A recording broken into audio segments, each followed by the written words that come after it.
receiver from someone achiriudza kuti anoda kuti guys were going to be surprised. Anoda kuti inini ndiite madhili naye ekuti vheka abude zvemishonga.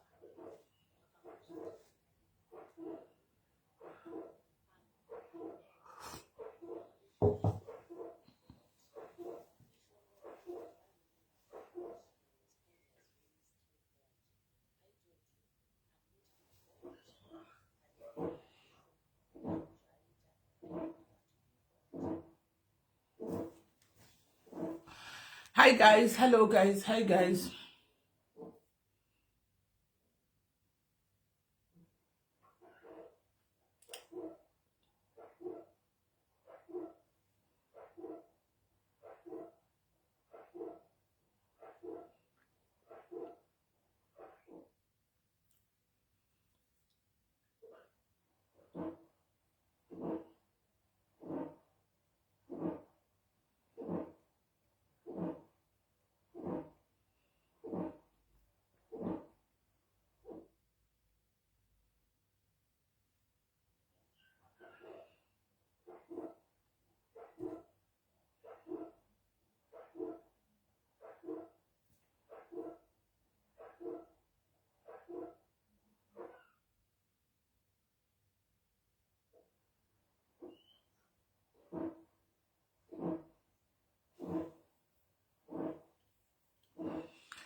Again, but share live, guys. Let me share the live.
Hi guys, hello guys, Murisei guys, share live, share live, share live, share live, share live, share live,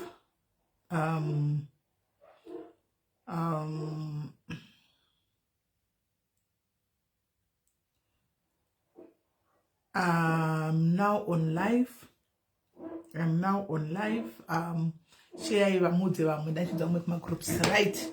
Murisei say guys, how are you guys? How are you guys? Sorry that's not kuya because Dani chimbomanya some errands and some assignments. Saka pandino pedza makusen pandamuka makusen assignments ndapedza namanya ndabuda kuti wati ndigare chabuda futi ndapika ndobuda ndoenda kujima sasa ndokuenda kujima manheru semuna akagara guys garisa saka kuti ndikwanise kujaira saka ndatongozvidza kuti manheru everyday chindibva na 8 sizvimajima chivhara kuma 9 chero ndongonorova 45 minutes dzangu everyday zviro zvaita. Murisei guys, how are you guys?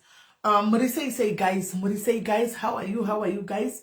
Murisei ndave live udzai vamwe kuti ndavepo pa live kuma group uko vanga vakumbira live, right? Live guys yakumbirwa. I had not planned to come and do this live. Ndanisina kuplana kuti when I come live I was gonna do this live, yeah? But ndaita vanhu kubva zuro vaikumbira kuti paitwe live. As you know, guys, most of the times I'll be behind. Zvomasi ndikayanchibvunza chinhu papa kuti guys, chichi kuitika ndendisingatozivi because ndendiri kumasure. Anoona ndimwa nesina kana nguva muzati zvinoona zvotondijamba ndisina tomboona chichikuitana kuti what kana kasatozviona kugroup remadmin of zvimwe avatombotauri zvotongondidarika ndisina kuona mazuva ano mongozowo busy dzekuno kuzoti kana chichimanisana nekugesana nechembere dzedu dzaita tsvina guys dzaita tsvina And Papa Shakari, is Paddington Mazano, I see you are here most of the time, my brother. How are you? You have decided to join the positive vanity. Yes, do positive and you grow well. Right. So, Ndadi Paya, Ngati ha. Chika ndimanya mai ndipedze ndigogara kawani padozongosunga panobvara sunga nekubika fast nekudi ndekunda kuchime at least ndendani ndagara. Right. So, vanhu vachiuya nezuro kuchichemwa. Hi, Lily Kampofu, my sister, how are you? I hope you're okay with the kids. Ndakakubata maoko, but ndofunga maybe wanaozviona. Toti chiri ndevele siyaduduza. Siduduzile, siyaduduza. Ndizvo. Siduduza nawe. Blantina, how are you? So, guys, nyaya inenge iripo ndeyekudai. So, kune vanhu vakawanda vakandibata.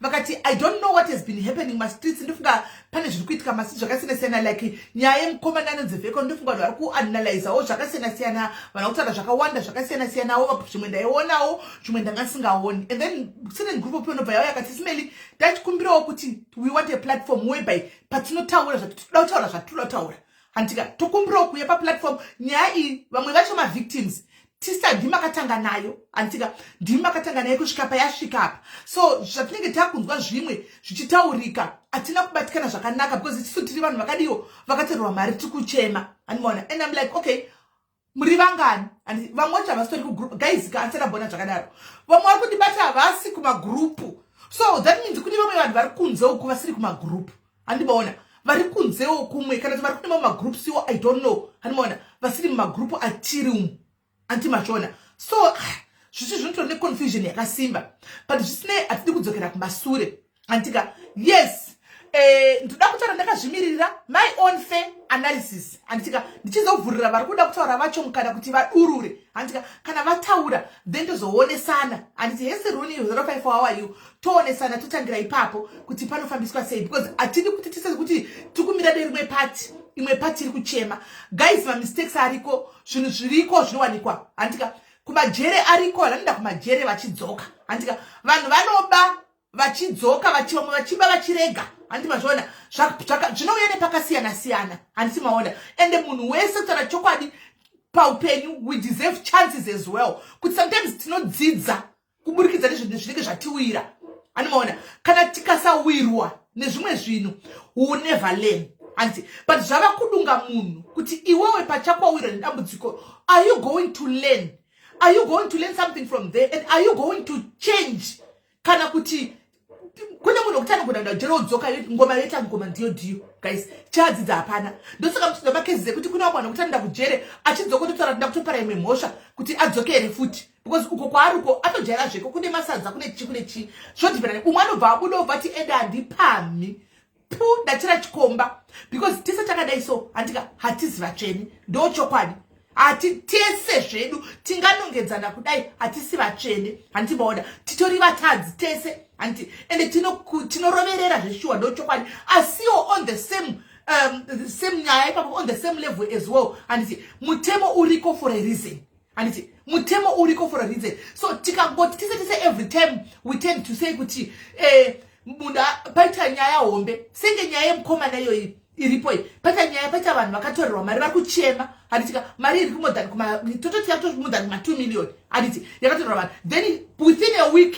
maZimbabweans masocialites we are quick to come and rush kuti totomuregerera guys zvakuhwisa tsitsi. Come on guys, who is paying these people? Are you paying vanhu ava? You guys tora chokwadi vamwe venyu hamufariri mukomana ini nditori nani tinobuda ndichimira pachokwadi ndoda kudzosera kumasure from day one mamuripo handina kuzvitira kuseri kana kuti kudini handika ndikuzvitira pajekerere kubva musi wekutanga achiya pano I tried reasoning nemukomana you guys were there handika you guys were there ndichitira nemukomana kuti wona let's talk utaure nevanhu the reason being kugurupu inini ndiriko ndiri munhu mukuru ndaiverenga ndaiona hasha dzine vanhu ndikatozvitaura pano kakawanda kuti guys Veko is even better in prison.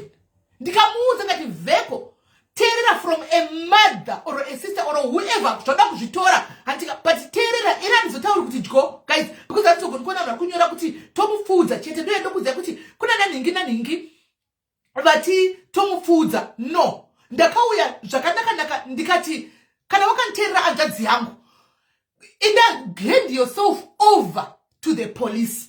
Woenda kumapurisa woti ndauya vese vari kuti vakaripota ndine mari ndakatora mari ndiri mapolice station yakati uyai pano vanhu voenda. Ndaiziva kuti guys kupolisi kunocreatwa a safe space for vese vanga vachidedzwa ava kuti pogarwa pasi before handimona potaurwa. Munoziva kuti polisi yeSouth Africa guys handika ipolisi yekuti ukasvika handika ukasvika unosvikotaura kuti ndinoziva kuti mhosva dzangu ndakaita vanhu ava ndinovaziva asina ndiri kumbira nditaure nevanhu before vatisungisa handika guys kutaura chokwadi mari ndakatora munondiziva asi zvazvino mari chi handinaye kuti ndikupei yakakwana handiti ndokumbira kuti sematerms mapayments plan pamberi pemapurisa poburitwa affidavit ronyorwa pasi handika vanhu vachiwira ngatoona ichikupera kwemwedzi pega wakatishati na 2000 zvavo nokuti chizhinji chaida vanhu vaida kurikavha mari dzavo. Muri kundinzwisisa guys? Ndoda kuti mundidzuse kune vaya vanoruvenga. Yes, vanondivenga asi muri pano. You come and stop me with other accounts but you don't like me. But zvanhasi ndatongotora ruvengo rwako urise paside and listen to what I'm saying. You guys, you don't love this young man. Hamumufariri mfana uchu because dei mai mufarira antika kutaura chokwadi you were going to stop him pakabda nyaya dzekutanga. Let me take you kumasure zvishoma antika gore rapera last year February to be specific pakauya vanhu ndoda kuti muone masocial lights ndoda kuti muone pamne wrong yenyu antika kana musingapaoni then you are biased pa social media ka imimi ma followers then open your eyes and see antika. I'm just saying in random general antika kana tiri wrong ngativume kutsiurwa antika whether ndatsiurwa nebenzi whether ndatsiurwa nezimbuya ri pakona whether ndatsiurwa but panenge pari wrong ngativume kutsiurana. Last year February antika pakauya vanhu vakataura vakati tiri kubirwa nemunhu ari kuzviti Masimba anzani Masimba something anti tikati zvino kana kuchinzi Masimba vanhu vachiti asi tamubata munhu uyu ari kutibira nezvekuti Masimba uyu ndivheko ndiri kuda kudzosera kumasure ende tererai mutererese antika kune vakanga vasipo anti moterera. Ini ndikataura navo tikacreate group zvakare ndikati kana muchiti munhu ari kukubira anonzi Masimba antika that means haasi vheko because vheko anonzi Evans Chivechere. Pakaita vanhu 2 vakabuda nemascreenshot angaida Evans Chivechere vakauya palive manga muripo 2 vamwe vese vanga vane mazita angane mazita akasiyana siyana nema account numbers akasiyana siyana. The same account numbers that we tried to trace back ku SA maaccounts angavarwa. Ndoda kuti munyatso kuonesesa guys zvina zvinokutanga nhasi izvi kune vari kuti hanzi munhu anenge pane pandaona kuseni pachinzi munhu ana kushanda ega. Come on guys, wake up and smell the coffee. This is why tichibirwa every day because vamwe pacho we are lazy to think. Hatite critical thinking. We don't go back masure. Tinongoterera zveipapo tobva tamanya naizvozvo. Ani muri kuona kwanzi angarana aitumwa kune vanhu variko. Come on guys, ngatimirei pachokwadi. Let's stand on the truth. Vana semarist andika iya isinguye kuti timbonyora kana kuti amajokes nekuti zvisipo because whatever that you write uri blogger une vanhu vanokufollowa they will take it to be true. Even ukawedzera zvinema nokuti chokwadi tichiedza kuti zvimwe hazviko. Hanimaona right vanhu vadaro pakaita 2 vaive nemascreenshot akanzi Evans Chivechere ndikati uyu ndiye Evans uyu. Hanimaona this is the Evans chaiko chaiye uyu Masimba uyu ka takutongotiwo hatichatozivi kuti ndiani wamaitira naye. Chakaziva kuti tibate kuti ndiye munhu wokuti panga paine akaisa mari muaccount akanzi Masimba iye akabva ati ndine voice note ndichitaura naye. Tikati winza voice note awinza voice note rauya antika tete eni chimbomiswai imbomiswai tete eni miswai mwanangu miswai my sister imbomirai tete eni mirai izvozvo anditi let's do fair panapa anditika right ndikabva ndati kune mune chitipa voice note wakuti unaro ukataura na Masimba uyu uritsa voice note uchitipa tione munhu akaburitsa voice note ndakauya palive pano hazvina kuitwa kuseri kune vanozofunga kuti zvakaitwa kuseri no kungoti you people you are lazy munobhilivha munochuza kumhanya nefake muchisiya chokwadi chinhu chinocreata chinhu chekunyepa chinospread like wildfire. Chinhu chechi chokwadi vanhu havadi kumira nacho vanotisa. Mukomana musikana wemukadzi uyo ane voice anga ari nesi kugokwe. Kugokwe ainzi ari kuitigwa COS kuya kuUK. Last year February. Ari nesi kugokwe. Kana muchikurangarira mukadzi uyo akabuda akakwira pa live up. Ari kuhospital kugokwe. Live yo iripo mukaitsvaga iripo. Kuti ndine usimba kudzokera kuma live. Asi ma live edit now akare esitino tine patsodiga ma live edit now. I'm going to try kudza vakomana vanotsvaga live yoyo. Akabuda akatsika uniform hembe dzake dzechinesi ari kugokwe. Vaivepo makamuona. Tikataura naye akatipa voice note. Tika player voice note pano pa live. Voice note ranga rira vheko. Voice note ranga rira vheko. Kutaura chokwadi. Panguva yoyo ini guys ma insista mukachinji kacho harevi nema. Ende nyaenda ndiri mu group na ndakabata information yanga isina vanhu vakawanda kunzoko. Ndaka insista ndikati guys vheko ndikamuvinga. I went to vheko kuseri for me ndikatsvaga namba yake ndikamuvinga kuseri kune vari kuti sisimeni muri kutsvaga mukomana kune vainyora vana mufungwa dzakazara chihure musoro maiti sisimeni oda kunyengwa navheko. Let me boost your bubble. Last year I was already talking to Veko. Hanti murukunzwa. Last year. Imi vamwe venyu makatoziva Veko gore rino iri. I went to Veko same time before I even came on live. Sendauya pa live nevanhu vaya vaya. I went to Veko because that's what I always do. Ndinoenda kune munhu kuseri. Ndikaenda kuna Veko ndikati my brother sorry. Akataka kuniti ndokufollow why I know you my sister and notokufollow ndofarira programs and Veko are sweet tongue ndochiche kutanga. But the sweet tongue zvinokumachembera kana siso haishande because andinenge ndiri kuda. Ndakaenda kune munhu handisi kuda kunyengwa. Ndagara ndine murume kudhara. Hani muri kuzwa ndine murume wandinaye ari very satisfied nemurume wangu one. Hani muona? One chero akaita musika wakahura chero akazonzadi asi ndewangu ka. Nine. Ndewangu. Nine saka ndorashe. Saka andina there was no need yekuti pasonzi zvino nezvino. Ndikati my brother iwe uri kuziva chokwadi you know the truth. Wadi kuti uye utaure nevanhu. Kwakreatwa group. Pinda mu group taura nevanhu voice note nderako iri. Harirambiki. Vheko kwandiri nini akabvuma. Hani muri kunzwa? Akabvuma kati saka sister munenge muripo here kuti ndichitaura ndikati nani group ndirimo here. Ndenge ndiripo tito appointment plan nevanhu. Udzosere vanhu mari dzavo. Before atogotesa vanhu mapassport zvese zva imi vanhu vese kumureverera muri kutomuziva zuro unoyu. Hatika nyaya dzanga dzaitika kudhara idzi. Before mapassport before ana Dubai vosa. Hani muona igore rapera February. Hani muona.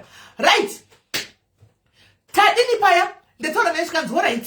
Hatika kuse inyaka ndibvumira even guys zvikanzi alright sister saka ndotaura nevanhu ndikati nokuti wanguka idzi nyaya idzi unofa and by then achinge angachangopinda muSA achibva kwaigara kuBaitbridge taibva kupi handizivi angachangopinda muSA by then achiri kugara kuKempton Park chirega ndichikupa history imi vanongomhanya kuti we stayed with his boss Veko tikuvaura mirai ndikupa history angachangopinda muSA achigara kuKempton Park time yacho yoyo.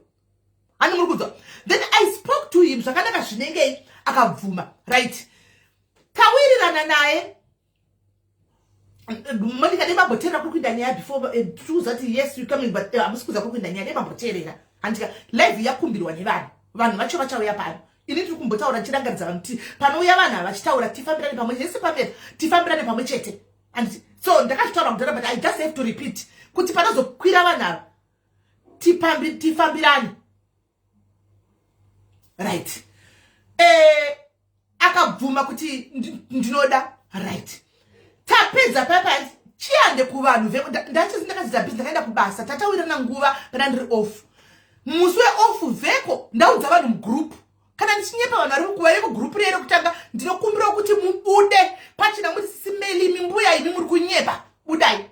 Ndikati kune vanhu guys pane kuti mutsvagana nemukomana ushu handika munhu ari kuti anoita payment plan pasakatoboziva kusina kana Elias bro drilling yakasatobo advertiswa kwa kusina ndikachimuregai auye andika apinde mutaure naye chibhina nomupiwa mari dzenyu mbidzana mbijana pane kuti mari dzirove hani muri kuzwa vanhu vakandiwisa vakabvuma sanongoya kwandiri chande vheko akatika kuti my sister haibudi because ndakazoenda kokoko ndoti zvoita kunge ndiri kutobvuma mhosva dzangu ndikati but kwandiri wakabvuma mhosva vheko ende voice note ndiwa harina kurambira my sister kune vanhu vandiadvisa ameno munhu akamudza kuti maloya ameno kuti ndiani anomaona zvikanzi loya wangu ndatomubvunza tondiadvisa not to go kune vanhu vachinotaura navo because they will use that against me muri kuda pakafira game ndo pakafira game ipapo before tauya kulife ndikati saka husi kuda manje vanhu vari kuti zvikanzi sister kana uchinda palive ndei palive ndei ndiripo but hazvo kuti nditaure nevanhu hazviti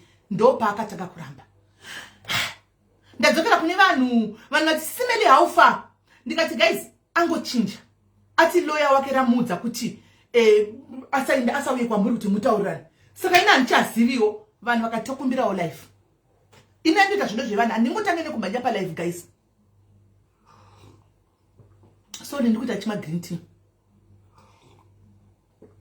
handingotange nekumhanya yes Julie ndabva ndadini ndati alright vanhu vati tokumbirawo live because this is not fair handimona ndikati do you know guys kuti kuenda kulive vanhu ava kana varipo ngavapupure do you know guys kuenda kulive hakuchigarantii mari yenyu kudzoka because kuenda kulive kumasocialites and I'm saying it and I'm repeating it today nhasi ani muri kuzvinzwa ndikati kuenda kulive ingori noise yatinoita pasocial media otherwise kutaura chokwadi ingori awareness kune vamwe vanhu palive kazhinji kacho hazvigarantii kuti mari yenyu inodzoka handimaona kutaura chokwadi umwe anotori banditi anotokudza kuti wanindira kulive mari handichatokupi chipiwa kulive ndakavaudza vanhu ava mugurupu hanimona vanhu vakati zviri nani vamwe vazive hanimona vamwe vakati todini vamwe vakati zviri nani vamwe vazive kuti ndochi mukomana uya charamba chibira vanhu hanimona kwakusati kwatombove nezita rinonzi Diamond Migration yanga isiko kambani ipo panga chiri kuoperata ari kuseri asiri pasi paspotlight hanti muri kunzwa ndiri kuchikupa history yakakodzera yakakwana kune vasiri kuziva because ndakubvira ndanyanya kuzvitaura kunze vepano chaichaiwo ndivanoziva nyaya idzi hanimona ndikati zvikanzi live ndokuzouya kwandakaita palive ndauya palive handitika vanhu ndokusaka kuchikwira pamakona mukadzi ogokouya nesi uya vanhu vaikwira vachitaura mabiro akaita nemavoice notes ndakaplaya mavoice notes before ndauya palive hanti pakaita hama yake nhasi ndiri kuda kupai zvandandisina kumbotaura pano handika zvimwe semunhu mukuru ndingochingoti aiwa izvi hazvina basa izvi hazvina basa plus zvinogusanisa vanhu handimaona handina kutaura pakaita hama yake handi pakaita kuchekedza nyaya idzi handizoti zvakapinda muhama yemunhu uyu sei munzeve yemunhu uyu sei hama yake inobva naye kumusha kumberi kwauko zvishava nemberi kwauko handimaona ndo yakauya ikanditi kune nyaya ndiri kuwasisimeli ndiri kuwa kuti kunotori negurupu handitika munhu wamuri kutaura uyu munomuziva here tikati hatimuzivi isu zvikanzi ihama yangu tikatikana zvikanzi chiregai ndikupe pandakafonera bhudhi vake vaya nhamba ndakapiwa nehama yavheko yemufemili mavo anti muri kunzwa yemufemili imi muchibvunza kuti nhamba ndaidziwanepi then before tauya palive ndakabata bhudhi vaya nhamba dzandakapiwa dziya ndakatopiwa dziri nhamba dzamai ake vainzi vanoshanda kumachina anditika ndikati vana mai hapana pavanokwana andika havasi zvesocial media rega ndibate uyu mukomana uyu wechidiki uyu bhudhi rake tiye watogona kuti uisana naye kana chizosvita kuvabereki anozvisa ariye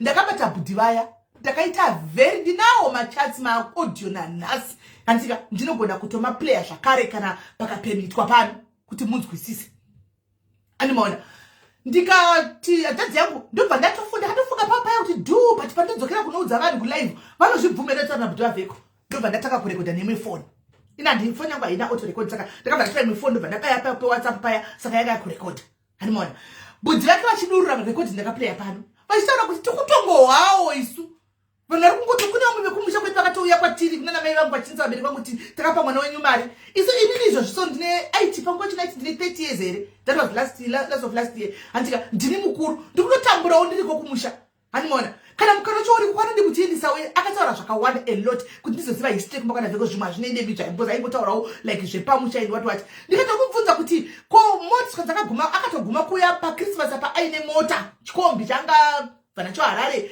pakataugwa zvinhu zvakawanda ndikaplaya audio zvese nabhudhara what happened then teremunzwe after tichiri pakati pekuti tifambire nyaya idzi masocialites akaungana kuseri ndakaitigwa meeting ngauti muterere kuti masocialites you encouraged this guy kuti asvike paasvika musada kuenda muchita piti party pana pakudodza musodzi yenhema hatika musasododza musodzi nhando muchichema nhando pana akati kiki muchichema nhando because you encouraged this boy makamusimbisa. And I'm still standing on my words. I'm saying it as it is. What happened, guys? Tiri busy pano. Tiri kutaura ndizvenya yenkomana. Antika ndopa pa kumira ipapo. Antimaona. Ndakati tigwa meeting kuseri. Content as usual. Ndivokati kubayiwa ma live. Zvikanzi mava mbuya vanonerengwa. Vaona kupi simari kurekodha hama dzedu dzinorekodhirwa chi. But kune vanhu vari kuchema vakadigwa vari nemukomana uyu. It's starting. Hanimona. The moral of the story was not to listen to dance record wa munhu. The moral of the story was to listen kuti mulune zviri kutaurwa ne group revanhu ndiri kuchema iri ndizvo here kana zviri izvo mangwana nobira mai vako mangwana nobira munina wako vanoda kuda kunze. Hanimona. Ngati me say before but as usual vakamhanya vakanotora point yekuti parekodwa vakasiya main point key factor yanga iripo yekuti pane mari dziri kubiwa dzakubigwa kuvana apa. No, vakamhanya nekuti parekodwa. Hanimona.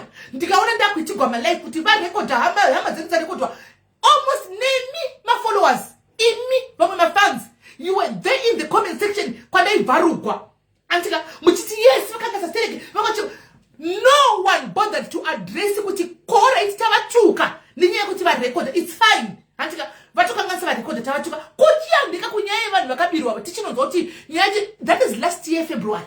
No one akuna kada vanhu vakamhanya nekuti ngati umburudzei iso guys streamer socialites kuumburudzwa kudla kwenu tinomburudzwa siku nesikati atina kana pressure kana kucha zvinodependa kuti ndikumburudzwa guys kutuka inzatosati ari kudituka ndiani akakwana here ari nomo kuti asi kana akakwana ndofunga kati kuti ndomupindura here kana kuti ndomuapproacha zvine maturity here kana kuti tosatisfied because towanei pazviri kana riri benzi ndechitoto aluta kuti ndiwa nditosekawo pari ndichipenga paya because ibenzi. Hani murikona I choose who to respond because ini ndishanisho zati uyu kuda kumuka nenushu mr rangu nda kundimuka nezita rangu uyu anoda kusumuka nenushu ndikangopindura chiti akanaita mistake apa vanotomhanya ndatosa saka kachiti kuita kuchituta andipinduri hanzi Diamond zvakaitikepi hatoziviwo Diamond mumastitimo mukatenderera zvirimo. I'm like okay ndakanga ndakutukwa nyaya yakabva yavhara hakuna kazoda kumira nevanhu vaya kana kuti chii yakabva yavhakwa munhu nyaya yekuda kwake yakabva yabrushwa off anga apa stikeni ndini makakangana kuziva kuti munhu wamuri kutuka anotukwa daily hana basa nekuti atukwa hana basa nekutukwa everyday because hazvitadzisi kumwa green tea yangu and hazvitadzisi kuvata kumba kwangu and hazvitadzisi kudla zvingu angori mashoko epasocial media izvi hatizivanisu kungoumhana chingozvita benzi wega koko. Hanimaona nyaya yatovharwa guys. Hanimaona hapasina yatoshara yave yangu yekunzi yatotwistwa yatove recording vakarekodhera chii kuti vavheko. The recording was low. I ended up not playing the whole recording. Ndakapesera ndadzikama hangu ndanyarara ndopa makatanga kuencourage mwana uyu. Let me tell you guys, this boy is only 29 years old. Antika 29 years old guys, my mistakes takamaita let me talk of myself. At 21 I was already doing so many mistakes in life. At 21 Hanimona ndiyo time yekuti nevana vedu vanoita mistakes akawanda vachizvigadzirisa vachidini andiona ndiyo nguva yacho. Mufana uyu remember ane resilience angari muganasi hanzi akabva kuganasi kubhetu bitwa ngari muganasi uko akanzena akasiya kuchiganasi mentality yake ndeyechiganasi ndeyechisoja ndeyechiganasi. Pane vana makomesa ndaiona emamwe masoja aitira kuti mufana teishanda naye imi mari yamunoti akaiona kupi teishanda naye mufana uyu. No one aiverenga makoments iwayo hapana munaiverenga makoments.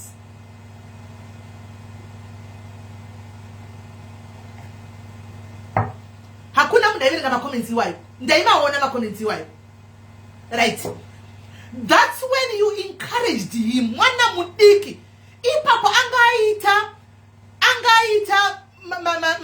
mistakes ake red flag chibva yasimudzwa handi vanhu vakabudikira pachena, vanhu vakataura titabirwa pakaita proof yabhudhi vake nevoice note rake. Masocialites ese kungoti kwagara kune ruvengo ruriko kuvanhu vacho vanomirira vanhu. Hanimona, saka it will be very hard and difficult kuti vanhu vamire pachokwadi, because kune vanenge vachibhadharwa mari ndochokwadi, kune vanobhadharwa mari kunzi vhara idzi nyaya idzi, kune vanotengera zvakasiyana-siyana kuseri. Saka chokwadi chinonetsa kubuda, ivi vachichiziva chokwadi chinonetsa kubuda, sezvamunongoziva kuti ane mari ndiye mukuru. Hanimona, kune vanhu vanoshipa vanhu ane mari pane pasocial media, munhu akaita mari vanoshipa kuti ndamwe chanonanza tsoka dziri kudaiso kuti apiwe kamari. Handi muri kuona, ndoteme yaifangwa kuti mungade makatsiura mwana ipapo, by then he was 28. Handika takamisa mwana ipapo kuti no dai tisina kuroverera maoko nekunoita malive amaita muchisiya makuto ataka host avingo ndiwo mako ataka. Handika host kuti wazvitaurirei vanhu vava vana basa, ndopamaka you encourage this boy kuti aramba chibira vanhu pamuri kuti anzi yei chino nechino. Include yourself. Yes, you can analyze, you can do that, you can do what, but no kuti you are part and parcel of the problem. Akanonzi 10 years you are part and problem of that 10 years that kunopiwa, because ipapo ndopava kumira muti oh alright she was wrong man buyere pakone kuti vane kodatika asi pane evidence. This is evidence enough, guys. Then awareness kuvanhu nothing. You did not. Right? It konde aona mamumiririra. Akabva aona pane akaona kuti ndawina moyo yevanhu, akabva acapture moyo. Hanzi 28 Lina kune vabereki 28 atinganyanyi kuti ave murume mukuru zvekudaro. Age yemamistakes iwayo iye izvozvo. Andiona ndo age yacho. Yes, pamutemo vachiye asisiri bwana, asi ndo age you know what I'm trying to say now. Animona vanhu makuza akabvati vanhu vese vari kusaidi kwangu. Muri kuona ndiri kufamba nemibijana muchiteerera kuti mune nzeve muvhure nzeve dzenyu, mubvise mafunze munzeve, muite muchikila nzeve dzenyu muchinzwa. Andibona akati ndacapture vanhu mai ava vasara vari 1. It's obvious ndiri 1. I'm being 40 nevanhu more than 20 masocialite vari paspotlight. What was I going to do? Voice randinaro nderipi rinozo-overpower vanhu 20. I was stuck. Ndopakaperera nyaya yegroup revekutanga. Mari dzavo dzakangohliwa nanhasi panga pane mari dzakawanda, because masocialite chose kudefenda kushifta nyaya from nyaya to the voice note. And this guy akaona gap. Panga pandakabudza papasina Diamond Magreth, I went to the group and I told them group ngati guys muri kuona zvaitika, sorry henyu, I thought kuti maybe sezvona ndachitaura nekuseni, but paita dambudziko vanhu vari kugroup budai mutaure chokwadi, paita dambudziko revamwe vangu vandinochana navo masocialites. Now zvaovertake nyaya yenyu, nyaya yenyu haisina value. Saka ingo count your loss, guys. Go and report. Mungochengeta madokets vakanoripota vanhu satora vane macases ariko. Animona vakanoripota last year kwete this year. Animona ndikati count your losses chandinoziva mashoko ndakamatora last year munana February March. Ndikati gondichendoziva rinomara. It can take time, but one day is one day. Ndo mabudura ndakaita mugroup. Ndobva group raparara vanhu vakangoti ndezvakaoma ndokubuda. Right. Vabuda kudaro handei. Including vamwe vakabigwa iko zvino. Vaivepo vachiti wachocherera vachiomberera maoko padaitukwa vachiti zimairire godo ronyepa. But little did you know kuti I was playing a mother figure. Ndaitoenda kuseri. Pamakazoranda kuita live kuno kundakunisana naye every day. Hanimona kunoka.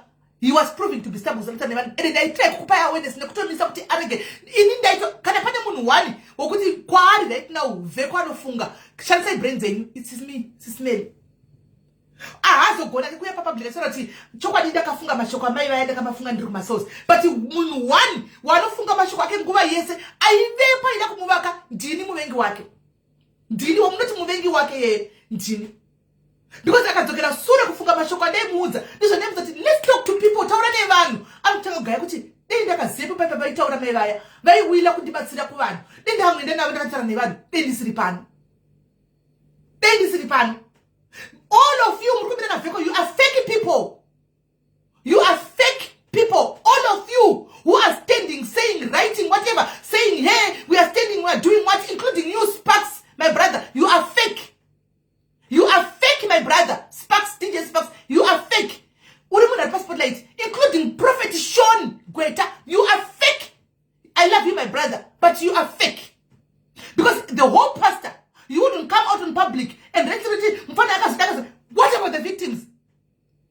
What about the victims? Are you standing up with the victims? Because my drink, because my outings. Who is standing for the cover? Kana tichira pana machiro chinoti machena kuparadza nyika yedu tinechira pana machena ngaye nyika yedu ati tikutaura nyika yedu yako neni including me ati tikumirira na tese because nyika yedu tese ati but apa things via murikumirira munhu one ati kova kabirwa from last year kune group last year kune vakawanda ve this year zvazofatikira kuBotswana. All of you are fake, guys. Admit it. You are fake.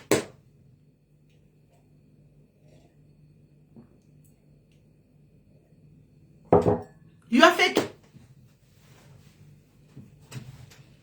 Variko, you are fake. You are fake. Don't ever musanda kuti pizza masita ever muromo mangu kana machoko muromo mangu. I am just saying zvandiri kubuda mfungwa dzangu. You are not going to divert my fungwa. No. Ndukuti ndaka zvimiririra. You guys, you are fake. Nasi makuti tinomirana kotimu iri. Okay. I understand. Tesa we are sympathizing. Takona ka pictures the zero. Shaku statistics. Antika obvious. Antika it's only 1 week. Arimo. Kune mari dzirusha ma 48-50,000 sisi dzakatorwa namadhumi. Kune mukadzi ndofunga muri you are all aware of mukadzi akastroke akabva arambwa nemurume. Murume akati ndokapa mari kuna vheko ndaizviramba zvinizvi. Akabuda akatora akaenda mukadzi akasaka stroke angari muchipatara akabuda kusara nesuro. You are aware of that lady who is sympathizing naye. Ambocha go phone number yemukadzi ye kuti amuche with my sister handika because apa kutaurwa something like about 80,000 or so. Ari kusympathize naye ndiani? What do we know is going to be her next step? Kukana kafuma kazhura yamangwana.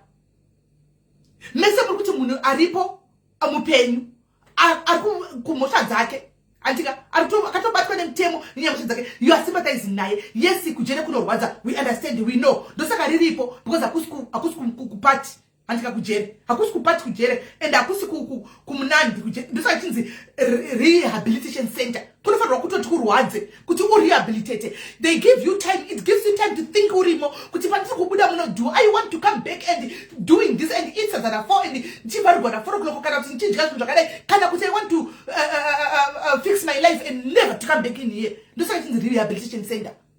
Hakusi ku holiday. So rinofanirwa kutorwadza jeni antimaona rinofanirwa kutorwadza. So and this could at the same time, say, I am not saying celebrate that he is in prison. No. The only people who can celebrate are the victims. Only the victims. No one can celebrate. It's also what I told you. I see a case justice one. Not random people like us and others. We are not supposed to celebrate as well. We can't celebrate here. Let the law take its course. And it's to celebrate. Inanda kubigwa naye andikwanisa kucelebrate. Iwe una kubigwa naye awukwanisa kucelebrate. Just comment and watch. Vane right kucelebrate ndevakabirwa. Ndo vanikonzera kuti sisi takabirwa mari. Ndakabirwa mari yakawanda maybe bere jangu yakatoparara saka square. Kwete iwe neni. Anti murikona. So tichibvapo guys. Tatara last year vandika tapinda mugore nyuwani. Mukomana akaona gap. Masichala say are running behind because I would like to believe, hey guys, I would like to believe to Mukomana ibuditsamari. Kuma certain people Mukomana vanga ibuditsamari church. Don't chokwani. Right? Mukomana kava capture and that Mukomana msakanga noti angari musoja. Ganas masoja kune akadziza kune asina. Ani mashona kumasoja kune category dzose kune vakadzidza kune vasina. Right? Zvadaro akabva achichirega ndichikubhilivhisa imanje. Remember by then haasati ave paspotlight. Anga asati ave nepage. If you still remember pandakatika kuenda nyaya yevheko anga asati ave nepage. Risati rakura page asina kuda anga ne profile yake yanga ine vanhu 3,000 so vaimfollower anga asina kukura. Then akabva ita sei akangwara ihustler mkomana. He saw a gap. Now I've captured all vananokwasa kutaura vanozvitiva nemavoice pasocial media vave umumangu. They are now in the palm of my hand. So what should I do? Akagara pasi. Because remember, pandakatanga kumanya papa, ndakamanya ndichiti hauna mapepa. Ndikamuchallenge ndikati company yauri kuti Kamaruda hauna kana pepa, hauna kana chi, prove me wrong. Akabva manya akanovhura company because indakato verify kwese kuti anasazi kwese kwakusina star rake. So I knew kuti hana mapepa. Chero kwa office ndopanda ndaona kuti hana mapepa kugara South Africa. Ndikava ndikakupai point yekuti okay guys, kana munhu asina ZTP inomutendera kugara South Africa. Iwo anokuitira mapepa sei? Iyashandisa madays. Anokuitira mapepa sei? Page rake rakabvara kura nekuda kwangu ini. It bloomed. It bloomed page rake nekuda kwangu because of my life why. Right? Zvadaro akabva atanga manje akamhanya akatsvaga munhu wakatokamidza frandi kukaregister ukadi zvikanzi mapepa ave nawo. Munozani ndo panonyatsoona kutika maybe ndakura murukesheni guys.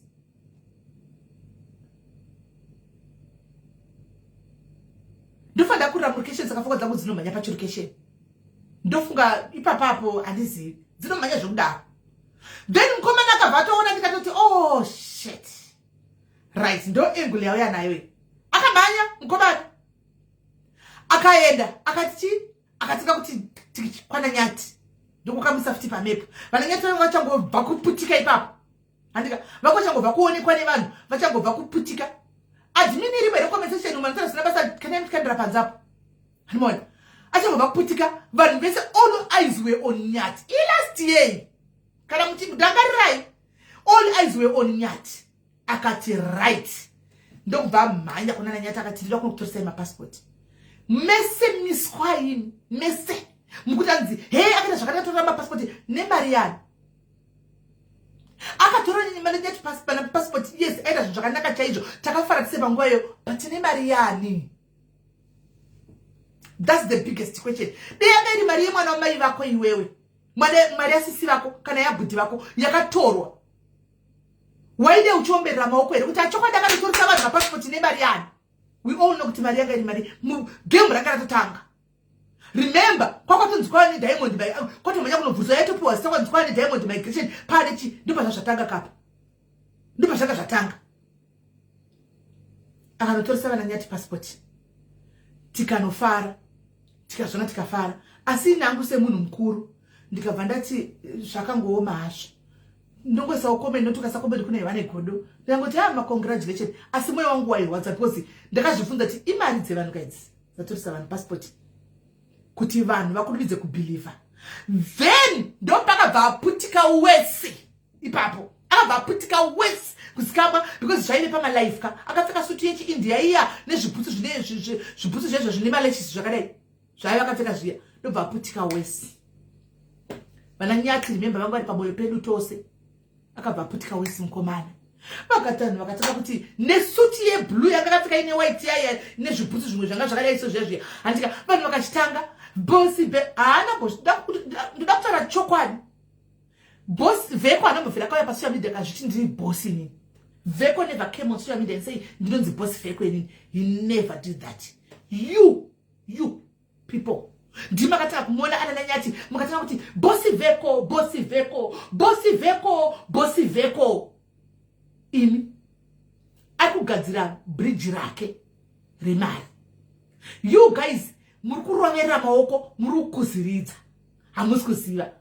Ari kutogadzira bridge rake rekuyambuka. You were helping him muchimuisa zvidhina, muchimuisa maspila, muchimuisa masupporting pillars ekugadzira bridge rake zvakanaka. Akagadzira bridge rake. Handidi kunyatsokuipinda pairi nyaya. Asi varidzi vaya vakazopinda pairi rimwe gore vachazotaura vari vega. Vakaenda kuiti taurei antimaona vakaisira panzira because dai vanga vakaisira panguva iyo hakuna munhu aivateerera. Pavaifamba nevana vachigadzira passport pane mari dzakaita kakukweretwanwa apa. Antimaona dzisina kudzoserwa kuvana ava. Vana vakaita sekuti zvitaurei, vakaita sekuti zvitaura so vana vakabva vakurumidza zvango vakabva vakurumidza kunyarara. Vakangoti zvinoti tisingazonzi ungrateful people ka because pasocial media pese pakabuda tichitosama passport kuti chataka kuzotaura taka haibudi vana ava kana chida kutaura one day chataura vega vachazvitaura mari vakasiyanawo nazvo zvikangopera zvakadaro right agadzira aisaka mafara page rachikura manje social media page rachikura manje page rachikura manje antika page rachikura manje vanhu vachitanga bosi veko bosi iye mwana remember mentality yake mwana uyu spotlight iyi antika inoita kuti vanhu sometimes take me vasina kukwana ndokuti ndikubatisei vanhu vasati vapinda paspotlight listen and listen to me carefully spotlight iyi inoita kuti vanhu kune vanhu vakuru sesu tite sometimes tisina kukwana because of the overwhelming antika overwhelming you become so overwhelmed nemaziso evanhu nemanumbers evanhu vanhu vachikanda ikona samnambo ndikandira masters muri kuzvamisa sei itai mchikanda masters nemikwando amwe unditukira kandai masters ndiyanzotukwa mundituke ndichimwa green tea isai masters guys itai misa masters green tea ka itai misa masters do payment dzedu idzodzo itai misa masters nai mitoshandira mahara atishandiri mahara itai misa masters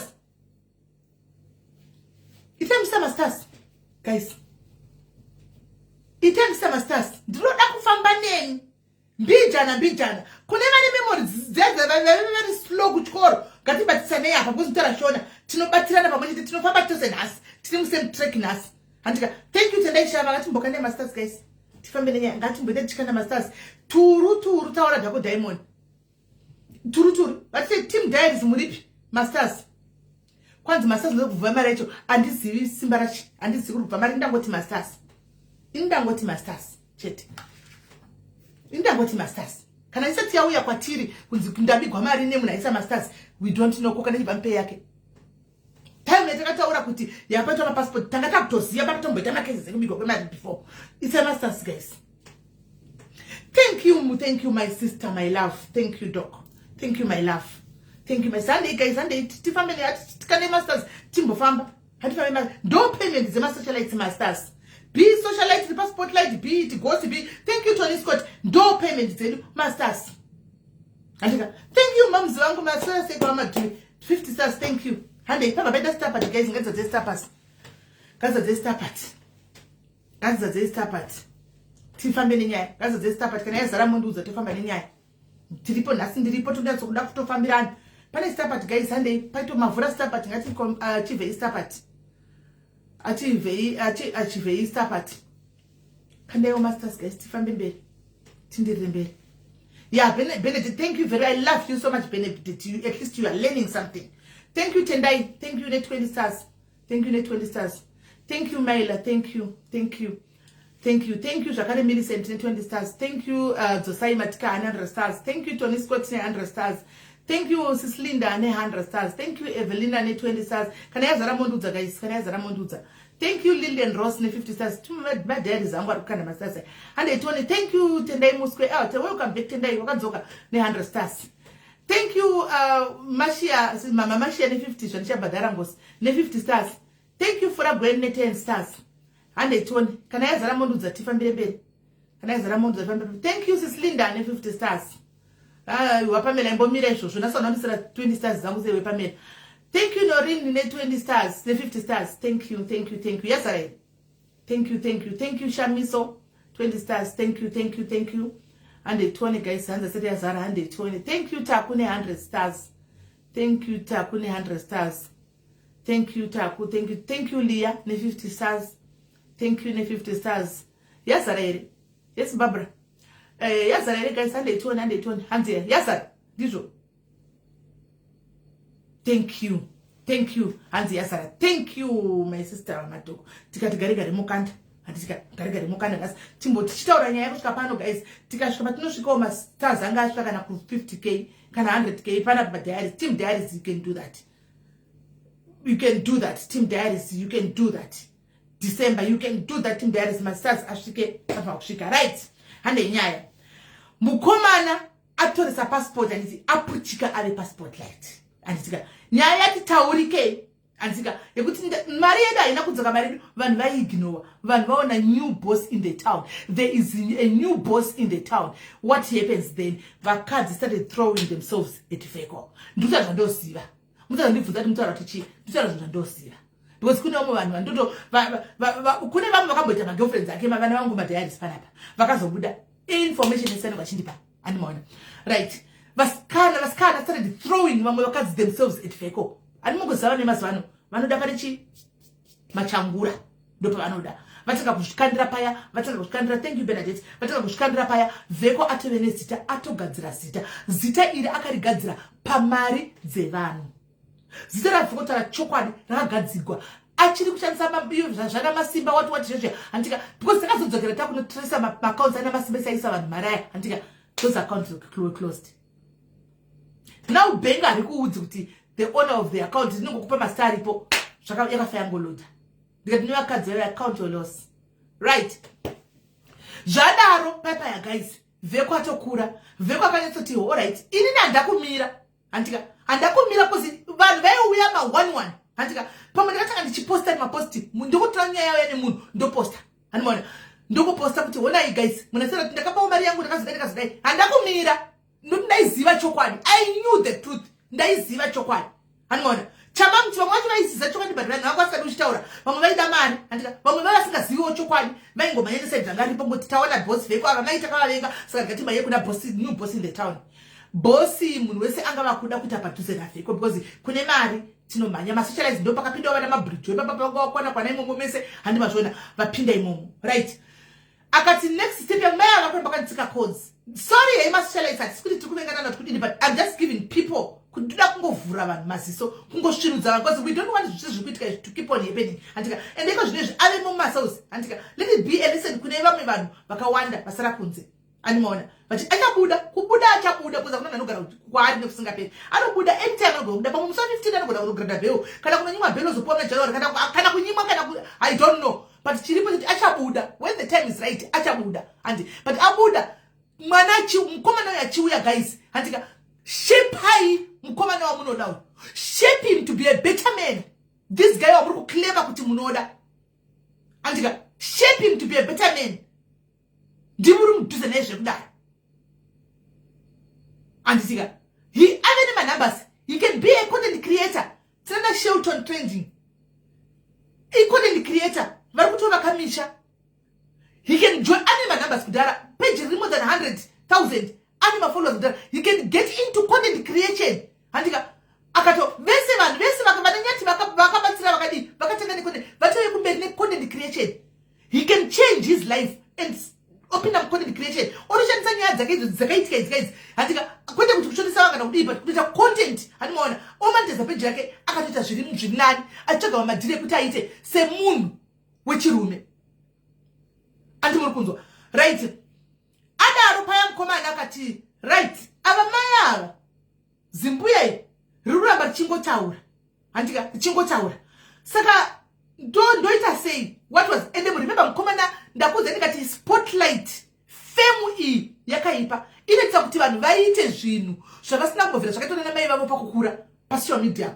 Zvimwe zvinhu zvatinoita pasocial media pamberi pekamera gaizika mukazondibvunza ndandeka ndonyara kana kudzorondesa vhidhiyo iroro ndonyara kuti ndine here kuti ndoita sekuti ndozviita sekuti zvibve anomaona because spotlight maziso evanhu anonyengera kunzi mbiri yekudziningiri uchizi especially ukadzi Veko bosi iwe usina kana mari. What are you going to do? Let's use our brains.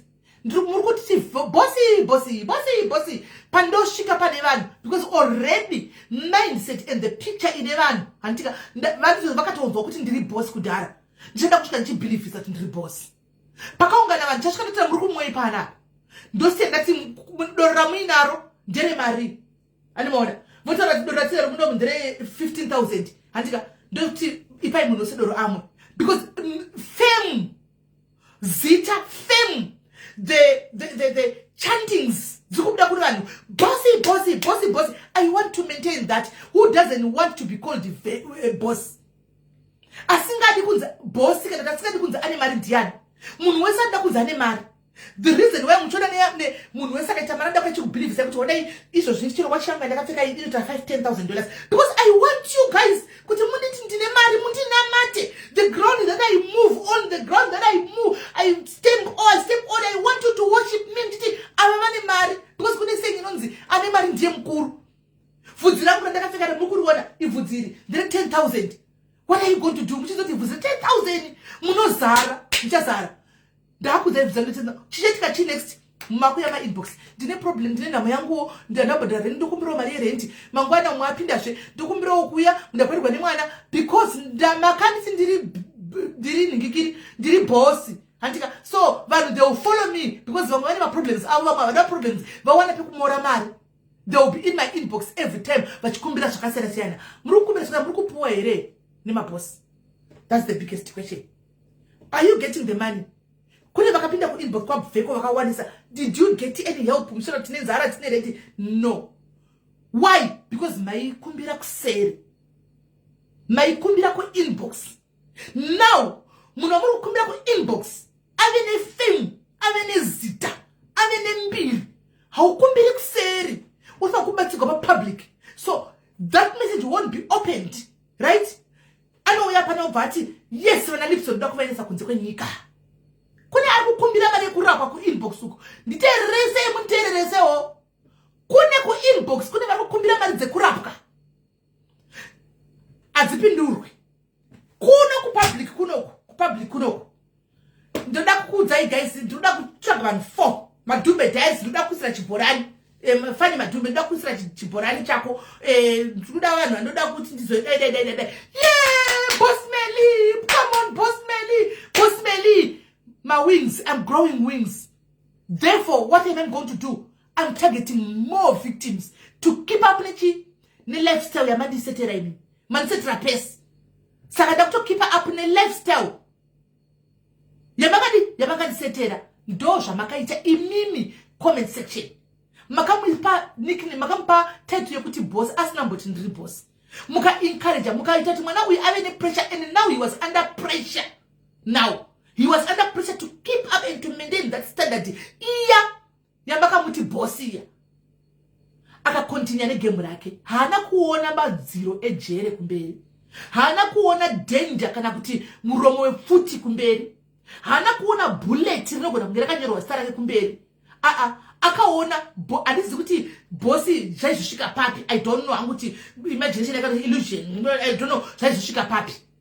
Animona akabuda kati zviborani va socialist akati new boss in the town. Remember taive na boss Ginimbi vaive nemari yavo, antimaona yavo boss Ginimbi. Saka vanhu vaidozvinga chita including masikana vaispoiliwa mari dzaibuda zvechokwadi.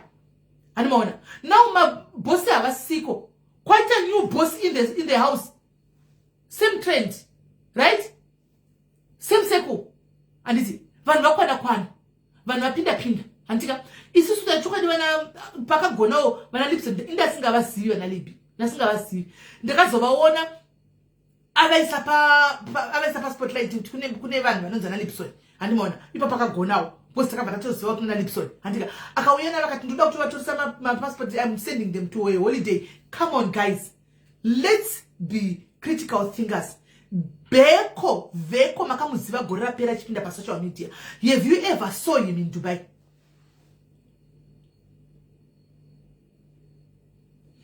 Have you ever saw Vheko in Dubai? Dipindura ika guys, tite chifanga I need to have a conversation. We are having a discussion. You knew Vheko last year? Makamomona ari Dubai rachila mari.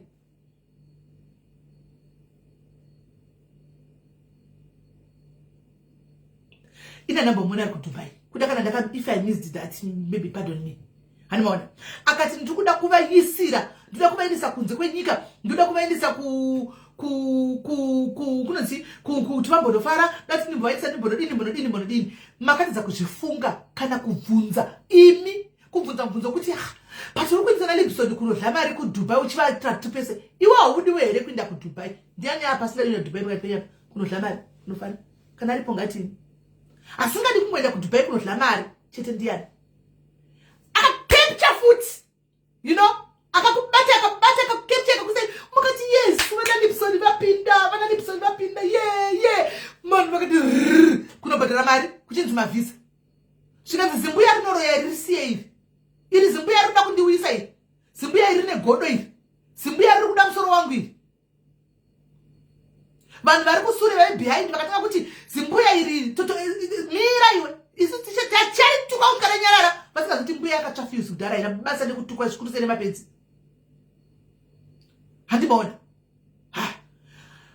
vati zvakanaka bvekwa nemwoyo wakanaka iye mwoyo wadze kuti mwoyo wakanaka iri kai muchanotongwa namwari kudenga muchanotsva kudenga imi mazimbabwenzi ane mwoyo wakanaka vana Lipson vakutinzwa kudii vana Lipson vakasumudza muswe kudai sorry yako Lipson urumwe wedu pana sindu changu kuti bachenjidarika Lipson akasimudza muswe pane pandakaona Lipson achinyora post yekuti achipindura munhu yakanobianisa achitaura kuti musataura zvinhu zvamusingazivi vhu akambobirani susu toenda isusu vhiza rangu rakatobuda ndikati ndakashama muromo kunge hove yakamedza Jona ya guys kuti ndakashama muromo guys achinyora kudaro ndikati vhiza zvikanzi totenda vhiza rangu rakabuda pakaitwa malive vachibuda vachienda kuDubai tikanzi mari kuda zimbuya reko ritege zimbuya riyarite guys kana kune munhu aitegwa ndini zimbuya ramakona zimuroi zingomwa iro rinoi sihure iro rino ndiro raitegwa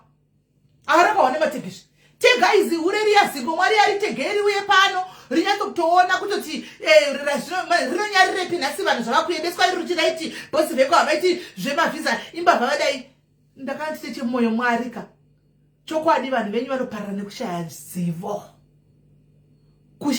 vanhu venyu vaparara ndosaka bhebheri soko ramwari rakati the fear of the Lord is the beginning of all wisdom saka vanhu muri kufanira kuti Lipson aenda kuDubai vhiza rekuDubai rakaplaya kwako wakagara pafoni pako ugere vhiza rekuDubai ronyimwa munhu ndo vhiza ramukuti farira imimi kuti hanzi zvakadai come on guys zimbuya ripakona rakategwa mediwe ndakategwa zimbuya riko ndaingoendawo ndinoti ndauya ndazviwa alright aiwa ndazviwa fambai zvakanaka aiwa ndazviwa ndaenda unokomenda panaitegwa ndaienda unodaira ndosvikoti alright aiwa ndazviona shuwa vari kuinda chokwadi asi kumberi kune nyaya ndozvadaingonoita ndosvika ndoti aiwa ndazviwa chokwadi asi kumberi kune nyaya ndozvadaingoita tonyarara anobaona because ndaizati kumberi kune nyaya apa ndatoonera chigame kure kuti vanhu vari kukepchwa ndati guys vasikana vaishandira vheko havasati vakuuya palive because CID Zimbabwe yakati vambomira kuuya palive ndakakudza ngati vachauya kana nyaya dzapera ndopa muchabvuma muchabvuma kuti zimbuya ri pakona raitaura chokwadi muchabhilivha vaifa gonge vakauya palive CID ndikuti nyaya idzi dzakawanda dziri kwese hani muri kuzwa CID ikava nditori nemamessage kuti zvekufacebook so far tine information don't go kufesa chimbomirai ndosaka ndisina kwasa kuenda vari mucomment section antimaona munongo wine masoshalita kwainzi kukanzi mari kukanzi inde munopa ningi mari enda lopuwa hanzvadzi yangu Peter Moyo varinzi vakapiwa $900 inde munopa Peter Moyo birthday ravo munovapa vahle imari dzevanhu idzi dziri kutorwa kune vanhu dzichipa vanhu kunzi ngavapiwe vanhu vangodla but vanhu vaipiwa haisi mhosva yavo ka vanhu vaipiwa haisi mhosva yavo because vaiziva here kuti mari dziri kubvepi I'm just being fair guys here I'm just being realistic vanhu vaiziva here zvakafanana nevanhu pamastars right now do I know you kuti mastars ari kubvepi I don't know vanhu vekuZimbabwe vese vaipiwa they didn't know kuti mari iri kubva kupi only vanhu vangatinavo kugrupu vakabirwa mavictims neni netimu rangu diaries toda kumbokuroverai maoko nhasi ndini momzi wenyu ndikuroverai maoko sando dzenyu vanangu mwari akuitire zvakanaka muna mato wangu zvanezva kuti mwari vakuropafadzei hamuna kuona kurasika makaramba makatiti we believe in you mukamira neni makamira mukati kumagumo muchiti sisi vedu kumagumo kune nyaya ti we are behind you the rest kubva kune mamwe masocialites kubva kune mamwe mafanzi kune mamwe vaiti zimbuya rine godo rine muroi zimbuya irazodai ani muri kuona razodai hapana munhu akaona ati taitoziva mari dzaka ndati kuZimbabwe uko macelebrity nemasocialites akapla mari vaingopiwa kwamwedzi birthday running kwaiti kwaiudzwa musikana kwaHarare kuoffice kunzi ibirthday running nasi ndanomupa 1000 pamari yabva kubhadharwa nomwe munhu achinzi ari kuitirwa process yekuenda kunyika. Munhu unosara akamira mai mwana hakuna bvunza vari kuuya mavictims anditi ndati ndinemi nhasi tiri pano saka ndati mboita kutyana masters because ndinemi anditi kuvanhu vese ndati mavhunza kuti kune munhu akambosaina contract here vese apa mwavhunza kuti kune munhu akambosaina kana mafingerprints kana chimbo zati iprocess yese iyoyo ariko here hakuna. Instead ndaanda kuti ndikaona nini vana mama V vaita live vachiadvertise Diamond Migration ini ndouya pandobaya yangu live ndikutaura munhu ane 2 million andi 2 million 1 something handizivi nasisimeli panapa inharo chiri dzasimeli page rava ne250 and iritori page new one rinotori ne90 something handika but sasisimeli ndine namba diki but zita ndinaro ende mandamba angu inyaya yekuti mapeji muzava nemapeji tombeta marestriction ndizo mapeji ari kuZimbabwe mazhinji anga asiri monetized saka therefore zuka kune inonzi algorithm yanoshandisa pakupa mafollowers saka kune mapeji esasina ekuZimbabwe mutesi mapeji ozva anokura mapeji mazhinji ekuZimbabwe because haana monetization haana basa havadhimandi mari kuna zuka hanimona iko zvino ndopakuta kuti tsotsi maZimbabwe vachinodi vachinovhura monetization kumaZimbabwe pakuya chichasikana nazuka but paanongochibata chichisi zuka achachivhara hanimona ndisocha mapeji uko kuZimbabwe anokura kusunga kudai than mapeji kune dzimwe nyika plus sitatanga kudhara zvipandewo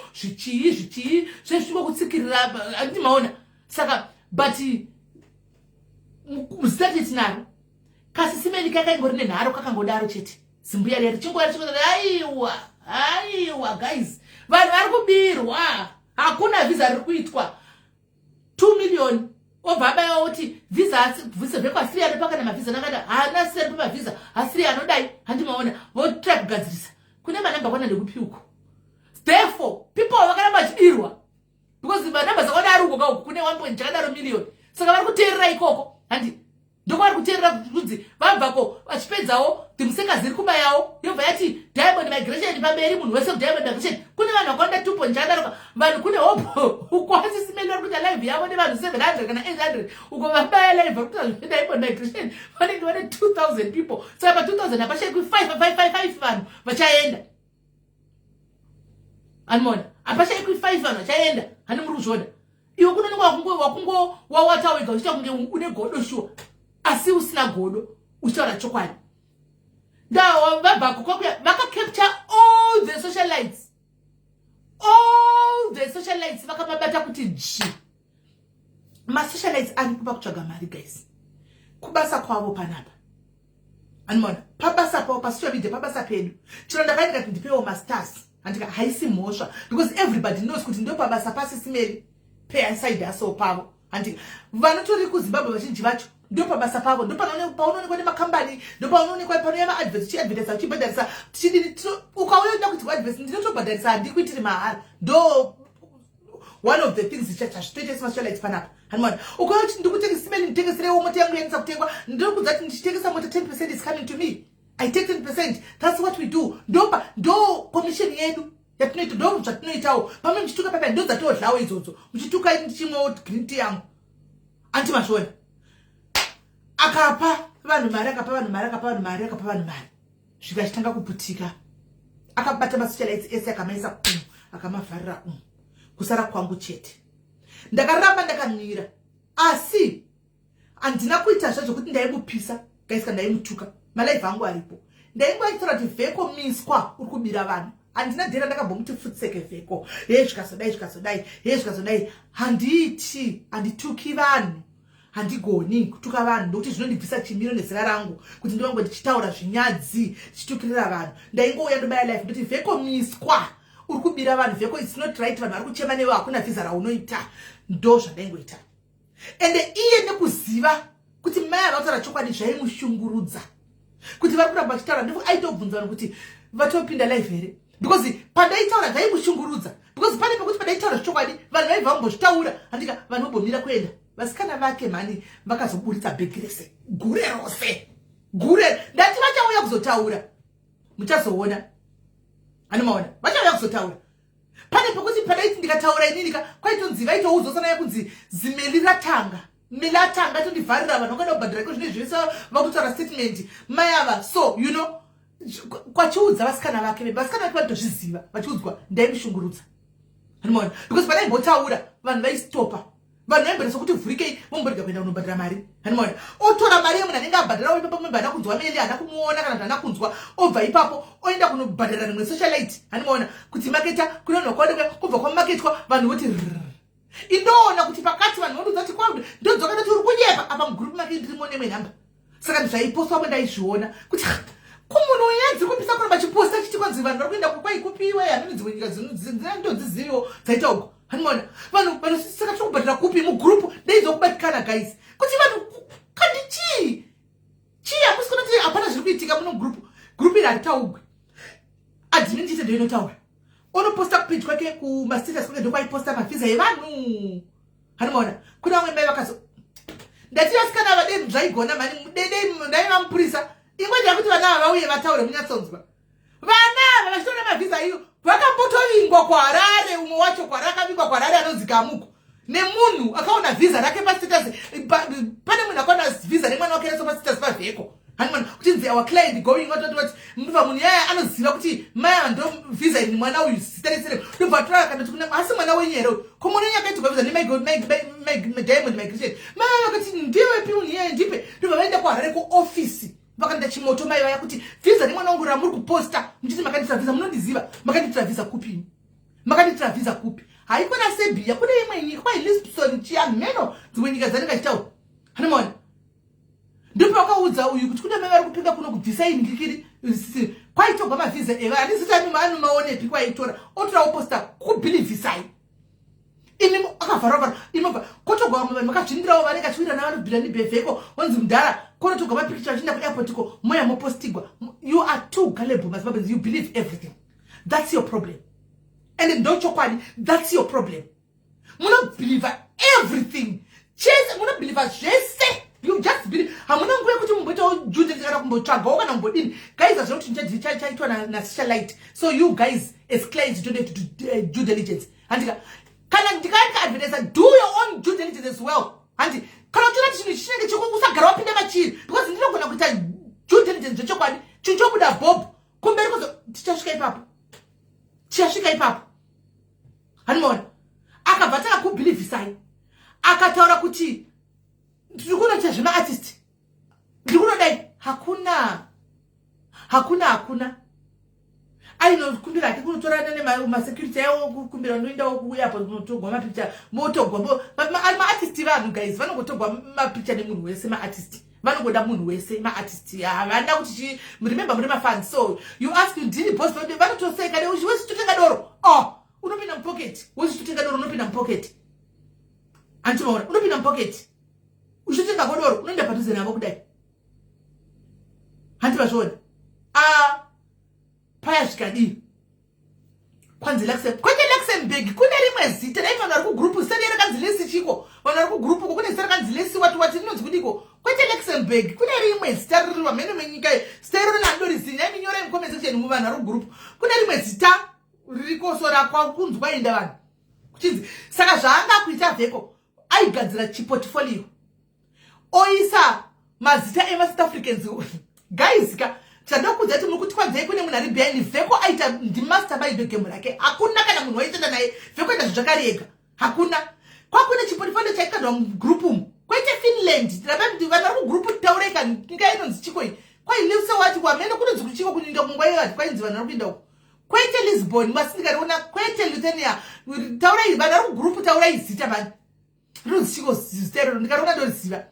Anomaona kwaite Lithuania aiwa kune rimwe ndandakatauriwawo ipapo ini sero kwaiwa tina ndichaziviri seroro ndatauriwawo ipapo but ndasingatosivi kuti kune nyika yakadaro.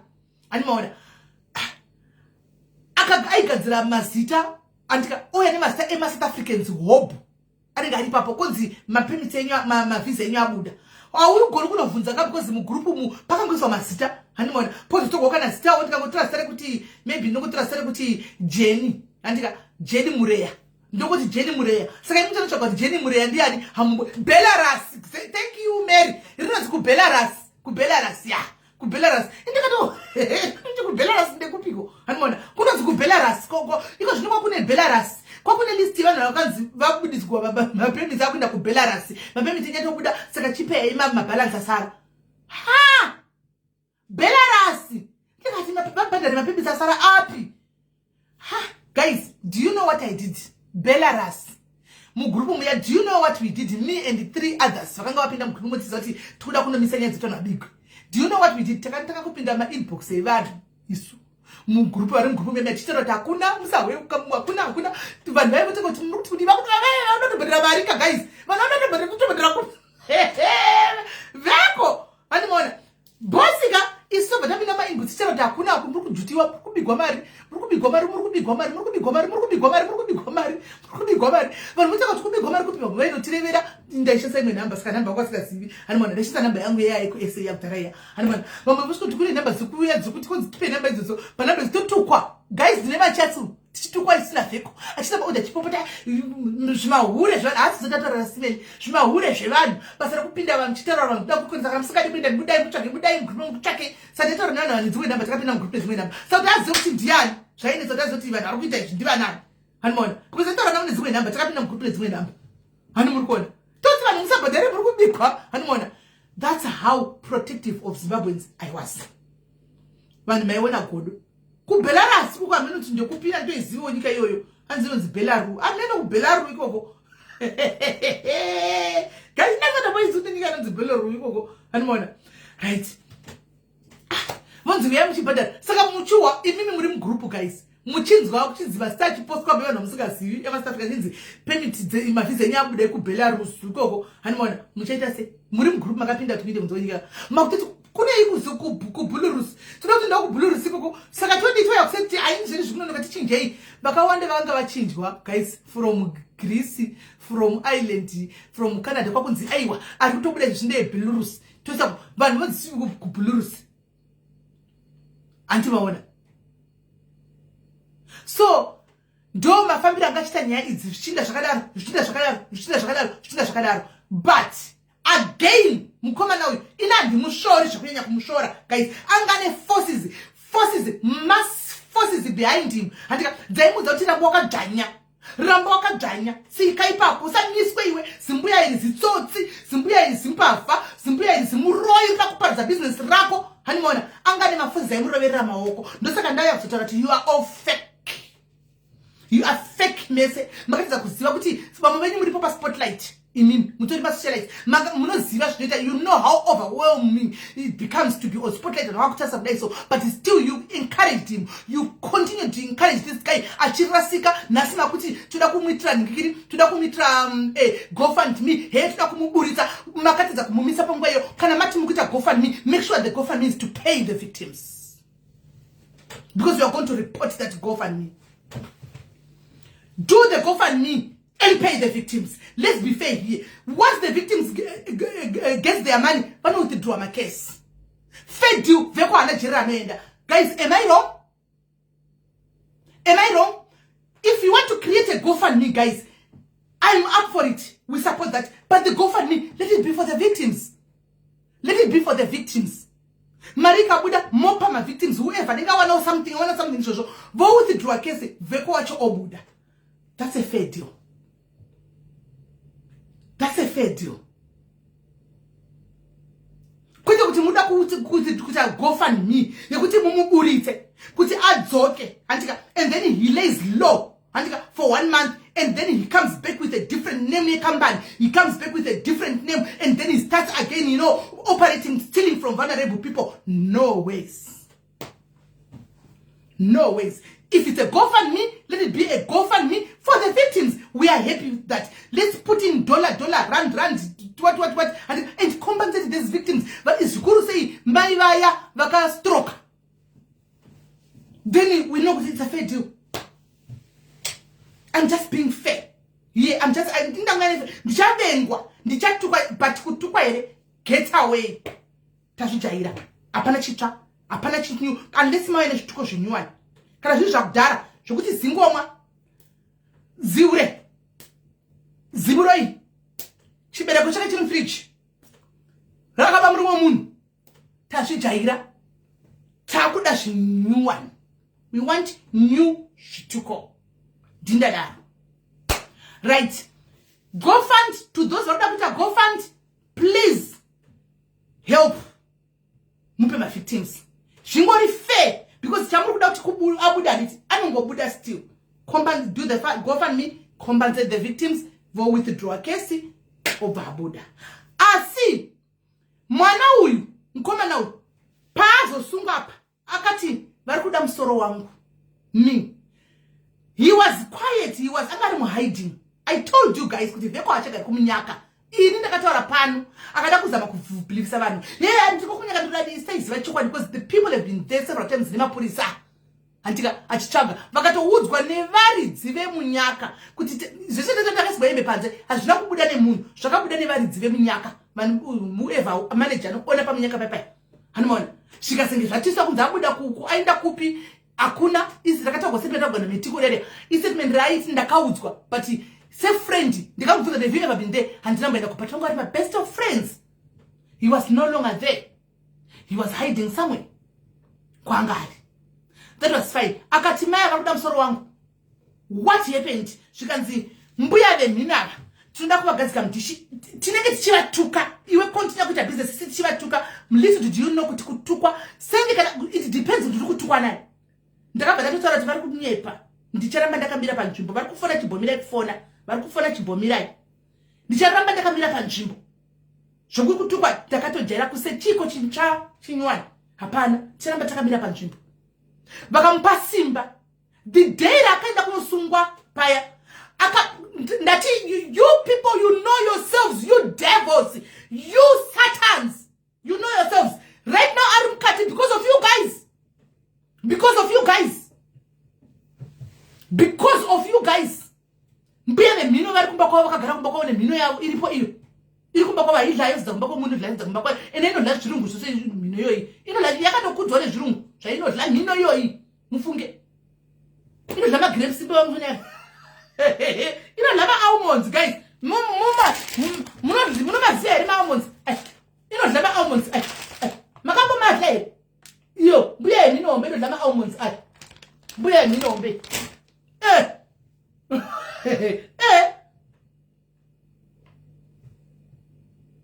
Makamunyengera. Mukati teke vatsika konzi dzvanya.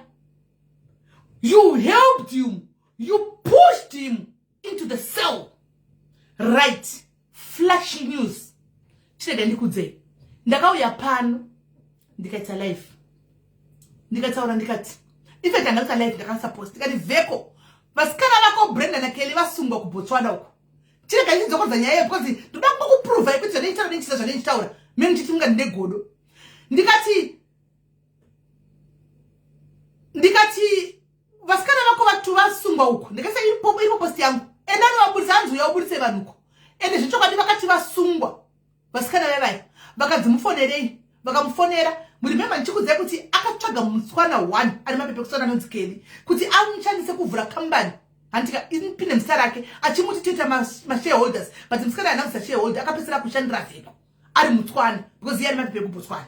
Vakabva vabatwa vasikana vabva vavharirwa vasikana vari mukati memiya handi ndobva vanzi right muri kubira vanhu handika nekuziva mutemo yekwa vasikana vaya vakati no zvikanzifonera munhu wenyu vakafonera vheko handika vakamuza tasungwa kuno uri kunzi uya kwainzi mufonere auye handika vheko akati alright ndiri kusvika ikoko akabva adzima foni yake. That's how evil vheko is as well. Hazvina kuti akuitika ndine ndikodzokera nekumashure ndikutaura vanhu vake manje vashandi vake manje vaimubatsira kuba mari kuvanhu because imimi vashandi ndemi futi muri pavha maimubatsira kuba mari maitoziva kuti hamuna kana one ngiri visa ramakamboona but you continued because ndakaziva interrogate vasikana vako ndikati imimi pamaizvi zvese zvamaita izvi makandeke maona visa here zvikanzi taiudzwa kuti mavisa ari kubudira kuSA hapana visa vakamboona vaingoudzwa kuti mavisa ari kubudira uko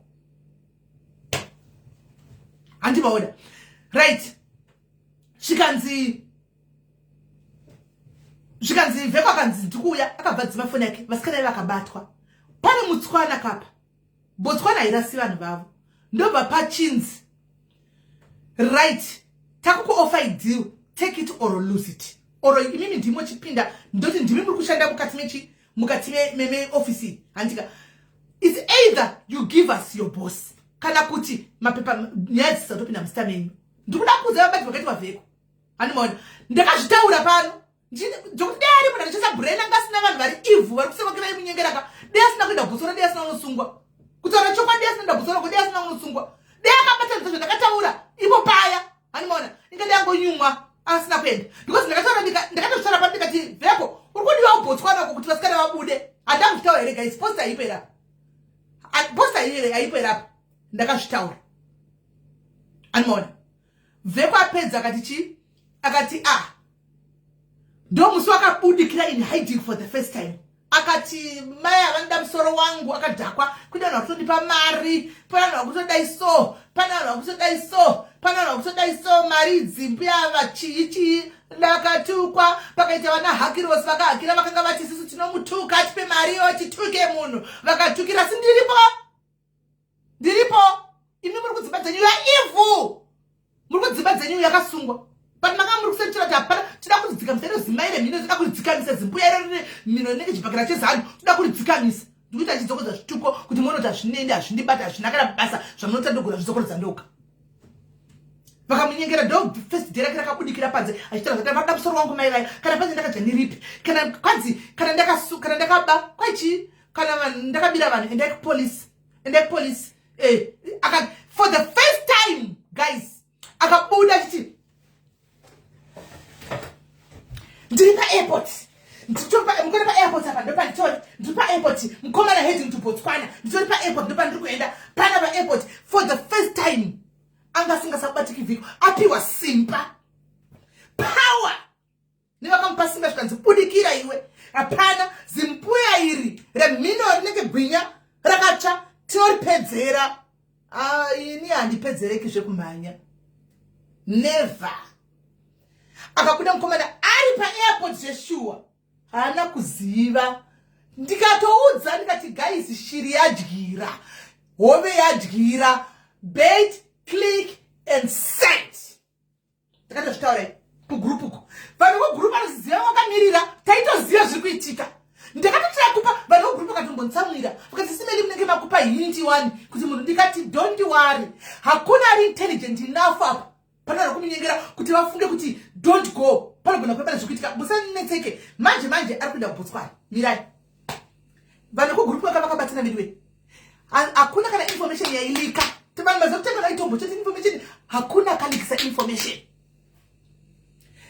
Brenda na Kelly vabatwa zvikanzi it's either you give us your boss or else mapepa musita menyu muende kukoti vasikana vakati no isati tikafidza tisingasivi hatina kutora mari dzedu dzikauya taisendai mari muaccount zvese vheko hana kuziva kuti malaptop ese angatotorwa neCID kudhara achirano vasikana mafoni evasikana anga atorwa kudhara handisika and then zvese zvaive some of everything zvanga zvatovepo zvanga zvatotorwa neCID kudhara ndobva vafona Kelly akafona akati boss paita couple yekuisland iyi vabvisa mari 60k but mari iyi handikwanisi kuti ndisende because you know what is happening maaccounts ari kumonitwa saka maaccounts achimonitwa ini kuti ndikupei mari hazviiti because mari yakaonisa inoti tisundzira mhepo uyai mucollect cash ndopandiri kuti vashandi muri mbavha maiziva gemu raitika maizotaura sei kuti maaccounts ari kumonitwa saka maizviziva enyu anomonitirwe kana maita zvinhu zviri straight kumaofisi kwenyuko kana zvinhu zvenyu zvanga zviri straight aimonitirwe nemakambani maaccounts vheko akati don't worry ndikuuya mangwana handisika akaisigwa zvimari to convince kuti iye kuti akwire ndege akatenga tiketi mukomana akati vari kuda musoro wangu mbuya vaya vari kuda musoro wangu zingoma yari kuda musoro wangu vamwe vakabuda vakati nokuparadza kugwane mwana uchitadzisa mwana kuti haso zimbuya rakafela life zimbuya rakazodai ndiri kuziva zimbuya rakafela life nedofo zvaro rakafela sina kana pekutoti tikaenda chero pape harina kana pekugara ndori kuudza izvozvo techingonyarara hedu chingosekerera handika zimbuya rakazofaila life zimbuya rakazoda kugwane mwana rugwane mwana zimbuya kugwane mwana guys ndikati zviriko hanzi tikuita ipepa aiwa isa pepa mwanangu ndimwe dzingi nyora chiko meli dwe 15@gmail.com akangoti vakandibudisa ari paairport kuti ndikati guys zvaendwa before imakausara mozviziva timu rekugroup kondisakati vanhu vane hana yavo vanga vatozviziva because tine mavictims ekubotswana akapinda mugroup imomo atinawo vanotoriwo nemacases mamwe uko animona vanhu anotorimo makesi number vanhu akavhura kubotswana zvenyu zvekunyepera lanzi kune vanhu 2 vakaripota kwaichi ndikufamba nenyaya ndikukuudzai vekwakwira paya ndikuenda kutora chibhanzi and dei aidzoka nekechi zveshuwa you were going to see him veko achinyanganya angave neforces ka nemamonyaka ari kumumirira kapasaidika saka dei akadzoka guys paimwiwa mawhiskey taizosvoteswa zvedu vana mazimbuya ipakona tikakaura tikanzi mazviona kuti ndati ndaizotekwa ndaingoti panotekwa ndaenda kunonyora muzasi ndazviona saka wati ndozvo ndaiti panategwa ndainda hanimona panemba ndisina kubloka iye nene atina kubloka saka ndaiona handimabloki akambondibloka akandi unbloka oga hanimona ndikati good one unbloka takuchinyatsokuona hanimona so asati akwira mukomana kuenda kubotswana ndikurangarira some days before apo pakati palife maivepo imi guys maivepo pana mai vakauya pano vemwana wekucanada mai vahombe vaya ve48,000 mai vaya vakakwira apa tikawirana naye pano veko tikati thank you pemo kangwara tikawirana mina ndaipiwa kundai ndaipiwa ndaipiwa na pemo ndapina ndadii paya guys mai vaya vakanzi pamaivepo palaivimi zvikanzi maini moraiti imimi nyaya yenyu ndoigona ndotora 10%. Imimi ndikati mama chingopiwa 10 chingoregera 10% mupiwe mari yenyu noti manyanya kuchema ngwa munhu mukuru maya handika mupiwe mari yenyu vari kuma late 50s uko vauti pamaivepo palife zvikanzi vauye kuseri tichingobva palife pano panenge pane mamonitoring spirits kapa anenge achipukula ari papo achiti tomuvenga asi aripo pano izvo zvipalife hanimona ndifunga chingopedza vakanonzi usavapeka na senti iwe don't give it kana kuti mari topanga pasinawo futi mai vai vakachitoenda vakati nai mwanangu ko Maria wati ndiuye nai mwanangu ko Maria nai mwana wangu hanzi imeli diwe 15 ina 15 meli diwe 15@gmail.com pisa 15 nyora jeni andakuzviona nyora meli diwe iyo yagona ngosa 15 chete yodona kuti kochishi yinda kuda kunoonekwa ma-output say imeli diwe 15 kunda ibvisai ndiyo yokumeli diwe 15 bvisai ndiyo ya zvikanzi mai vatakuignora ndotsada kundinetsa mbuya imi kusure kuno ndotsada kundinetsa mai vakadzoka naisi simeni ko zvandiri kunzi izvo ndakutonzi ndikunetsa ndikati mama chingoripo chokwadi ndechekutika mwana uyu paita vanyengeri mwana yakavhuma kuti anokupai mari zvakanaka mama hapana chiri chichaitika pane zvatokonga kuseri meti mai vangu vasiri mugroup guys ndochokwadi ndakabva ndavacheka ndikuedhai kugroup kuti mugutsikane mucheme navamwe munyaradza nekugroup ndobva ndavaedhawo mugroup mai vaya tichaedha mugroup vakwaita vamwe vane moto varimo mugroup vekwamutare guys muri kuziva musi vakabuda achimwa doro palive achiti mai simeni akunosungwa sisimeni vakuda musoro wangu aimwa doro mari aidya that day riya ndeyamai vekwamutare vane mwana ari kuisland ndeyamai vekwamutare because mai avandochema kuti akakangasa life yemwana wangu ndo vakanga vamupa mari nezuro wacho the previous day mai havandizivi vatiti zvesocial media handimaona mwana wangu anogara kuislandiwo kwai handachanda ndakamboona ini hapana kana chandaiziva ndikutaura kwemwana wacho handimaona mai vakuti mwana anoenda kuisland vabhadhara mwana kuna hanzi mari $5,000 here handimaona ndiyo mari aidla musiya madoro iwaya kana kune vakabhadharwa muzoti makabhadharwa nemari yamai vari kuchemera mari yavo kana kune vakabhadharwa that day kunzi oi mari nyara dzaizimbi ari pakona kana kuti oi mari maidoro mari iyoyo mai ava nhasi ndogona kuvafonera varipo pano vari kutochema mai vavo vanga vabhadhara 5,000 zuro wacho the following day ndopakabuda achibhosta ari palive achiti vari kuda musoro wangu akabva asungwa nemari yamai vavo ndo mari yakanodza mupisa kuti ndongori nekateni muakaunti daimwe yanga itoparadzwa meni handisi muri kuona right mukomana achinosvika polisi ranga rakatomira CID handika Kelly achisvika payada akandosvika nekabhegi kake paairport achiti ndingasvike kabhosi achiona musikana Kelly akamira apo Brenda akati timu rangu ndeipi saka makapula ari kupi tinobata mari handei tinotora bhegi ndatouya zvinokogara kana zviti mandibhukira kupi boys dzangu obvious titore bhegi ndinde achingonosvika pavasikana vaya richibuda CID paranga rakavakomberedza richiti sikukutsvaga uya kuno. Come and answer. Marikiti akaisigwa marikiti paairport ndo pakaisigwa marikiti, right? Ainda keiwe anosungwa ndakuchikudzai zviri kuitika. Ini ndine first information from a Tswana journalist. Akuna zvandandisikudzwa zvinhu nemunhu zvepasi pemutika handikazvotwa ito ndandirimo mukoti number 3 kwaza ndakukudzai chinhu. I want to educate you on one thing today. Your lawyer, prosecutors, magistrates, they work together. Besides kubasa, vanodya vese vanhu vaya, vanoshanda vese vanhu vaya, vanoma vese vanhu vaya. Right? Kuna 11 counts.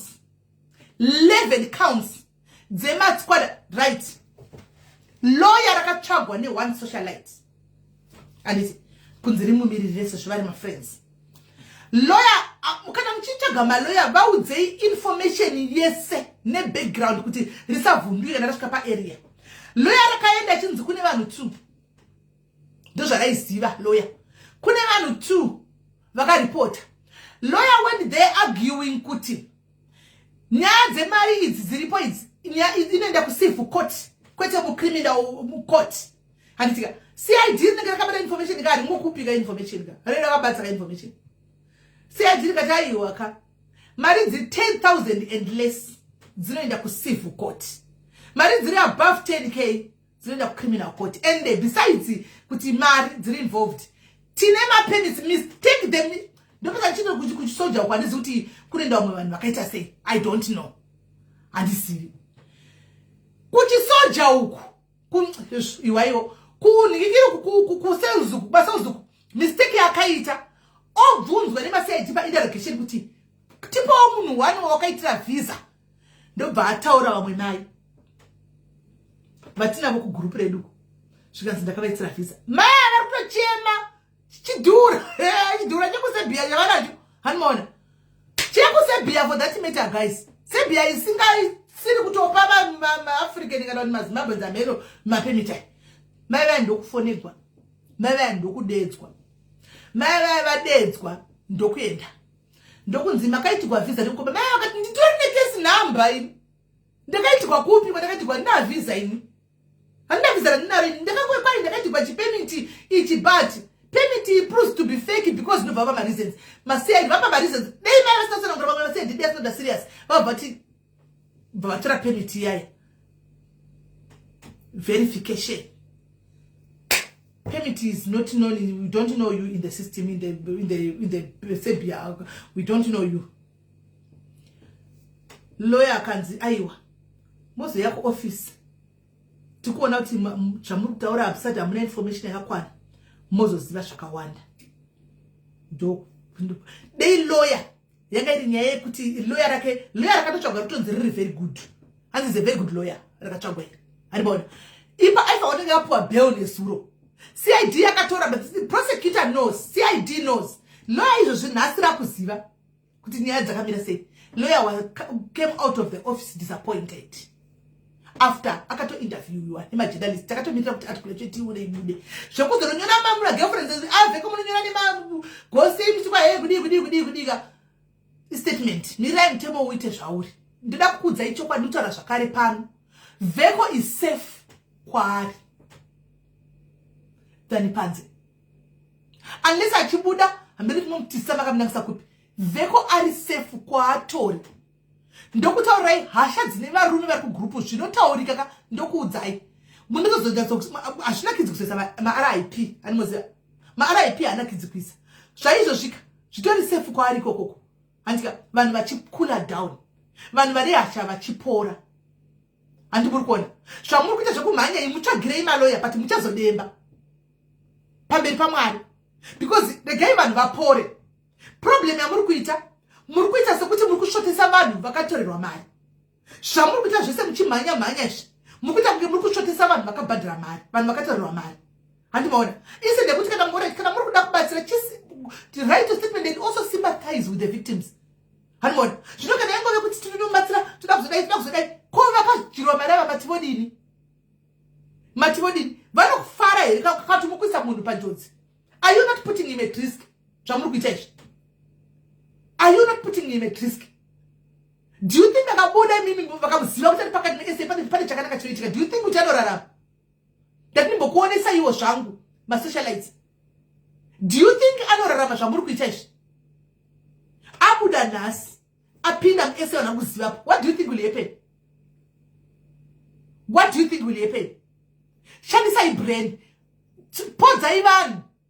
Kana muinadzo mari dzamuri kubhadhara idzi mali yachidinini, chipai vanhu mbicha, itai payment plan. Handika mukaita payment plan mukanyorana pasi. I'm sure the victims won't mind kuti vawane something because vheko kasungwa hapana chavanowana. Handi muri kunzwa? Vheko kasungwa kabva chakapuwa 10 years kana kuti 5 years nhasi. Ma victims hapana chavanowana. Handi pakatoita munhu andoti toda kuti tikupei mari yenyu. Bichana vangatofara vari kadhe something. Handimaona? Vangatofara because at least they know something. Hapana zvokuti vanoda kuti asulusa kuti adini vari kuda kuti vawanewo something. Chiitai mari vase shamwari dzacho imimi muri kuda chiitai mari uyai tikupidzai muguru mutaure nevanhu. Moita maarrangements mutaura kuti alright guys we are now having, let's have a binding contract. And mari ione mari pamwedzi tokwanisa kupa maybe tichakada 3000 pamwedzi. Handimaona kusvika mari yapera imi mozodiwo imi munotwithidhoera case fed you. Handimaona anobuda achisunungukawo zvakana achifamba akasununguka. Handimaona muri kuziva ndimbokuti dzoserei mbijana ndoda kuti ndite ndichikuvhura ifungwa. Andika muri kuziva gore rakapera pakabuda pakaitika nyaya yekutanga yekusungwa ndopandokudza kuti vheko hana munhu anoshanda naye. Ndoda kuti ndikutadze pane iyi tumesana vheko anoshanda ega.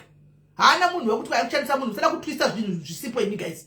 Handimaona last year akatorera couple yeCampton mari park akaenda akanovapa mari vakamupa mari maoko kudai akaenda ega in person vakamushisa mari kudai so asi vheko akauya akaramba palife parapa akavarambira muripo imi akaenda ndikuzivi inini makandipa mari inini kupi guys pane vakamba kuda chifiti vakapamba simba ina ndisiri masimba pakuitika mistake panapa guys nemotsvaga munhu wenyu akabheja pano zvokuti vanhu vamwe vazhinji vakasvika pakutobhiliva kuti vheko ari kurerwa nhema. Ndiri kunyepa here? Confirm, say yes or no. Ndiri kunyepa here? Akauya pana akavati inini makandipa mari kupi mimi inini chaiye kupi akatsika madziro akavaita mastupid couple iya pano palife panapa. Ndiri kunyepa here? Vauya mukadzi nemurume, mukadzi akakwira palife apa yeCampton Park papa adaro akavarambira nyaya ikapera vanhu vakati haiwa asiriye mukamureverera futi kapuli yakuseri ndikagwadziwa ndikati zvekechi 2 futi obudurira futi. Ndobva ndati kune kapuli ya guys ga imimi chiregai kurasa moyo chatakuita panapa now we are setting a trap. Munanda maruri we set a trap tomubata hanti kesi munayo makaripota zvikanzi kesi takaripota tore kesi namba ndibvantaridza ndobva ndatsvaga ini ndirinya kutsvaga mwana wangu musikana mumwe ari mudiaries panapa ndikati mwanangu fona namba idzi uti utaure naye conversation ndobva ndamukocha mwana waya ndoda kuenda kwakati ndoda kufamba so saka process yenyu unoita kunge munhu ari kuda ende conversation ngaisapera nhasi ichapera kusera mangwana to make him believe kuti uri kuda kuenda. Mwana wangu akagona assignment mudiary mwana wangu padiaries apa anchetauri zita rake anogara kukoko kunikiri koku iranibeg Midrand amensa boide.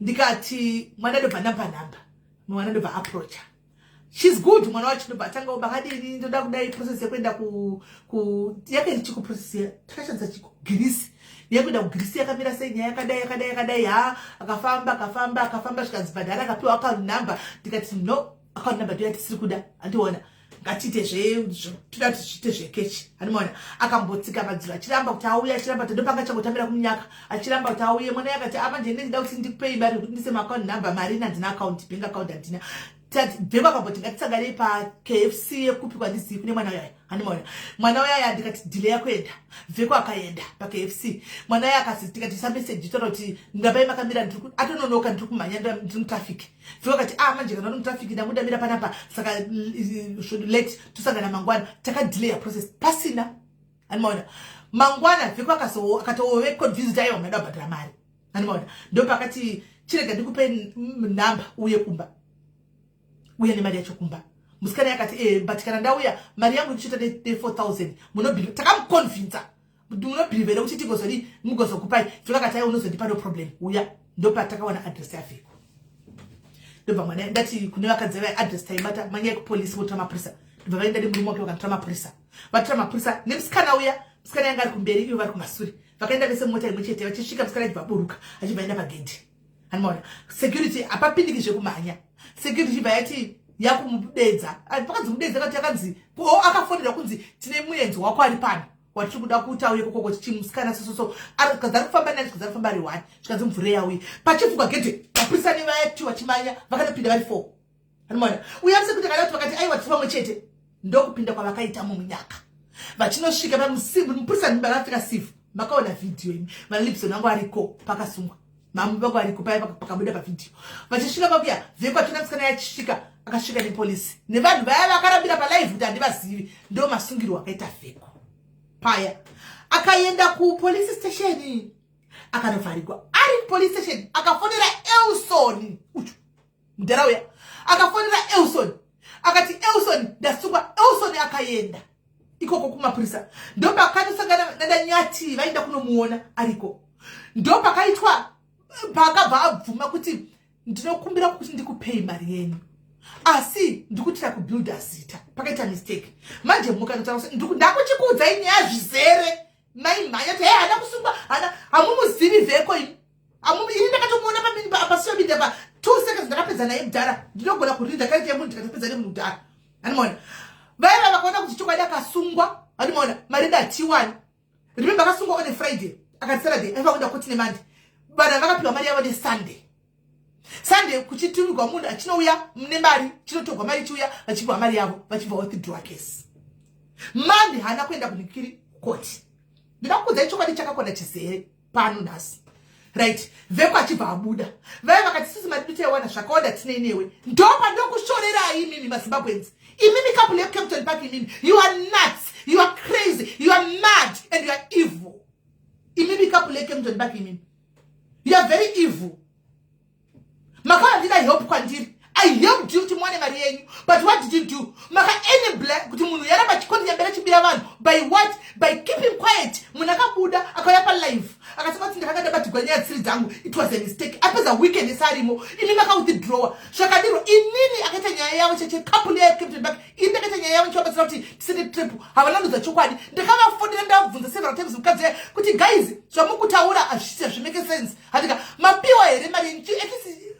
ndakubasira tumwane mari yenyu confide in me vakati akanda nditoshamisuka zvafamba sei ndopa ndakaita question mark ipapo because vaka nefire yevene mukasira yakwandiri hanimona nekukula kwangaita hanimona ndakaona kuti no pane zvaitika panapa hanimona pane zvaitika zvanzi togosafamba sei zvaka anenge abhadhira prosecutor vanga vachiu ndikati mufunga ndiri bharanzi mirai kutadza kuti game iri ndoriziva hanimona ndakabva ndabata munhu kunikiri South Africa ndobva ndati remember kuti vangavhura docket vangavanipa case number muri remember vangavanipa case number chira takatoripota case number ichi ndobva ndanditarisirawo case number iyi kuti nyaya iyi yakaita police yakapera sei zvinhu zvezvo zvinenge zviri musystem yes masystem yes everywhere zvinenge zviri musystem handika munhu wangu yandobva nditarisira musystem ndobva ndiprintira ndikatoposta pana vanhu vanisendera zita ravo senemu yavo case withdrawn date Sunday pakati but vheko angabva auya taura kuti hanzi angabva auya atanga tanzi izvo ndatoregedzwa hapana kana chandakaita yanga iri mistake ndakuzera ndamhosva vanhu vakamubhiliva vanhu vakatanga kuti tuka but nhasi dhoketi vanogona kuriposta futa and mukoma moboisa ndovangavavingwa that lady ye nemurume vakavaunza kwandiri nini and I helped them kuti vawane mari yavo but vakauya chinyepa kwatiri pana vapuwa mari vakuzvita vanhu vakapenga ndikati vati mabhadharo yakati matetenwa vachisika but it was not making sense to me ndibva ndatozoona kuti no the case was withdrawn ndibva ndadzokera ndibva ndivasendera docket vaya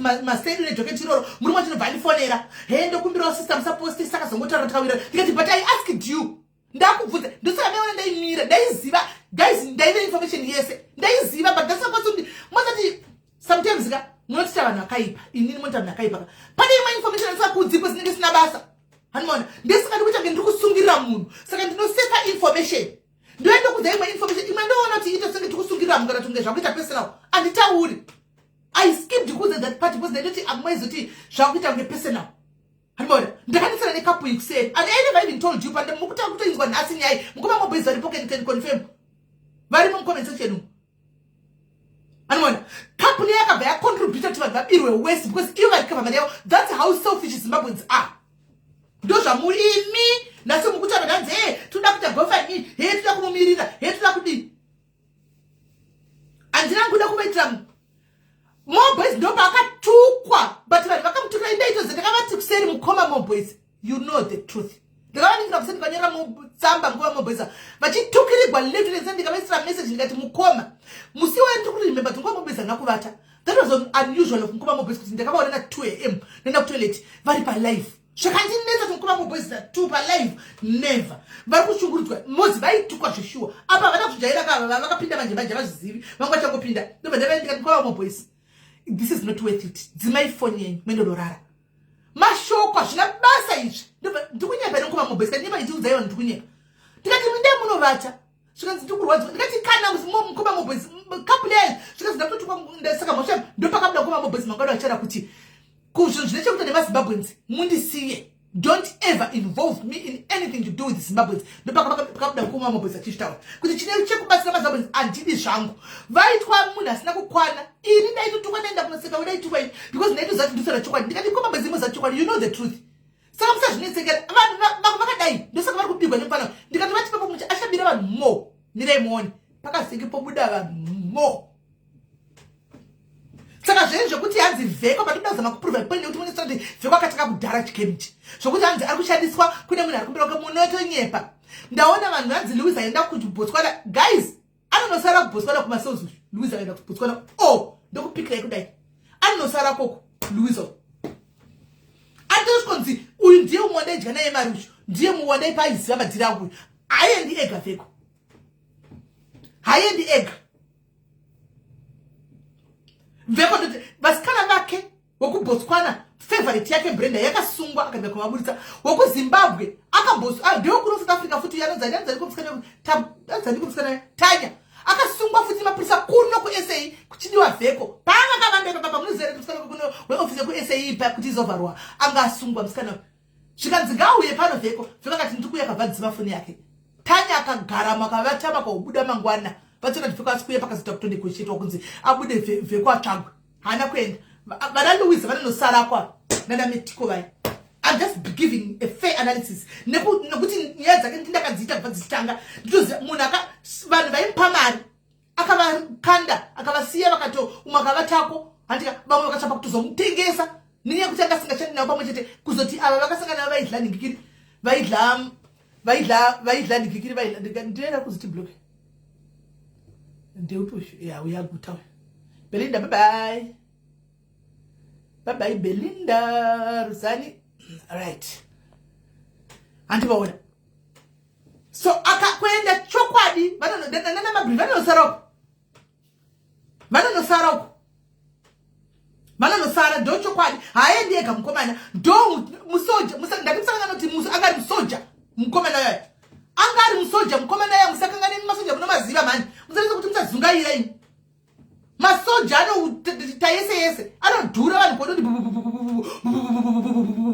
achidhura vanhu nepfuti kuhondo vana Louisa anodhubha vanasara ava munonanigira chikafu paBotswana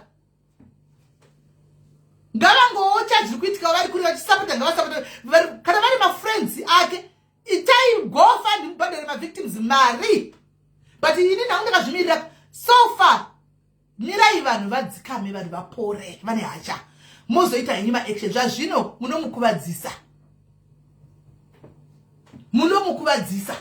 zvaizvozvi munomukuvadzisa vheko munomuurayisa chimbosiya ariko kune vari kutaura nana mai vake andi ndida kuti munoti mwana uyu akaita sei tererai this one haisi public knowledge ka ndakuchikudzai nhasi ani ndati ndikukudzai nhasi chinzwai pane ari kutaura namai vake chinzwai kuti mai vake vakamubvunza kuti chii handivazoti kuti mwana sungwa vakamubvunza kuti ko maassets ake titengesai maassets tiwane mari yekuti havana mari yekusunga because mabandikuenda Botswana tiwanewo mari tisunge tinomuona plus tikwanise kutaura nevanhu ava tipe mari dzavo ndobva vaya vati maassets hakuna handisi kureva Betiko kwete Betiko kune mumwe ari padhuze navheko handika ari kutaura nemabereki vake vemukomana mai vacho zvikanzi ko maUber vakati maUber hakuna maUber zvokuti right now mai vacho anogona kufunga kuti vamwe vanava vanoda kutora zvinhu zvavheko zvikanzi ko maUber hakuna maUber zvikanzi hakuna maUber zvikanzi ko mota dzake vakati hatina mota yatinoziva isu hanimaona mai vamira vaperekwa vakadaro mabereki vake aivabhilivhisa kuti ndine mari kuno kuUK kuSA aivabhilivhisa kuti ndine maUber ndine chakati nechakati kuSouth Africa uko vabereki vake mai vake ndinoziva nemabhizinesi anawo mai vake vanoziva nemabhizinesi anawo asi tikuziva kuti haana ndiye munhu wamuri kutaura kuti imimi hanzi adondosvika imi gaizika imi gaizika right zvaizvozvi toda kuve fair anditika tinoda kuve fair I'm going to open platforms for my victims anditika the victims ndime vandikumbira this life anditika ndazongotaura ndichianalyza ndichidzosera vanhu background asi zvamamakumbira kuti vanhu vanzwise kuti ati kana mouya imini anditika muze patiri mai votobhirwa kuti kune maasisa kuti zvinhu ngazvitengeswe tikwanise kudii kuti abude hakuna chinhu chiriko kwamiri kuda kuti mabhodhoro ako ewhisky kana ari kwakasara na kuti hakuna hanimaona ndiye munhu wamuri kudzirewa muri kutaura imi ndanzi ari kushandiswa kune mabhosi kumberi kwake he vana Metiko rongori zidumburiya Metiko ndewe district zvotozika kune vanhu kungoti hamugoni kuinvestigata ini ndakamuudza panga paka aindituka pana pamukomana wayo ndikamuudza pakati iwe ndichakusungisa gemu rakora ndatopedza naye ndatomibvisa azvitira makeva kediziri mwana wayo pazvinhu zvemari zvakatopindawo manje hapasina achabuda vheko atachabuda here vheko achabuda vheko drama richatanga kana auya zvikuru semabhururu akapa because anenge akudawo kusenda mabhururu anguwo imi mabhururu avheko wait vheko achauya mukasanda naye kujeri he will come back and the drama will unfold because zvamalive ezvabete vanhu vanazvotanga kubvunzisa kana adzoka achizokuona zvamaitaura zvasvika anoda kuzopindura vachi so macontent creators their content is coming when vheko is back hani muri kuona because anenge kuti okay dog you know imi vana Sparks nevamwe vari kumira naye kuti vana Prophet Sean andika torai mari dzempiro mupe mavictims dzematate ipai mavictims chakandirwadza Prophet achitaura mune vana vavo vakadhirwa mari 2 vemuchechi mozati vanhu vakupisa proapostol mugrupu so vana vacho vakushaya kuti vodini vekuchechi animaona ndakapisa kati no regai ndotaura navo mira ndinde kunotaura navo because makuomesera vakadzi ava vana vacho vekuchechi apa vakato mazita avo akatoisa ajiamu disaster chai ndakazovafonera nzadzi yangu shoni ndikati zvadzima kuti taskei kune vana venyu mugrupu vakadhirwa maruko idzi dai zvokuparidza shoko dai mambomira kupindura dzamastreet idzi makutorasika muri kutaura muchiko vanhu mambotaurawo here mavictims mune vana venyu imini tu vakadyirwa mari right now vaona message yenyu mugrupu kavidhio kamaita kapostwa mugrupu that is not nice ndikazovaudza zvangu vakanzwisisa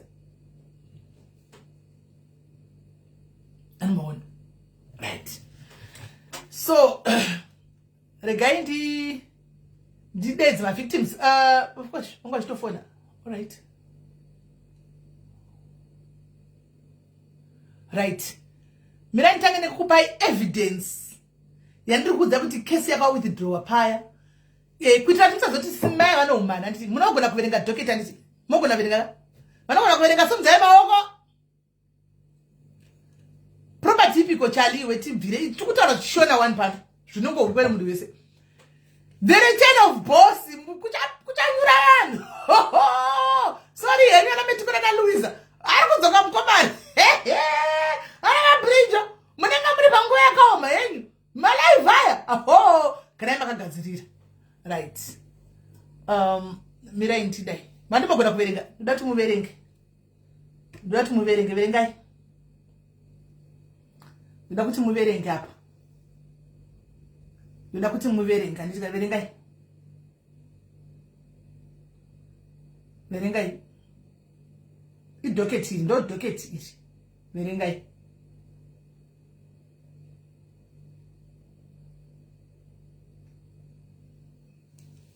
anti muri kuona maona here kana tamuda kuona ndikuverengerei hamuna here kuona ndikuverengerei maona here maona here alright hazvisi kuoneka. I'm reading for you now. Station Kempton Park, case number 73-6-2024. case number chiteererai kune vakati mapurisa munochiziva. Date and time reported 24/06/04. Case yakaripotwa musi wa 4 January, February, March, April, 4 June 2024. Right. Member reporting complaint or arrested station and Selematsela. Right. Complaint and state and mutsikana ya ainzi mubviri ndio senemi yake andika mubviri ndiye complainant andika nemurume wake anonzi Victor andika accused Evans Svechere. Offense code 61010. Act organization what sake sabat amene mwela kujiraji wakanapa. Right.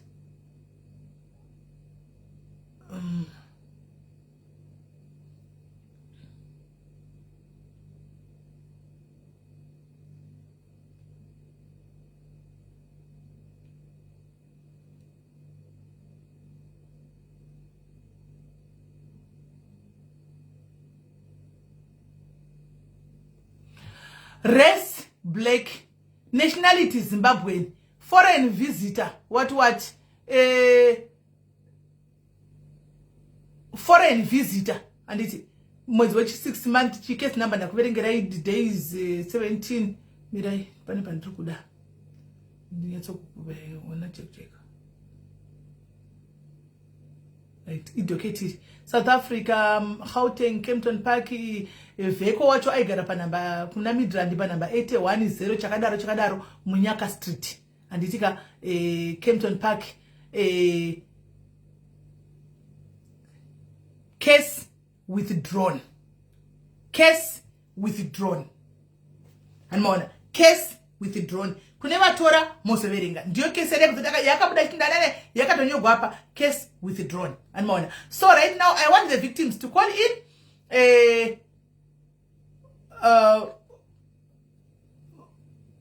victims to call in vachitaura tinzwewo pfungwa dzavo pada vada kumuregerera kana tida kumuregerera aiwa zvinenge zvaendwa handitsika zvinenge zvangoendwa tife tivanzwe sezvo vari ivo vaya vakumbira vakumbira life handitsika right.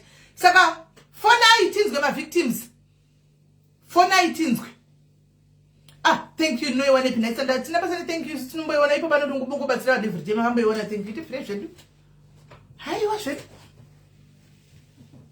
right anzi endicap yes they threatened ndikati munogwara mopenga munombozama mukutaura naye here right pa anzi pa live izvo zitafadzo right fonai guys fonai right. Hello Sisimeli. Yes, muri victim ere?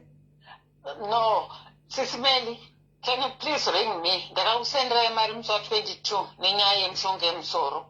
Hamuna kuvhura message yangu, ndakutumidzira. Ndina kuzviona so ndikaramba mari here saka ndakuvhura message ndakuiona musi wa 22. Ingana ndagarira pamusoro pemari regai thank you. Ndasi anambobata phone ndiri busy takatogarira mari. Aiwa regai nditarise regai mwana tinotumira izvozvi maita henyu regai nditarise mari yangu kana yakapinda.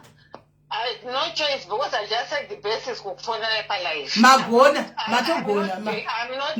magona magagarira mari regai ndigotarisa sure regai nditarise maita henyu. Thank you very much for the support makada kuzviona my sister. Ndo hamunoti mukaita zvokuita mamessage kunozara izvozvi kune mamessage hobho kudai asati avhura so ndanenge ari kubasa pesa. Anditombori sister, I'm not your sister baby. Ndirama Joy. Ama Joy. Aiwa kana madhe. Thank you for the support. Murabe support. ndinonyatswa kusungira pezve zvekuti aiwa chirege handina kuzviona chiregai ndigotarisa ndigotsvaka ndigoona kuti mari yacho yato irimo here zviuye kana kuzviona ini ndakatokutumidzira inonzi chii ndakatoita screenshot yekuti mari yapinda on the 22nd of November. Kana kuzviona. Alright, bye bye. Kana kuzviona, thank you. Ndichatarisa. Bye. Kana guys, vanita mchinifonera video kana maita mukangoisa mari musina kundiudza kuti ndikutenga chakatusa mari wangu kada sinje anditi dzimwe zvino kwizvo zvikuzere ma message kwa anditawana ngwa zuro kusara zuro mari mwesuro ma green egege kuti ndipa kuti uzombogara pasi ndivhure ndione aiwa vasi kundinyadzisa guys vatora chokwadi guys vasi kundinyadzisa aiwa guys vari kutaura chokwadi chavanhu vari kuti vakaisa mari ndanda kuzviona zvo ndanda kuzviona kai guys vari kuti vakaisa mari ndanda kuzviona havana kududza saka at least vatotaura vatogona right gaiti mbonzwa totozovatsvaka regai ndigare ndatoseva namba dzavo ndikwanisa kuvatsvaka nditoona tozokangamwa zvinjibva pano nzani vatogona because pamwe pacho handibatiki zvokumhanya guys senge izvo zvindi kubasa kunoita 4 days hauwani nguva yekuvhura mameseji ayo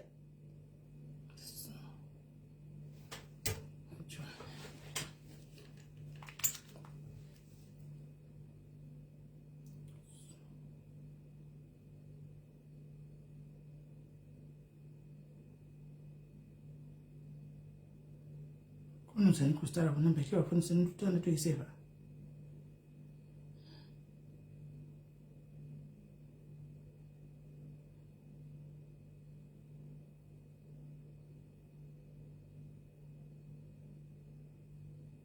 hai ndizveshuwa vakasenda guys yanga isina kutovhugwa message yanga isina kuvhugwa zveshuwa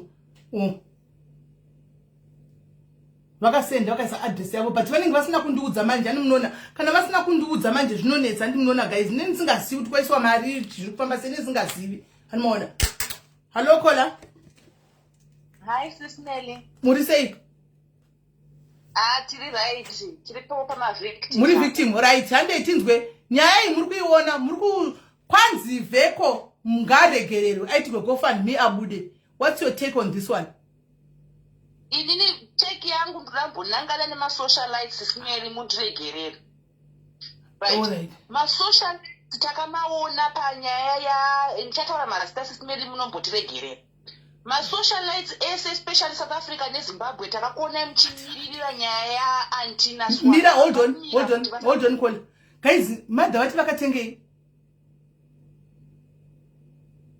vati vakatengei madha guys vati vakatengei madha ndinokwanisa ndivafona ndinoda kuti mushonga wevhudzi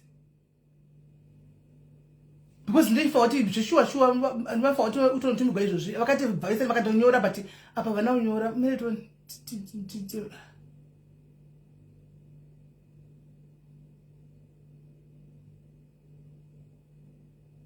nditaure kana kuti mirai alright kuti ndione kuti vakatengei panditira kutodzokera pamachati iwayo alright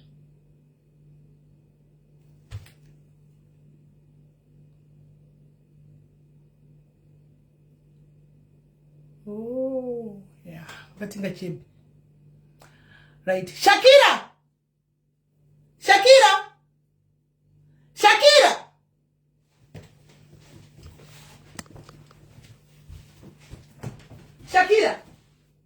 uya kuni kutuma mwanangu nani kutuma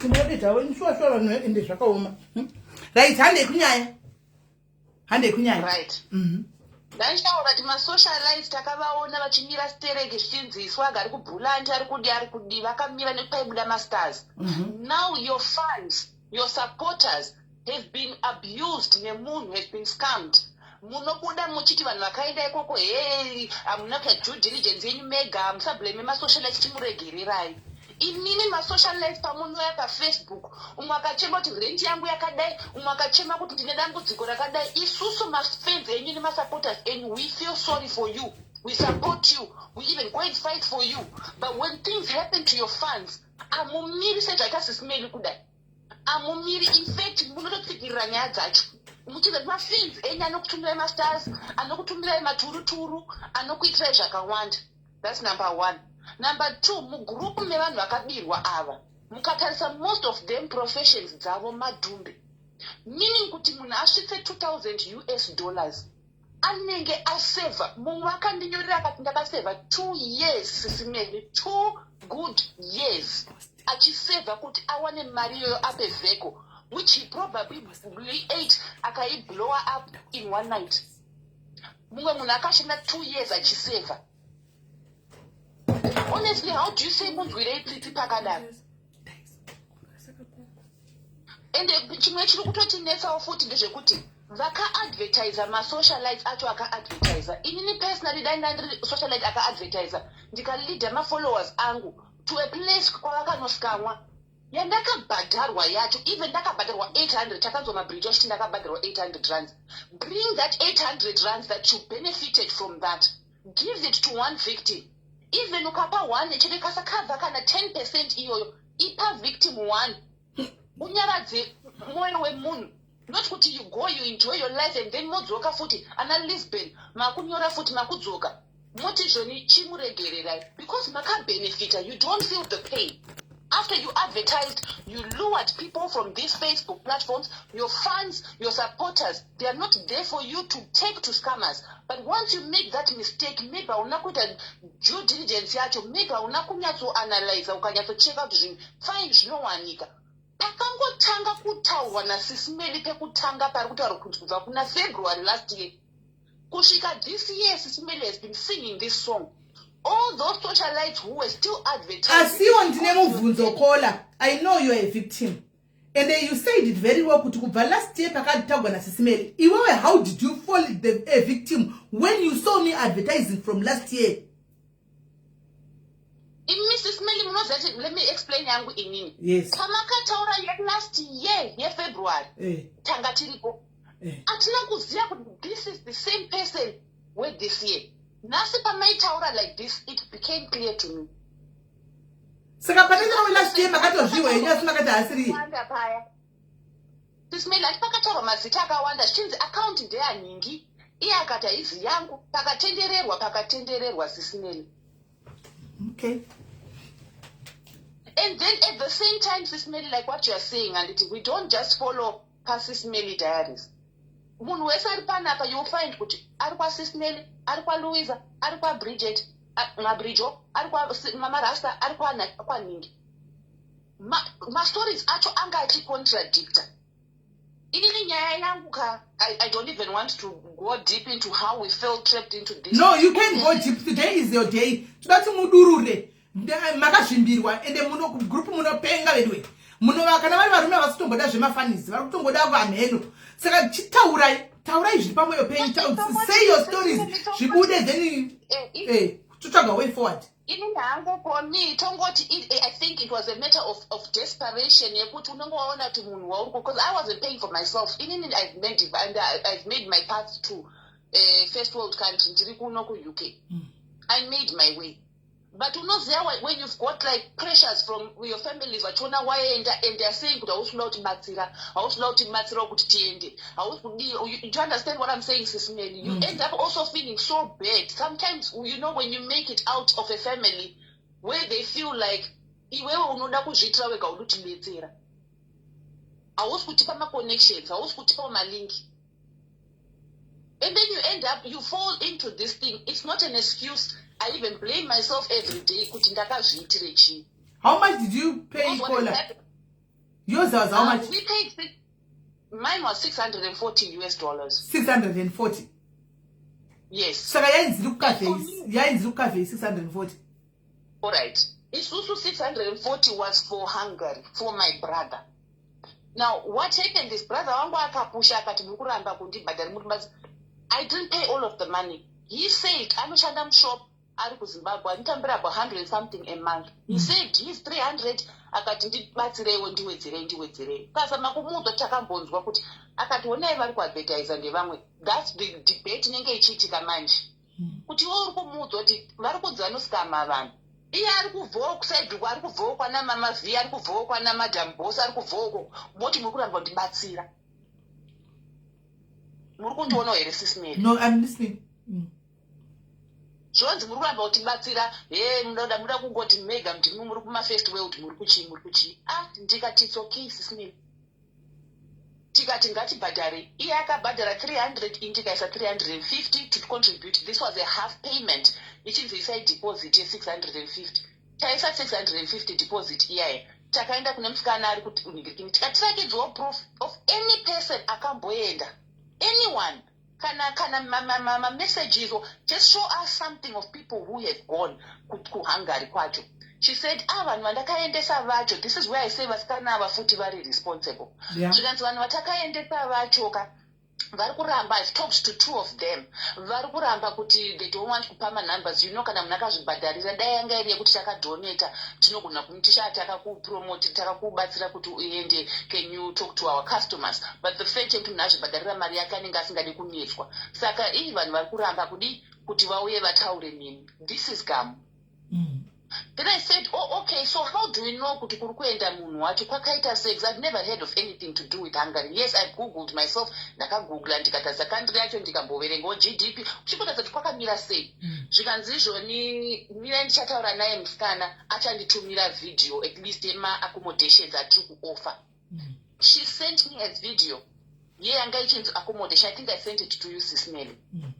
Akandisendera a video what they were calling the accommodations, and it's free accommodation. In a lounge, a kitchen, a bedroom, nature. It was quite okay. It was livable. It was nice. Because English told Posha Kato Nakawani, do Patakan, change the payment. Komana kaenda konofila maforms acho iwaya ati kunzi maforms akafiliwa yeye takata macontract akanofila contract then banzi enda unesa mari ku account ya Evans. Saka isusu takatodeposit account ya Evans yeku-Zimbabwe. Came back with the receipt. Tikanzi tikukumbura kuti muye nepolice clearance, passport size photo, ngana photocopy yepassport ichi tikaendesa ikoko. Ndiyo nyaya iyo tikanzi within 3 months. 3 months came and went. Following up.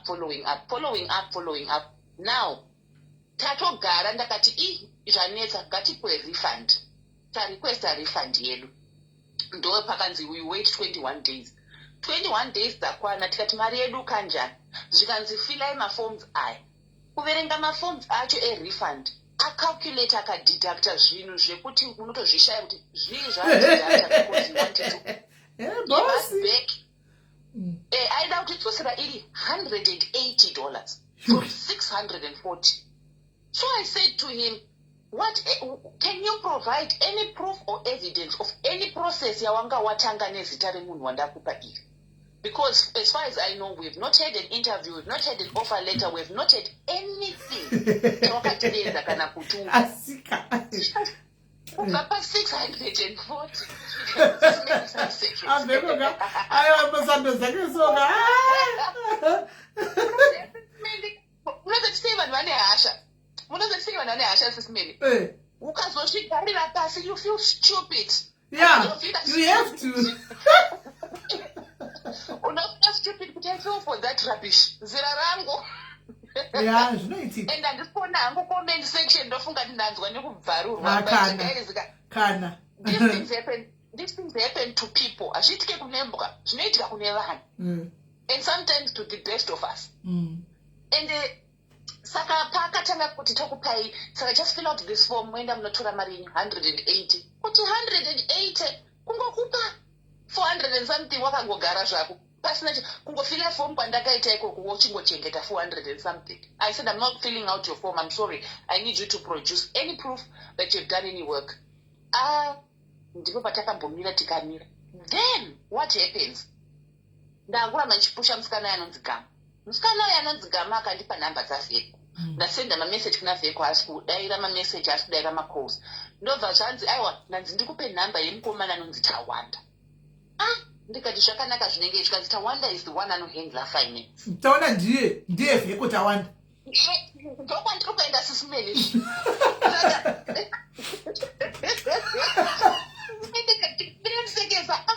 Tikasaseka chasara kuchema. Saka taita ndatanga kutextira Tawanda uya. In fact, Tawanda ndiye akatonditanga. Was what I said to the girl Gamuya. Ndakatomsendera message. I think I've sent it to group. Ndakatomsendera message. Now I understand why people are saying Veko Imbava per Facebook. Now I understand why those stories zvanga zvichitaurwa dziri kuplay out the way because of your communication nezvamuri kuita. Kana muri kuda refund, explain zvandakubvunzai to proof izvinhu zvese. Nani chiri kufunga kuti refund inouya kapanguva iyoyo. Ndobva zvanzi zvoni Tawanda uya. Tawanda ndiye akatouya kumessage kwangu. Ndaripuwa namba yaTawanda bhandidhangira bhandisendera message. Zvikanzi kana uri kufunga kuti unoenda kuna more boys ikoko unofunga kuti more boys anoitei patiri isusu seDiamond is not part of Diamond. Even if you talk to Veko you can do nothing, you have to talk to me. And takakuudza kuti wafira maforms here kuti utore 180 year. Ndakatukirirwa ndikavadaira kuti this is not professional zvamuri kudaira. Ini chinofunga kuti nditaura necompany. Andauziva kuti kutamba nemunhu wani. Ndatora copy paste conversation chitukirirwa naemployee in quotes Tawanda. Ndikanopesta kuna Veko, ndikanopesta kuna Gamu. Nyambisa handisikuziva kuti Veko ndiye Tawanda. Ndikumudhurira mamessage. Vasikana vakazodura zvese. Angari manhamba ese waidiya izvisi Veko. Saka maipiwa nhamba inoenda kune nhamba yake yamusingazivi inini. Mokutuka yake zvepamamessage apa. Ariye zvake Veko mukomana. Imagine. Vakaudza vapurisa zvese. Vasikana vakaudza vapurisa zvese kuZimbabwe. Vakamumirira kuZimbabwe. You see. Saka inini ndakazongondi mugroup ndakutamba ndichitaura ndikati patitavhunza vanhu vese vatiri kutsvaga vese vanga vari connected to Veko ko uyo anonzi Tawanda. How far uyo anonzi Tawanda because ndakatukirwa stereki naye mushandi wake akambotorwawo nemapurisa. Zvikanzi no Tawanda ndiVeko. Ndakapenda. Aya mukomana game anorova. Ayorova game anorova zveshuwa Pro Max. Pro Max. Uenda mpashando dzake zvekuti dai akashandisa knowledge yake to start something legit he was going to do well. Yes. He was going to do well. Ndozvadaimudza pano une potential chaiko chita zvinhu zviri straight unoenda kumberi but mari yacho yangatomunakidza iyoyo. Yakamunakidza plus what you said zviya zvekuti anga ane defense force remasocialite rekuti pakangotaurwa zita rake chete. Vainge vachikutukirira vanhu saka vanhu vakanda vaitya kutukwaona. Vanhu vakanda vaitya zvokutukwa vanga vasingoni zvongotukwa chimbodaro but isi masocialite agara panapa dog game racho kare kungotukana saka hatina chatiavhunduka kana kuchana kukwatana kudii but just a random person wo akangodzi nokutukirira anobva ato you know. Ende panapa turataura chokwadi handiti. Sisimeri munoziva pane mumwe munhu watinotukirira hedu tinomutukirira kumastreet but pane munhu wani akambotaura chokwadi. Ende dai takanyatsochiteerera hake ndiSwaga. Okay. Swaga akati Veko approached him. Akati tinovhara vanhu this way. Serious? Chinotsvagawo vako maclients. Serious? Yes, Swaga said it. Zvekudai manga mamuwana aikudza. He said I don't know anything. Really? Swaga said kuti akatosa maaudio. Achinzi unoita sei kuti utore maclients unomboma with this is before I think vanyatsoti Diamond Migration but akaplaya maaudio. Akatozviplaya. Saka pakazobuda nyaya yake yekuti vhuruvhutswa uko akabirwa mafoni nechina Veko already because Swaga ane drama. Hicho. Muri kuona? Swaga angabuda kuti ndakukufumurai ndichakuvhurirai manyaya enyu ese ndichamaburitsa manyaya. What I know inini padaitaura naye chaziti yanga iri nyaya iko. Achingoti chimukomana chingochani chinonzi Swaga ichichi akambotaura like achaziti yanga taitaura iye padai mutsura nyaya kutsenana zvo kudi kana chikomana chinonzi Swaga ichiri chingochani che pane zvakabhotaura but another tembe chine takabanda kusamfungwa unoza but he said something along those chikomana ichi chingochani chinonzi boy kudi you know akambodaro comment section iri kuti chisi simeni vamwe vari kuti anzi Swaga akadaro umwe akati asi Swaga umwe akati remember live yaSwaga chitari mafi 11 umwe akati gauye Swaga umwe akati aifunga kuti zvokuba ndezvetime ndezvelife yese here okay umwe akati Swaga akatotaura Swaga aita akabhuriswa naVeko ndiye akamutumira vanhu Swaga munomushora you don't believe him but ane kauchokwadi manje Swaga anga akutaura kuti zvoni ndakuda kukunyatsokuvhurisa kuti uri mbavha iwe Veko anga achitukana naLuisa Swaga saka aienda kusera achiti Veko dzora munhu wako because pane time yavaimbotaura vari 3 or some I don't know what was the case but Swaga said it kuti pane paakasolicitwa naVeko kunzi uya upinde muchigame uya tikudzidzise kuti zvinotambuka sei And Swagger had the audios. So kubama phone yeah my audios why? This is news to me. I was not aware of this, honestly. You Sakavanhu makazvinzwa izvezvi and you ignored still mukati anopenga Swagger. Hey, muri kuona manje sisimere zviri kuitika apaka. Munhu wese une kwaunofollowa nekwauri kuteerera nezvauri. I didn't click in my mind evanhu vakawanda until watonyura sisimere kupusa takatopusa kare musaregere muchatidzokorodza. Yeah, true. Musarate motirova tanzwa handiti takabvuma kuti big error big mistake. Louise ane mapepa haana kwanoenda vanongomutumira dhudhula yeko. Louise ane mapepa haana kwanoenda. Louise ane ndori ZDP yake haana kwanoenda. Louise is fine. Louise akatongwara akatokasika azviona sisimeni. And akazvisudurutsa, and for me personally handina anything against Louise aifamba naye vaifamba vese vachitamba vachifamba vese vachita sei. One day ndichingoti ndomuudza here ndorege ndomuudza but ndaizati malife anomaona. One day ndakazoenda ndikati Louise nona zvemunhu kambani kana kudini kadeni andirenewa wangu ka dei wambotiza kozi kuseruka kune nyaya dzopisa dzemunhu wako uchapinda mucrossfire uchinzi ndinoziva kwaari akabva aita step back cheshu akabva try step back ipapo. And also Louise atinomuita hatisi kumunanga vamwe isusu because she never advertised or fought Sisimeli or anyone anga achitaura kuti pane chitsotsi chiri kuitwa. Vakaadvertiser avo ndo vatiri kuti aiwa amungadyi mari yemavictim. Kana not kuti vakapuwa as gifts. Vakapuwa as gifts is not your fault. But vakaadvertiser even after Sisimeli and continue to receive money. That money in good conscience. Honestly, if it was me, any my victim are serious like vaya vakastroka. Inini, I'm not even talking about myself, Sisimeli. Inini ndatozvipira kuti zvakatodhako. But pane vanhu vari kutonida, like I said, kuti vakashanda. Pane mai vakanzoti 2 years, madhumbi, to save that balance yakapa veko. Even pamataro GoFundMe for victims. Varikufanira kutospearheada izvozvo zvemaGoFundMe anataiti anani vachitoimaketa vachikanda papage pavo. I think this is one thing that I don't know. Amen. Kufunga kwavo mapage avo, their pages, their rules. But at the same time, I think a lot of people, followers, fans are watching and will know where to put their money or to bet, because you can't be on the wrong side of history when it comes to a situation like this, where we are talking about very vulnerable people. Even myself, I've never been scammed in my life. You are really smart.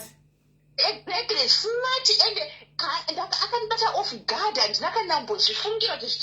you know, and then those are know it, and then you learn a lesson, and then I'm okay, and I've taken my but and I know my situation is not dire. No, I'm okay, but mugrupu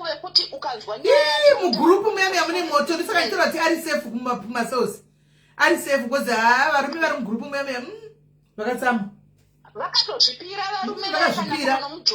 vakazvipira vakazvienda vanototaura vakazvipira kuno mujoina ndo zvinodityisa izvozvo. Uyu wekubhadhara lawyer chipo. Some of these things, be on the right side of history or step aside. Step aside. Unaona victim, unaona perpetrator. What I want to stand with the perpetrator. I can't even comprehend kuti zviri kumbofamba sei. Is it because wakamaka Sisimeli vaya kumaka zuva? What is that? Zvekuti unotonyatsoti ndiri kumirira nemunhu akadaro. We're talking about vanhu vasiri mugrupu dziya dziyaka will never comprehend the damage yakaita munhu ushu. It's the same nekuti zvoni uponzi paitwa repa narapist wona nhonga kuti tinoda kumubhadharira maloya kuti uyabuda afambe ngafambe zvake. When you have damaged some people, inini I can say for myself, it's a disappointment I'm not damaged. but ndiri kutoziva ende ndakatotaura mugroup member kuti ndatogive up but pari kunzi contributai titsvagewo nefollower whatever I'll do it because there are some people in that group sisimelika vekuti ndikarara hope kandobva nyaya dzavo dzinorwadza pane vamwe vataura nyaya yekuti vari kuvaka and what she stopped all that with the hopes of doing better in greener pastures but it was taken apart by this one boy, not man, boy. Rega ndipewo vamwe mukana sisimila mshow others. All right, Kola, thank you very much. Okay, bye. Ndotaura toona comment yomwe munhu kwai mune mchingotaura ari kupima victim acho ini sure vanhu kungohakira chinenge chingosikama hapana.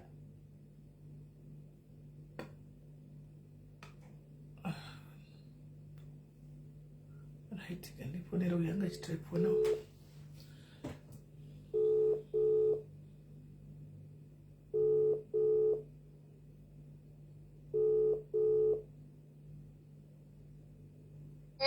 Hello, Kola, sorry, ndikurichena call yako. Okay, maskera the family. Laskera masera sei? Laskera Martin Tifon. Yandi muri victim. And yes. Taura items. Yeah, even sisimeli chukundirwa ndechekuti mabloggers edu kuZimbabwe why advertiser zvinhu wasina kunge wakonfirma kuti zviri legit here.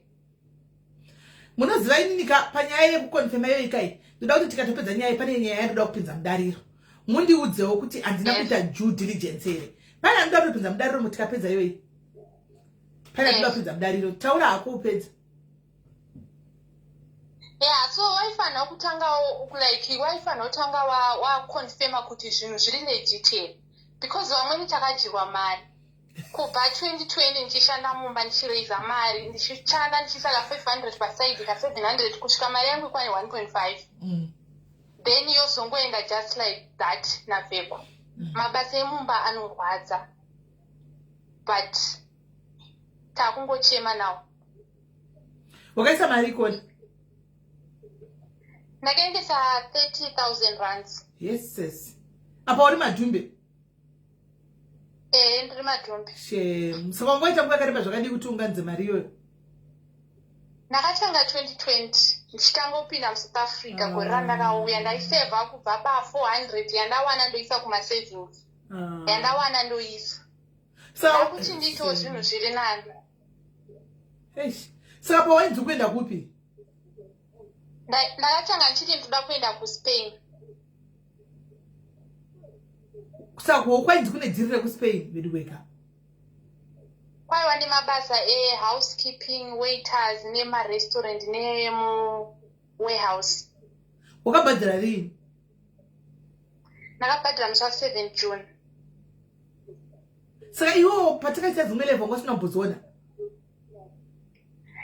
Tara chokwadi sisimeli ndauda kutoreura. Ndini like pamakaita life ka.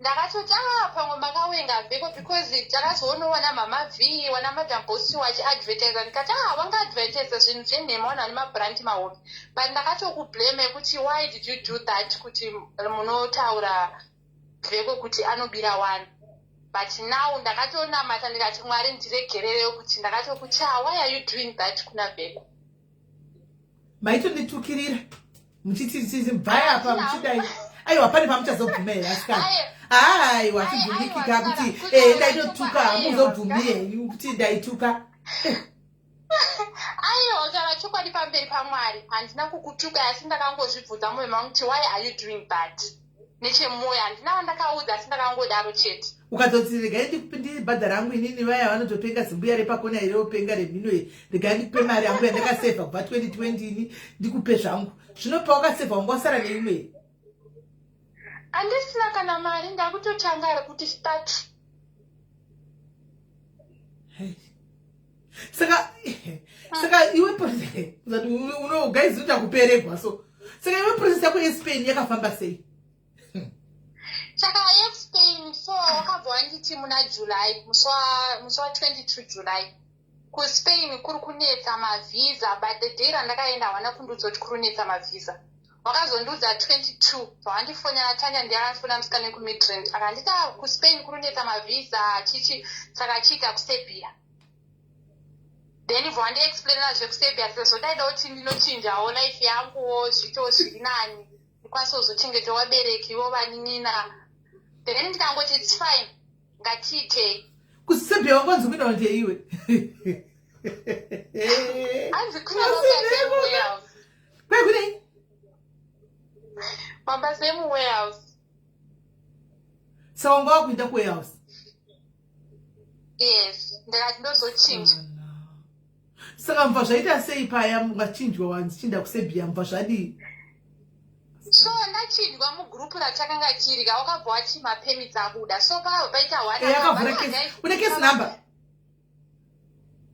ndinayo anayo vese vakugrupu kune vakuna munhu asina kesi kugrupu vanhu vese vane makesi number taura hako so pakabva paita one akabva uya mugrupu kuti guys ini ndaenda kuembassy nandoverifya permit yawakandipa ndikati it's a fake ifraud yawakatoitirwa hakuna hamenowo chirungu chawakashandisa kuti hakuna work permit yekuserbia plus kuserbia kutorwe mazimbabwe watatone 2 years sisi kutora so munhu iyeyeka akapopota mugroup then agent wemudiamond migration egroup wakabva wamubuditsa ani mukona so ndakabva nenda kuinbox kwake pananomubvunza ndikati wai wakubuditsa zvikanzi avanhu ava imbavha matsotsi cause ini ndakazotonetsana naye anonzi akazodzoserwa cause angabhadhara 58,000 iri akazodzoserwa 18 imwe yacho anozodzosera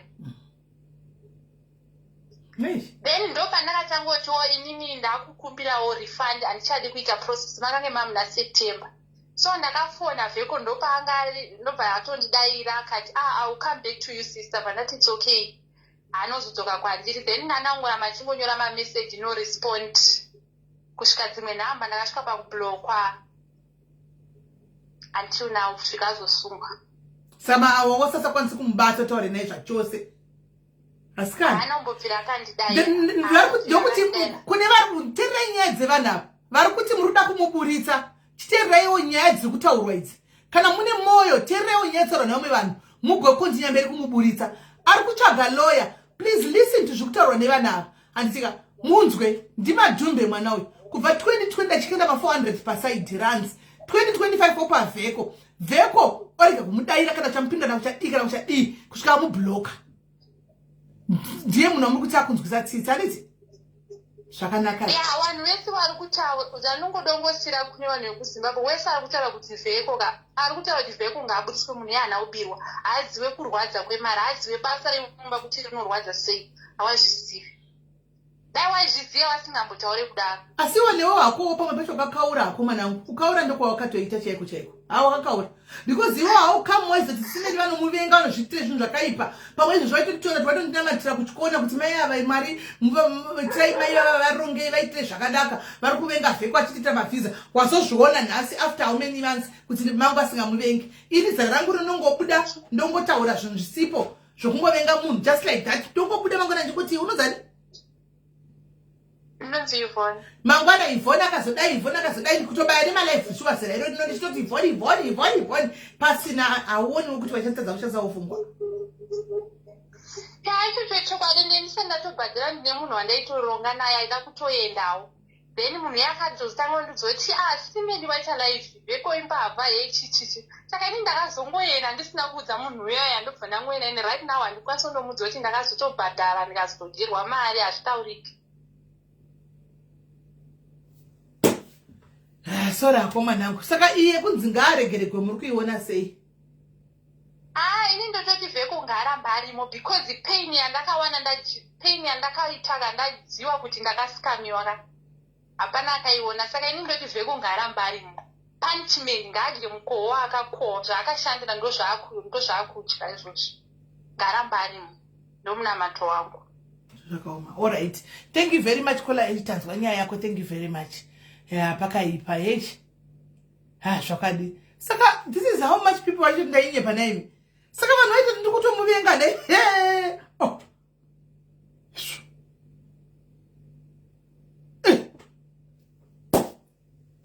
uye nikisi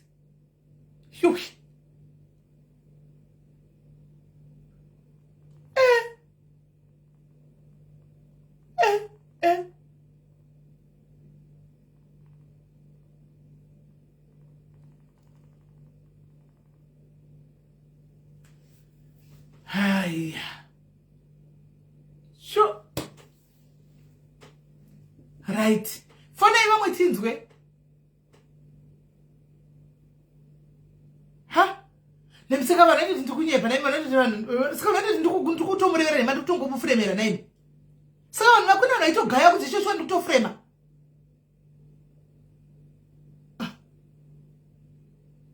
Saka kuna vatogaya kuti ndaitomuvenga. Indi vanhu mitswai. Saka maitogaya kuti simaiti vari kuvenga munhu wanisingaziva ndakaona pano.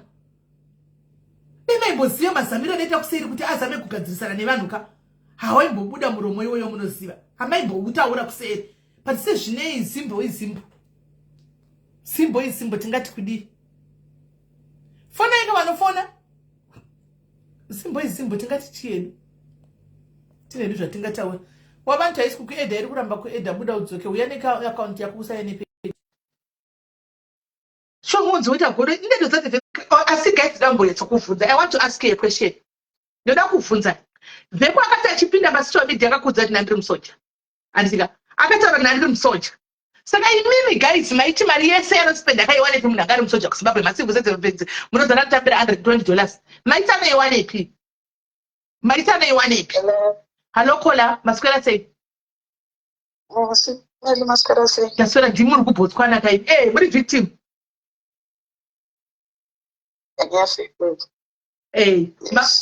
Makamupa mari. Mari yacho it was equivalent to 1,500 US. Alright. Pana mai kupesera kumupa kufona. Vekupesera kupa ndichafonera back. Au call back. Right. Chitaura itinzo imakamupa sei zvakafamba sei makamuziva sei chichaitika. 1,500 network yenyu. Yes, but mapinisi ake it was fake and network yenyu chakaipa network find out kuti chakaipa network kunitedza kunyatso bata zvakana. Hello. Right, akukunzwai. Maka zvakafamba sei? Patakaita veko akanga takutsvagira vanhu kuAnzuLastenburg chichi handiti ndobva atizvoni kwazara kuchaita saka we are opting you for Serbia kuti mende munoita sei munoshanda kuSerbia handiti saka iye chibharanzi chaakaita simili handizivi kuti chibharanzi here kana kuti chii because iye haana kuziva here kuti Serbia havasi kutora maZimbabweans here kana kuti chii handi muri kuona saka patakaita find out isusu kuti Serbia haisi kutora maZimbabweans takabva taenda kuofisi kwake ndobva tati isusu we are asking for refund. Makaziva sei kuti Serbia haisi kutora maZimbabweans? Makaziva sei kuti Serbia haisi kutora maZimbabweans? Takatuma munhu pane akatanga kuenda kanorambirwa vhisi handiti ndobva tatuma munhu bvaenda bvaanokonfema akonfema bhanzi ukatoaprovirwa vhisa rako unenge utori wekutanga because for the past 2 years Serbia hatisi kutora asi kutora maAfricans handi muri kuona saka isusu takatoenda tinoclaima mari uku titori neinformation yakaita sei yakakwana. Muri kuona batasvika bvataona mushandi wake bvatamuudza tikati isusu takuda mari yekubheki zvikanzi pemiti yange yatobuda chii handiti vhisa tikati but iwewe kana uchiti pemiti yakabuda mavhisa ari kudhinaiwa uko pemiti yacho where am I going to use it ndoishandisa kupi ndoishandisa kupi because haunganditi hanzi wandipa permit rako basa wakatopedza where am I going to use that permit where am I going to use it in the first place where did you get that permit because a country cannot issue you a work permit and deny you entry into their country. It doesn't make sense. It doesn't make sense because unondipa permit iwewe permit yacho where did he get it? It's another fraud iyoyo simei on its own andimukunzwisisa it's another fraud on its own. Tikavhekwa akatofonerwa akanzi pana zvikanzi mukutotikwereta booster tasara nebalance ye500 mukutondikweret makasara nebalance yangu basa ndakapedza bvataenda paNaledi police station bvataenda bvatanoripota handitena unoripota paNaledi police station akatofonerwa naofficer in charge akanzi my brother you are not being fair because you took people's money knowingly kuti havasi kutora maZimbabweans. Why did you do that? Because they should report. I will send my lawyer there.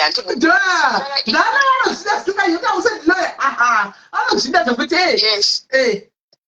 Saka musi wakazowanda vanhu kupolice station vachiripota simeli kwakadedzwa kwakuna iye manager wake anonzi Brenda nemusikana anonzi Kelly handimukunzwisisa kuna musikana wake anonzi kuna Brenda naKelly variko ngirikini mapurisa anga aripo wakati these two tinofanira kuvapinza pai mukati handimukunzwisisa tinofanira kuvapinza mukati kusvika tabata vamwe vanhu ava handimukunzwisisa saka ivo I think because patakabva ikoko tikaenda kumatent tikazobva kunofunga kuma around 4-5 tikavasiya variko handiti vachinzi vari kudetainwa saka I think these people nemapurisa they reach an agreement yekuti tikabata these two tikavaisa mukati we are not going to catch this big fish handimuri kunzwisisa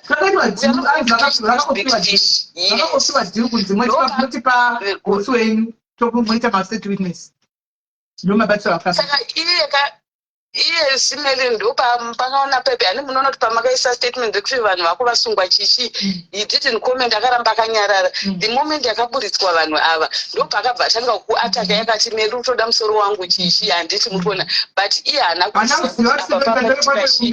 dhiri handi mukunzwisisa haana kuziva kuti apa paitika dhiri ndosaka paakabuda achikuataka ichichi but zviri kumberi haana kungaita sei haana kungazviziva handi muri kuona ndo paakazofonerwa iye ngirikini vhekoti akanzi kune kapo ida kuenda kupi kuisland but hatingashandise matransaction ebank transfer because everything is being monitored chiuya iwewe in person utore chimari handi muri kuona kupusa kwake uyu akabva amhanya because iye akabhilivha kuti dai papaine nyaya vanhu ava dai vari pai dai vari mukati ende mapurisa vakaona kuti vakaisa vanhu ava mukati he was not going to come and rescue these people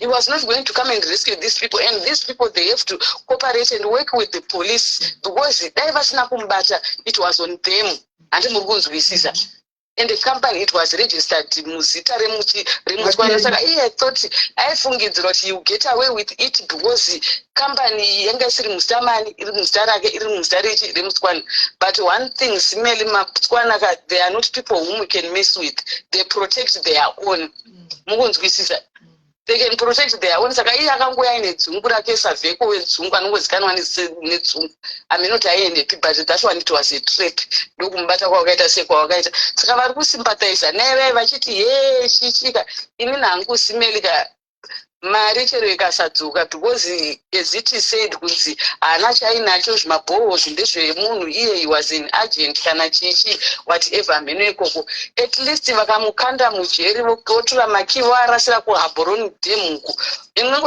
unenge uchiona kuti justice has been saved pane kuti one akadyira vanhu mari dzavo oenda futi on live achitaura kuti se ndisiri kusungwa zvikazoti meli unoda musoro wangu chichi deep down iye achinatsoziva kuti zvinhu zvaari kuita it's illegal achipa vanhu mafake permits ende uye akanyora achitaura kuti hanzi it was 6,000 nyaya inofanira kunge ichiitwa civil court do you think if it was 6,000 pula simeli vaita trepere yekuti vamubatire kuairport munhu 6,000 pula haisi mari yakawanda vaiita here that trep iyo yekuti vamubate sisimeli because of 6,000 pula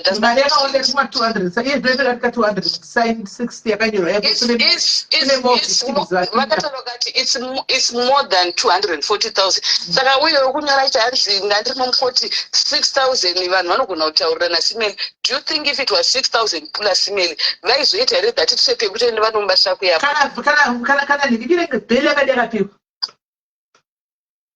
do you think kuti if it was about 6,000 vanhu to simeli and after that vheko is stupid that boy chione kunyepa kwaakaita akunyepa kumacid kuti pane mumwe munhu akatoitira vhisa handimukunzwisisa resebia tipe zita vavapa zita that person bvafonerwa akanzi uya kuno mukunzwisisa nyaya yake iri kuinvestwa kuserious crime yefraud serious crime handimukunzwisisa anyepa akati ndaitira munhu vhisa munhu akashedzwa simeli akanzi uya akati handina vhisa randinaro ini ndingori nepemit yandakapuwa ye vakataura this is fake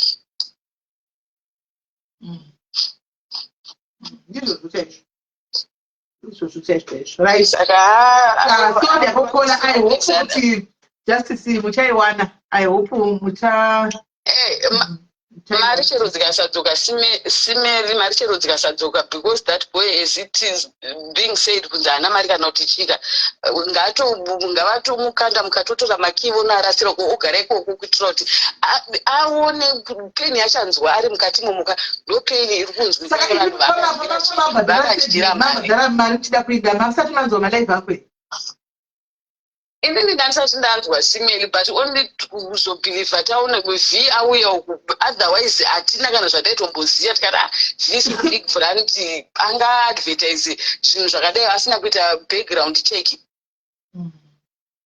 pakauya mama v kunoku. Anyway, thank you very much, Kola.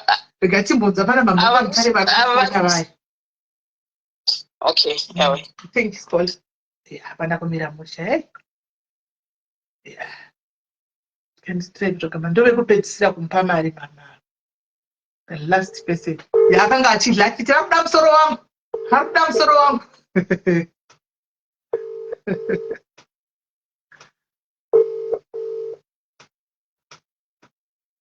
Hello, mother. Hello. Maswera sei?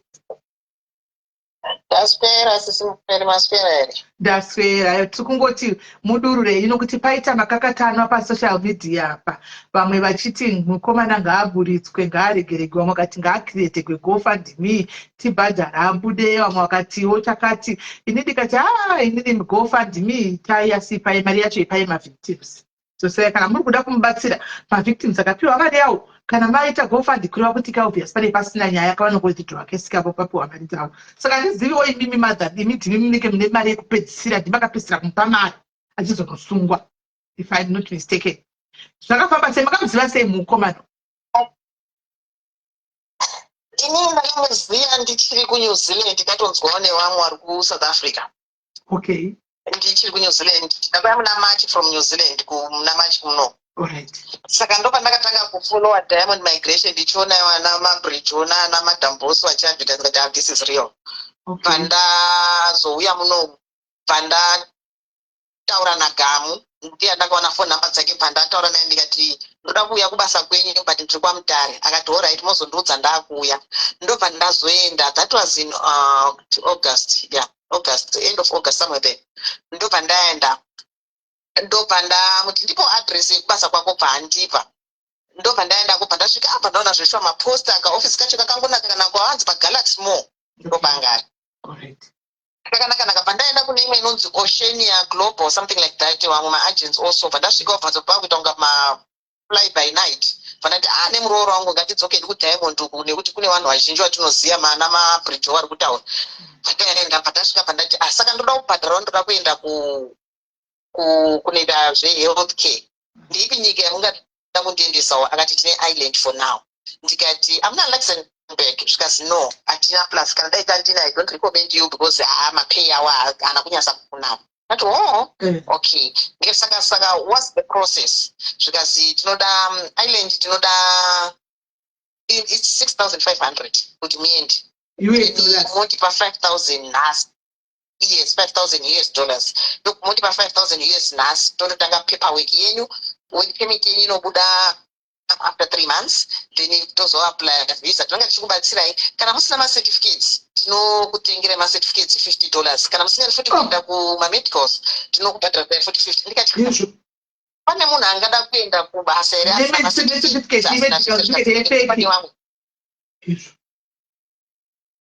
amene iye akati hanzi pane watakagadzirira gama akanditi pane watakagadzirira reO level raidiwa amene kunyika yakataura hatina hedu kubatwa because vanhu vekunyika ikoko havazivi macertificates eO level ari kunoko saka tokugadzirirai zvese ndikati no inini I've got my own certificates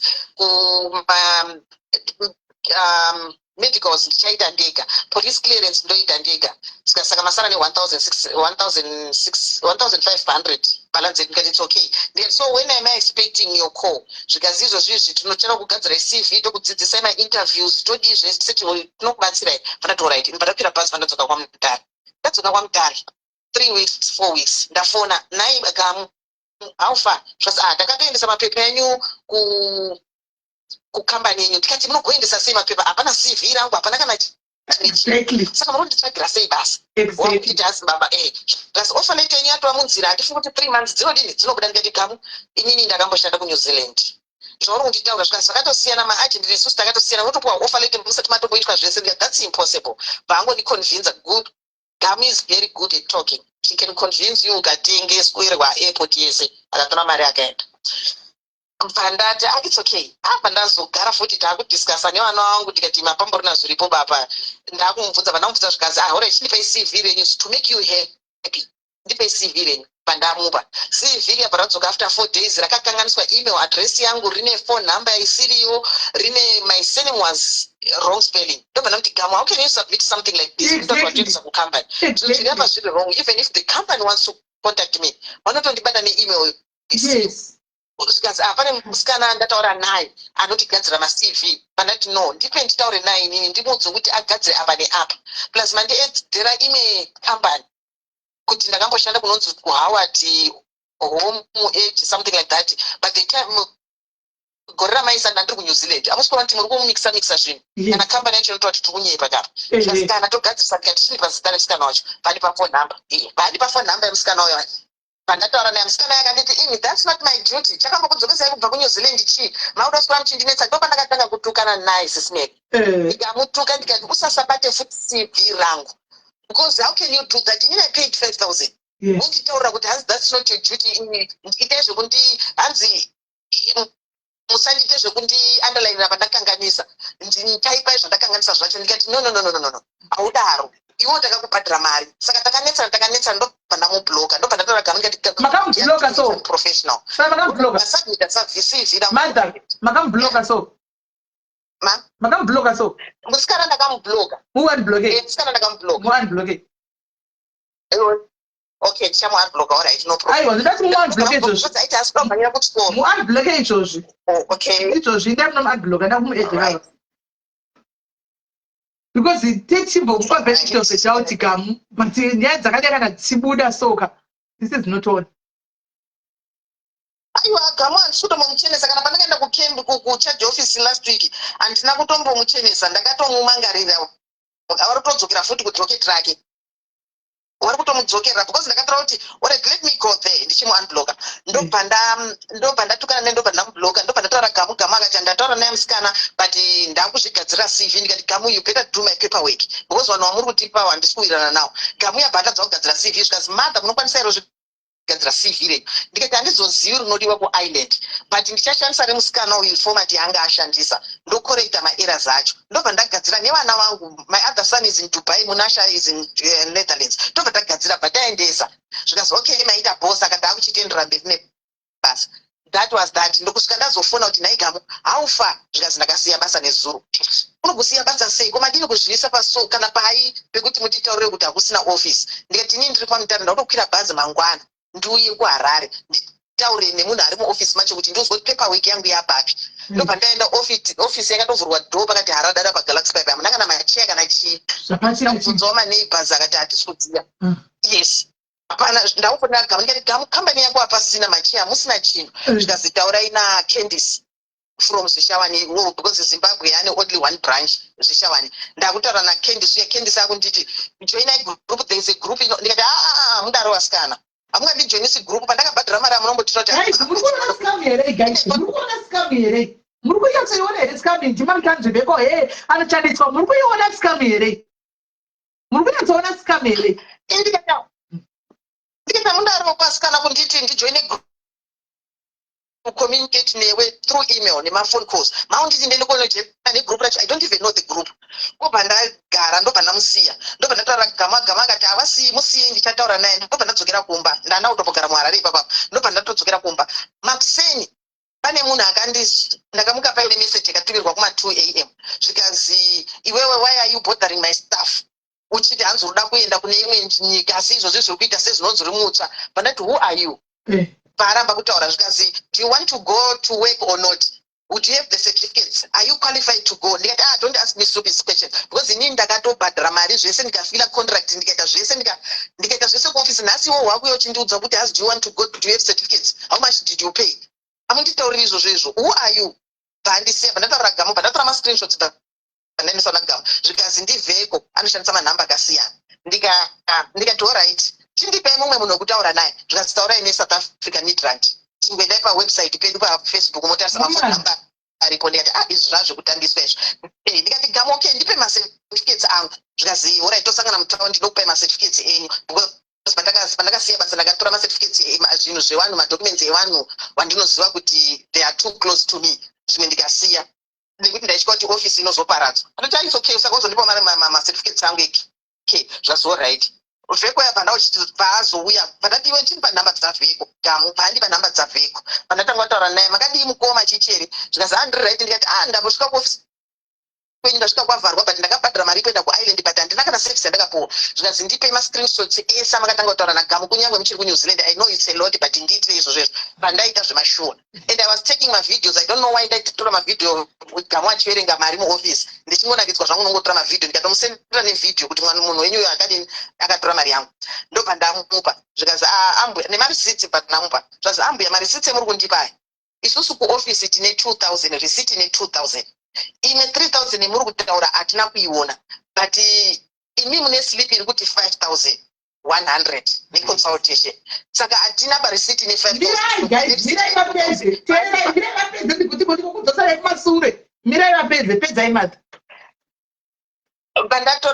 Vanditumira slip ine 2000 signature yaGamu nedate same date randakabhadhara inini. Saka Gamu zvakaita ini ndakabhadhara in 2 installments because ndanichishandisa card rekuNew Zealand rairamba kubudisa mari kuno. Saka ndakamupa 2000. Pandati mangwana I'm coming back ndokupa balance ye 3100. Pandamupa. Saka iye akatora 2000 paendesa kuoffice. 3000 ndakamupa bhaisa mumwe make. Pandipa invoice yakanzi 5000 ini. Asi kuoffice akaendesa 2000. Pandati zvamuri kutaura izvi ini maslip angu ari kuti 5000. Zvikazi Gamu anga ane bhuku rake, ona maslip nhamba yenyu akatosiyana. Rimwe riri kuti 133, rimwe riri kuti 145, rimwe riri kuti 138 ere, maslip akangosiyana siyana. Saka Gamu aitora mari achiisa muhomwe. Saka ini musasataure naGamu ba ini chimwe ndipedzera naGamu ndomuti aunze phone kutown. Then obva abatwa nemapurisa otitaura because Gamu ari kuita kunge akatoba mari inosvika kuma 30,000 because anga ine receipt book rake ega. Pandati it's okay, saka tomboita seiko zvinezvi. Iye Vheko I think une mushonga but handina kuzodowira zvangu. Bhanditi ambuya 2000 yeni iri kunoku ndokubatsirai kutsvaga basa inini. Ndinoda kutsvagirai basa kuisland but chindipaiwo 3000. Iyo island guys, island handikwanisi kukupa direction. taura ini madzi. Ndikati handikwanisi iwe wadini kushandisa 2000 yandakakupa kunditsvagira basa then ndozobhadhara hangu maflights because 5000 mamuri zvainge ine accommodation flight neflight zvemamedicals ndaizvozvi bhadhara nevisa fee. Zvazi aiwa munhu anorecruita kuisland anoda mari yakawanda saka nyika ine muri kuenda inodhura. Ndikati ndikwanisi. Pandatongoti mari ndaanayo. Zvikazi alright endai munoendesa vandipa account number yeFNB. Vanditumira mhino zvimaagency zvinotumira mari kunana Karoi, Mutare, Harare kwese kwese. Pandaenda mutaundi. Pandasvika ndikati ndoda kutumirawo mari iyi 1500 kuSouth Africa. Zvikanzi nemunhu uya alright ndipei phone ndipei bank detail pandamupa. Patatongoisa mari yayo. But mukomana akati bank ramandipa iri munhu uya habvumidzwi kuisa mari boy. Pandati achimbotrayai. Pandati asi musaise ndisirewo kuhead office muone kuti handiti matimi mamuisi inoitwa nehead office South Africa. Taurira vanhu kuhead office kuti ndira kuisa mari muaccount. Vakatofona umwe musikana akanditi mother don't ever takatoivharisa iyi ngemaskemu. Musaise mari. Ndikati thank you. Madza mirai makadaro. Mirai madza. Guys, mapanzwe patogona madza. This is also new to me. Mapanzwe patogona madza era. Muri kuzvinzwa here dzokorodzai madza. Makaenda ndida kuisa mari yasara kuna mapuwa kunzi ndai maagent. Dzokorodzai ipapo zvishoma nezvishoma. Ndipei mari ndikuitire mubva matoenda end of January mubva matoenda. Vandati inizvinobodzwa nemuroora wangu kuti Vheko wacho nenge tsotsi, Gamu wacho nenge tsotsi. Endai kwaari kutaura ikokoko. Munoita kunga murida kuisa mari. Laki ndakabva ndasvika chizi isusu hatisi toisa mari ndinongotambira mari ndotumira kuhead office yeSouth Africa yeFNB. Saka company iyoyo yakabva yati company munhu haabvumidzwi kuisa mari muaccount yeFNB because inge mascam. Company yakadaro yani. Company yakadaro. Company yakadaro.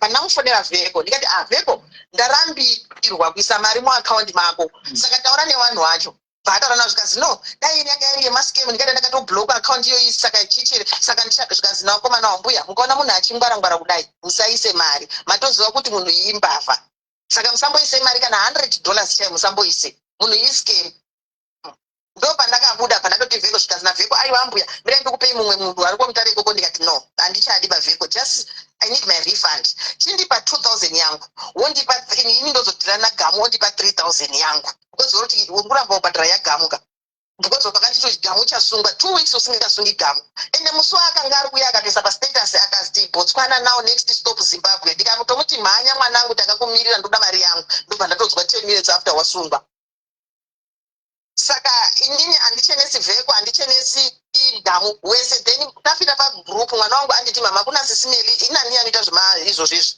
ndiri old school saka mwana wangu obva nditi mama kune group ruri kujoinwa joinai ndobva ndajoina ndobva ndakazoona mumwe mukomana waku inbox kwangu ndichitendai munomangara kuharare pandatokwira bhazi pandaenda kuharare ndasvika kuna sergeant wakandirifira pandatonofura akanditi gamu tandakamuchenesa nekuti akatoya panapa ndikatonzwa nyaya yake ari kustandidzira zvese kuna vheko but pane umwe boss umweni shareholder wavheko ndatokangana strike if I had known ndatokangana ndiotsvaga muno muzimbabwe kuti tichibatire iye muno because vheko hatisina access naye yes so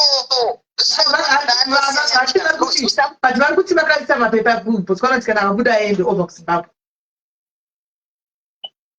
handiziva but iye ari kuti ndakudzosera gamu kustation ndimubvunze kuti why maslipe ambuya aya aita matatu but mbuya wakaupa invoice ye5,000 iwo wangoti ma2,000 where is the rest of the money saka gamu this week vachamudaidza womuquestiona then maybe kana kuri kuenda kukoti ini nagamu toenda kukoti zvisina vheko mukati because iye ari kuita kunge akatora cash yangu 3,000 akapa vheko vaizvihoresa I don't know yeah but vheko nearly every day achitotarisa mastatus angu every day achitoti madha mimi ndoda kunyatsisa nyika madha ndoda kuti mutoende akatondigadzira necv akanditi madha mimi kutoenda chinitumira zvimwe ndinofunga kuti tunoshandisa mafoni namba akawanda saka waita akanyora uko woita unga ari kuforwarda zvozvo zviri kubva kunze kwenyika zvarecruiter atostinga kutotanga process yako chichere zvekuti dai ndakawira I was going to pay another 3,000 right atosungwa ndobva ndatowira guys takudzokera kumashure ane mukona zvandaikudzai kuti vheko maaccounts ayainzwa namasimba muri kuzoshoga namadza kuti yakabva account yemascam takazoendawo kuFNB isusu takutsvaga kuFNB nekuFNB zvikanzi maaccounts uyo akavharwa anoona maaccounts aya akatovharwa because anoisa kusikana kuti anga ari anani akatovharwa maaccounts madza vayo vakataurawo the same thing because atambotaura namadza inini 101 tatakatotaura ipo pano palife asati ambotaura 2 nyaya yagamu toshamisika ndosana ndisinga wa1 ndoda kumuedha gamuyo apa ndoda kuedha gamuyo apa tiyeso kumubvunza madza kuNew Zealand makabvira izveni mamuri kuNew Zealand hello makabvira kuNew Zealand mamuri kuNew Zealand kwakanaka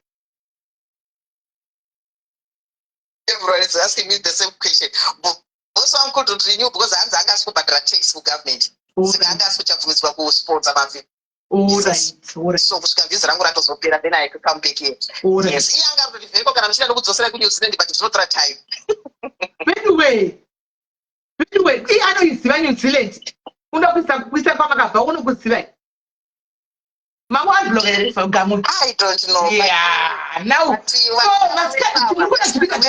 masikana vakona kuti bhosi ari kuba nekuside hapana chiri kubuda masikana vakatanga kubaona kuside uye futika idisaster chaichaio vakaona kuti bhosi ari kungombaona kuside vakati tobaona kuside saka ndiyo mari yamaika ngokuti munyama 1.5 yaidai ndiyo yekupedzisira musi wazosungwa ndopabva asungwa kapa mwanani because akati mama vangu amupa mari nefriday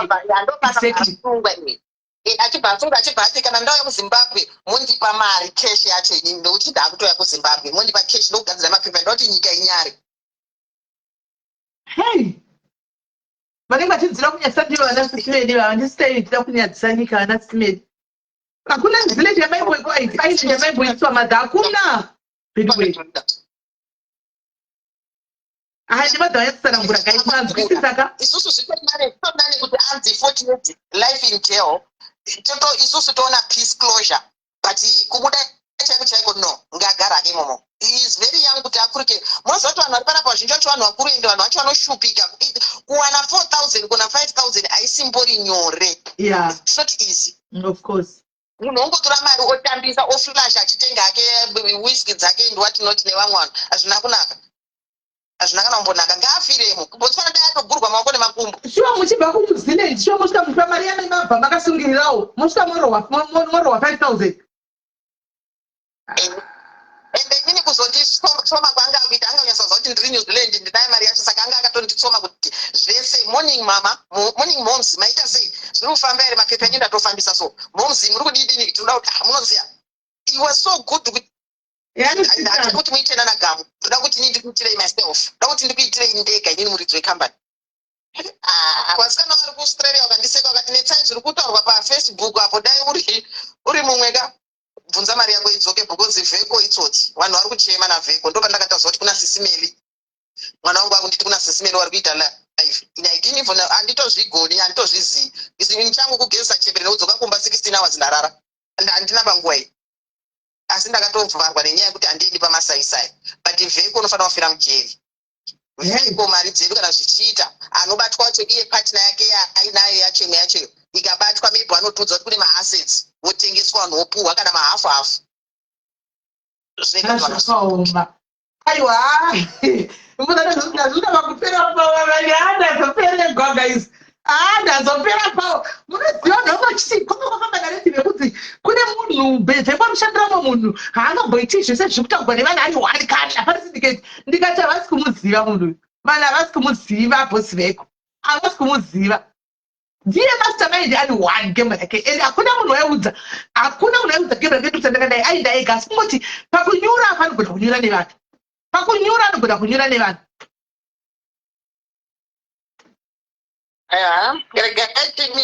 tizwe botswana chemusi wa15 but anhu tiringonamata kuti dai zvangoitaka ambonyatsa kuzobuda ane chidzidzo ambopika because misodzi yevanhu haina kunaka okay hanzina uyu simeni I have inside information SAE and Botswana have joined the investigations pakaipa and all these people will be investigated.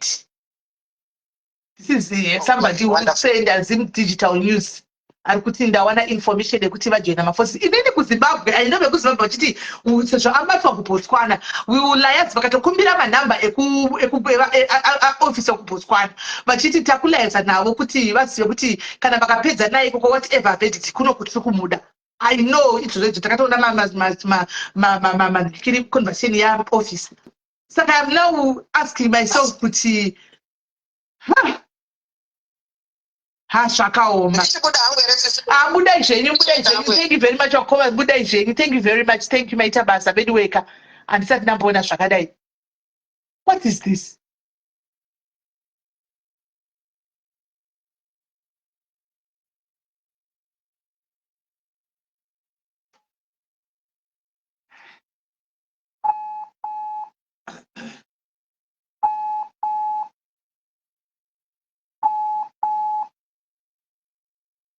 Moro Gamu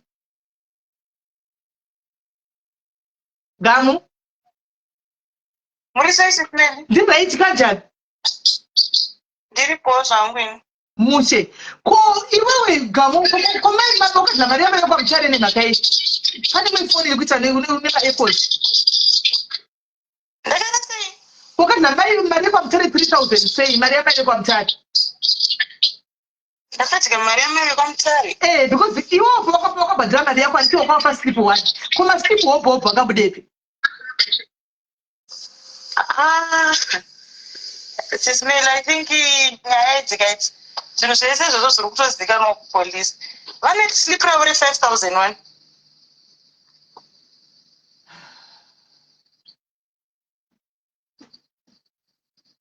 hauna kutora mari yavheko yanga yavo ukadya chikafu because apa panguva ino zvazviri kamwananguka zvinokubatsira kuti ubude clean so that it doesn't escalate kwazvinove kwazviri kuenda zvakakunaka handioni kutimira zvakanaka kana wakangoita unozati maya varipo speak to her and refund back yemari mama vavakatonyeberwawo navheko ava vachida kunzi vabhadharimwe mari otherwise havana mari yavakadyirwa inyaya dzesidzi yasisimeli ivo vachona vakatotaura neni ka vachitotenga vada kutondifeya pa ndakatovabudira pachena kuti musazonobhadhara imwe mari you see wakavaudza mai kuti musanobhadhara ime mari. Because what happened is mama ava vaita kunge vari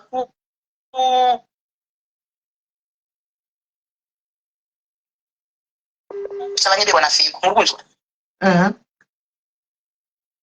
Saka zvese zvana mai vekwamutare zvese zvazveka zviriko kumapurisa, musanyanyozvitya zvechisisimiwa.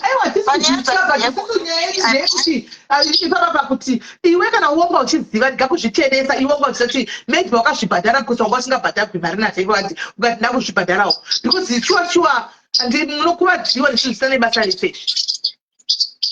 Aiwa sisimendi dzese dzedzainyaya dziya handidi kukunyepere kondogodire zvese zvandaiziva ndaikudza iwani kuti izvi ndaizviziva izvi ndaisazviziva. Saka uri kuzvitenesa zvifana mai hauna kudla mari vheko ndienda kukanda pasi pepasi. Aiwa sezvo akambotaura kuti achida kuita achaenda newe wakadla mari akambozvitaura ake. You see ndonyaya dzacho idzodzo saka zvese izvozvo sisimeli iwe sei azoda kunyanya kusimbirira kudai kuti akutiwo muinde mose kujere iwe uchimushandira zvakanaka kudai. Handi muri kuziva kuti ndine foni yake yandakaramba kumupa. Exactly. Aifunga pamwe ndichaudza vanhu kuti nyaya dzese dzavheko dzibude is because of me. Kusiya kwandakaita basa inini ndokubva kwavharwa office. Saka aifungidzwa kuti ndichaenda around ndichiudza vanhu kuti zvakati but hazvisiri izvo. Saka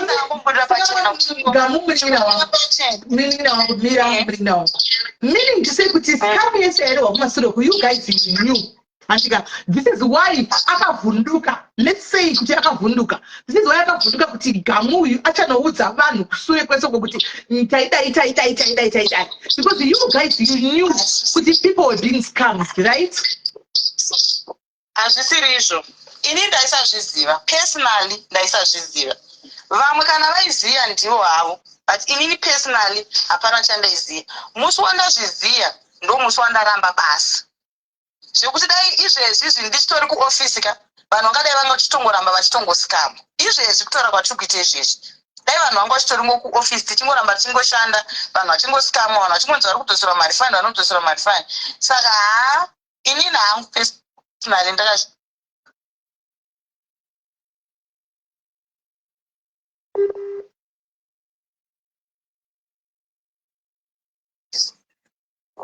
Sorry, yatiza network. Hello?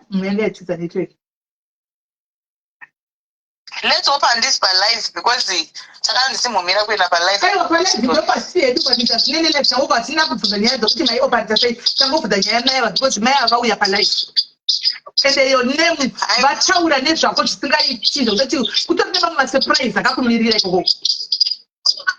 Aiwa hapana chakashata zvapo sisimendi vanogonawo kuita masurprises but vheko tried by all means kuda kuti ndakazenga akatombosvibisa mukoma Elson akasvibisa whoever saka hazvina hazvo kushata zvazvo but hapana chate. Inini ndakatoita kuti Diamond Migration zvinhu zvese zvibude pachena. Zvese izvi ndachiri kuofisi inini. Wakaita zvibude pachena hawo wakaita zvibude pachena sei? Hello, wakazvibudisa sei pachena gama? Inini pandakaziva kuti infact pandakafungidzira kuti pari kuitwa scam handiti I called vheko ndikati ndakataura navo kuti sezvi kufamba sei vakandiudza kuti usanondimhanyira zvinhu zvakamira so muunzwisisa. After that ndopandakabva ndati no ini ndakusiya basa kana zvinhu zvaita I think I should do the messages. Kana mapemiti evanhu abuda mozondidedza kubasa handiti zuva randasiya basa inini I think in the next 2 days ofisi yakabva yavharwa. Vanhu kwatoshongondifonera ofisi yavharwa inini I wasn't aware kuti ofisi yavharwa. Ndikatoshamisika kuti kuofisi yavharwa sei zvikanzi ameno yavharwa but inini ndandatonzi kana zvawasiya basa munhu anenge achida kubatsirwa unomupa kendisi but inini vamwe vachona vekudhara vandaitongotaurawo navo pafoni pangu ndaibva ndatoudza kuti inini handakabva kuofisi because of this and that. Even ivo mai vekwamutare vavo ndakatovabudira pachena ndati kana muchikwanisa you can have your refund kuna vheko saka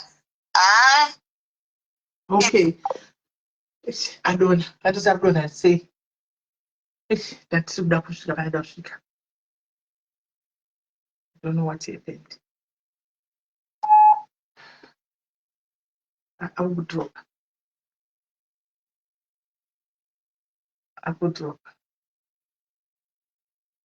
Caller. Yes, caller. Hello, Sister Mali. Masara say. Ndasikera say ya. I swear. Nandu dongo tango gamaru kunyeba because ndini mwana wa mother wa votaur. Ari kunyeba because ndatokutumira iproof ku inbox kwenyu ye receipt yakapuwa mama nagamu ye 100 and then ye $100 inonzi administration fee here and then there is 5,000 yakanyorwa mureceipt book. But then mama pakatanga kutaura navheko wakanzi zvonizvo kune 2,000 plus 100 and then my receipt names acho anga akanyorwa akasiyana like receipt number. So mukatotarisa muinbox menyu muchaona kuti pane mareceipt ari pane remote ndoainzi navheko hanzi navheko zvonizvo inonzi 2,100 ndo zvakaregistrwa company. So inini pakatanga undudza mama nyedzi ndaitobvunza kuti ko why zviro like zvazvisitombomeka sense kuti for munhu akaita senini like ndandine maquestions akawandisa and then mama ungosunzwisisa saka pazototaura mama utonga uri kunzitumira imwe mari nanotombozviziva kuti wakukumbirwa imwe mari cause inini namukoma wangu tatatoti siyanai nazvo. But ndakuratidzai proof yekuratidza kuti pane musi pawakabhadhara kuna gamu kune $100 ne5,000 and mama atoataura kuti wakatadza kutora mari mubhengi ka1 so wakaenda in ka2 kuna vheko kuna gamu wachibhadhara 2,000 and then 3,000 iye gamu akazongowanyorera receipt ka1 ye5,000 but vheko achitaura kuti receipt book ravo here rawainaro ku-South Africa kuratidza kuti wakabhadhara 2,100 ndikati wabvunza mama kuti ko kana iwo waiti kozi vheko pawaitaura namama wakati hanzi isusu tatinotanga process yenyu because hamuna kumbo like hamunobhadhara full amount and then mama wakati ndikati pati pamunosubmita panopaine maphone numbers maemail address akadini kuita reach out directly kuti nai madam musati mapedza kubhadhara mari sei zvikanzi akati zvonizvo gamu wacho aititi madha wanosiya madetails wakangosiya like mari wachiti ndichazodzoka nethe rest so ndopandatanga kuti nyaya idzi dzawandisa mama siyanai nazvo because muchatobirwa mari so ndo zvanandodongotaura hangu kuti ari kunyeba gamu.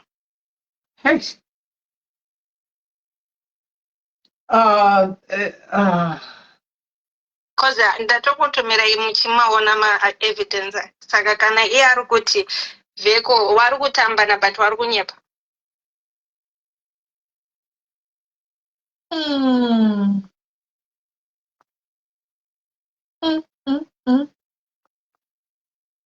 Saka nyaya dzacho dzakaoma kungoti zvazvo ndandichiseka ndichiona macomments vanhu vachiti kupusa munomboziya kana uri munhu kana wapinda mazviri plus chero diki wapinda mazviri chaiko chaiko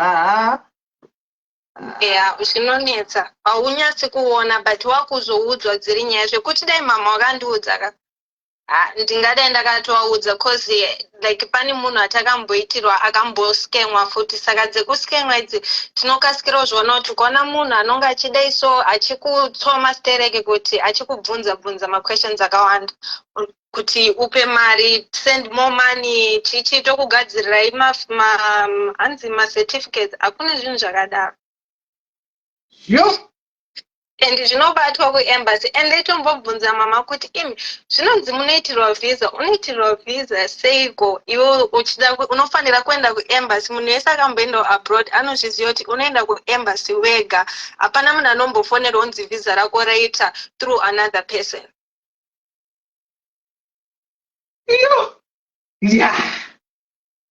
This is I don't know. I hope there are no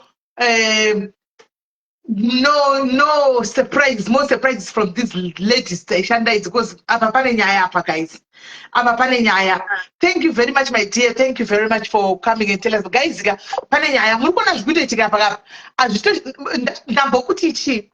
Did you remember what I said? I don't know Sungwana Ruisa.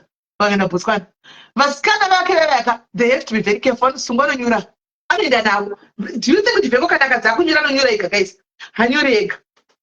kuvanhu kambani yanga vanaitoziva kuti hakuna chinobuda hakuna chinoitwa munhu angobata mari aimbodla mari angobhadharwa mari ungodlawo mari opowewe vheko iyodlawo yangu dzakadzara maofisi ekusikama vanhu maofisa anomaona anga maofisi ekusikama vanhu kuti ukangosvika vakati unoenda kuLuxembourg ikoko 5,000 ukabudisa 3,000 vopa bhosi 2,000 vodla 1,000 vakazobhadharwa yasara vomupawo 1,000 vodla 1,000 ndo anga ari maofisa izvozvo anga ari maofisa izvozvo hakuna chaibuda uku guys hakuna ende ndivheko haindioga mirai muone vheko hasi kudzika oga guys daigamu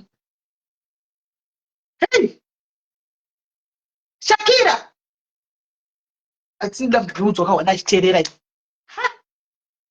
nine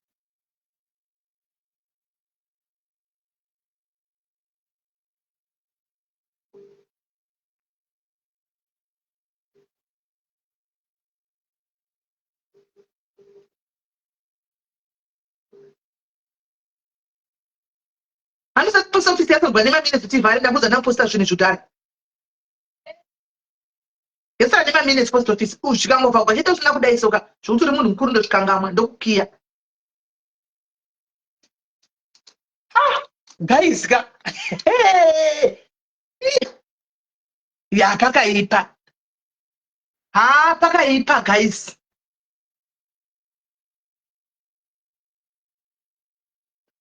so guys ndo apa patiri apa saka ini ndiri kungodzokorodza kuti vanoda kuvhura GoFundMe. Please open the GoFundMe. Kana mapedza kucontributa mouya tokupai list antika yevanhu mokonfirma kuti vanhu vamwe nemwe nemaslipo ake antika vasikana vacho varipo vachikonfirma zvicho kuti ndivo here vanhu ava vakanga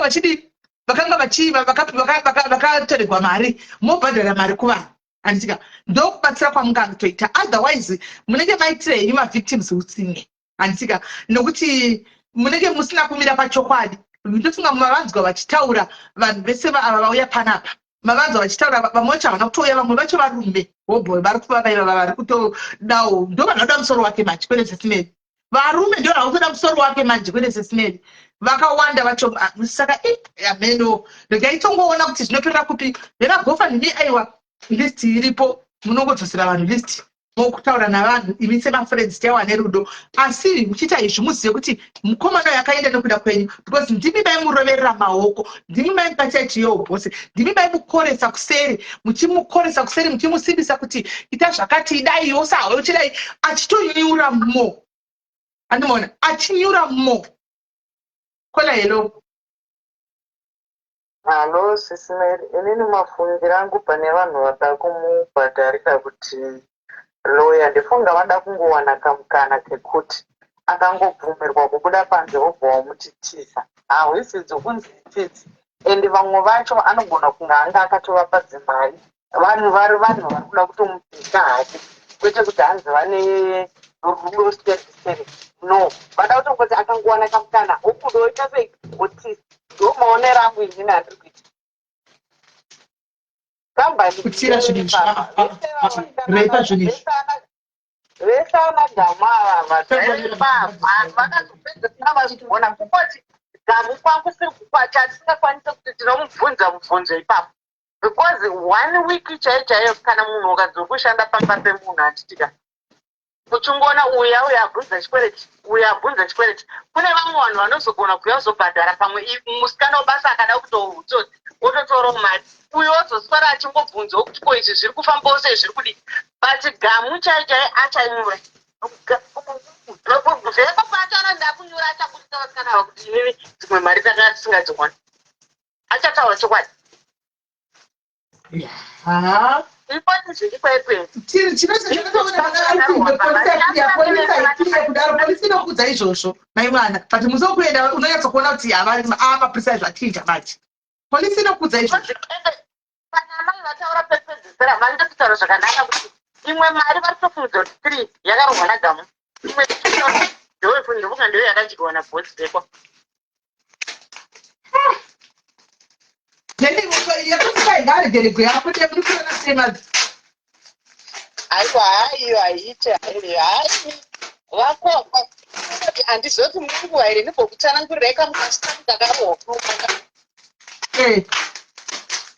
Pamwe yakarobva kuno kucanada akoma yakanga ine chikoro manzwa nemunigeria akatsvaga adresi yeimwe province ndobva aisa varungu mukati but varungu ava aive mapictures chete ndobva atsvaga bhosi muzimbabwean ndobva atsvaga bhosi munigerian handitika ndobva aitanga ari kupinza vanhu basa muna namazoni meamwe dhoni rikine yake pafoni yeito apia kuti watopinda basa ukupa 10 aingokuti joina ne$500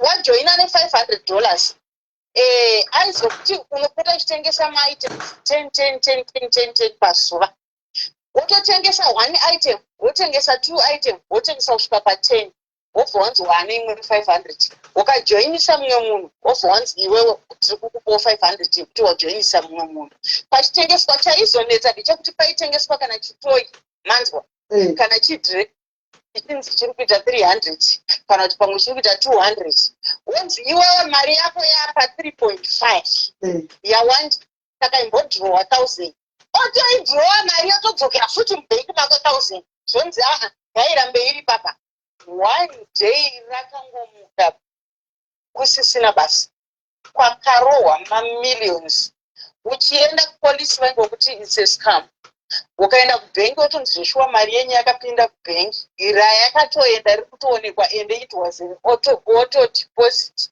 manzwa hakuna kana sende rakadzoka kwakarohwa vanhu muno mucanada kana muchizonzi munogona kubvunza muina wenyu kana akanga amunhu anogona kukuudzai kuti kwakachema munhu mamillions aenda nemanigerians nanhasi havana kumbobatwa yakabreka i2023 kana sikakanganisi yakabreka vanhu vakaita stress mari dzaenda dzekuti vanhu dai vakanotenga mastendi kucha datowa mushandi wekuamazoni usetoona iyi mari tatata yapinda iyi tatata ndatengesa ichi chapinda yabva yatopinda onzi aiwa mari yako yawandisa tora 1000 mbodhirowa 1000 udye paprofits ako vakomanga uyu boss uyu ngaagare zvake kujeri ngaagareko iripo right. Thank you very much.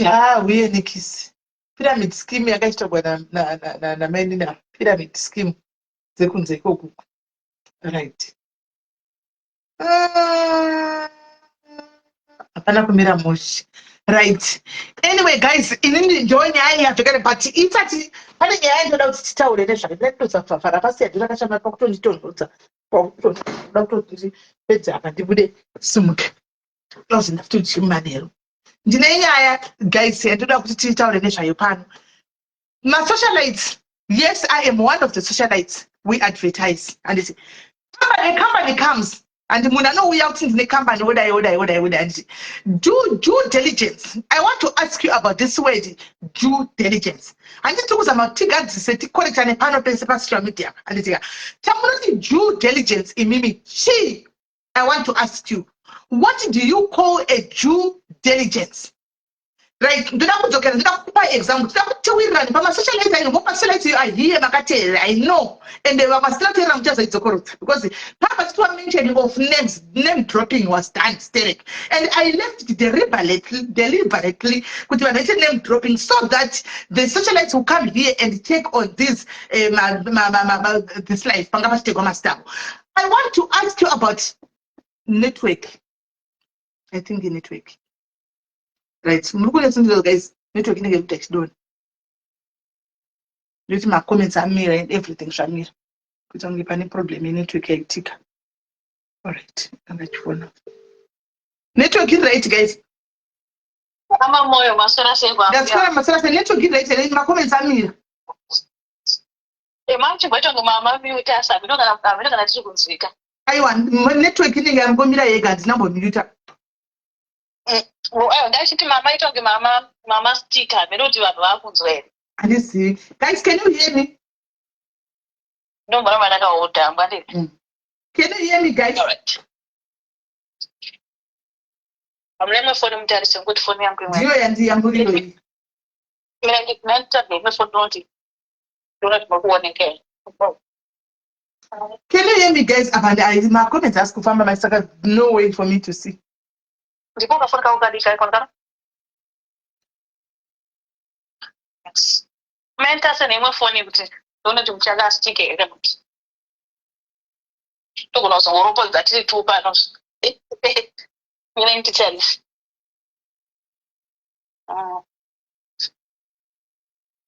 Minded Alex.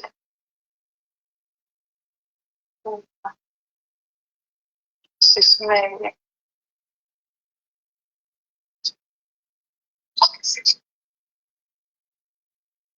Vari kuti vari kunzwa bho sismele. Oh, Ndikuona pari kunzi vari kuti tiri kunzwa bho hanzi loud and clear. right.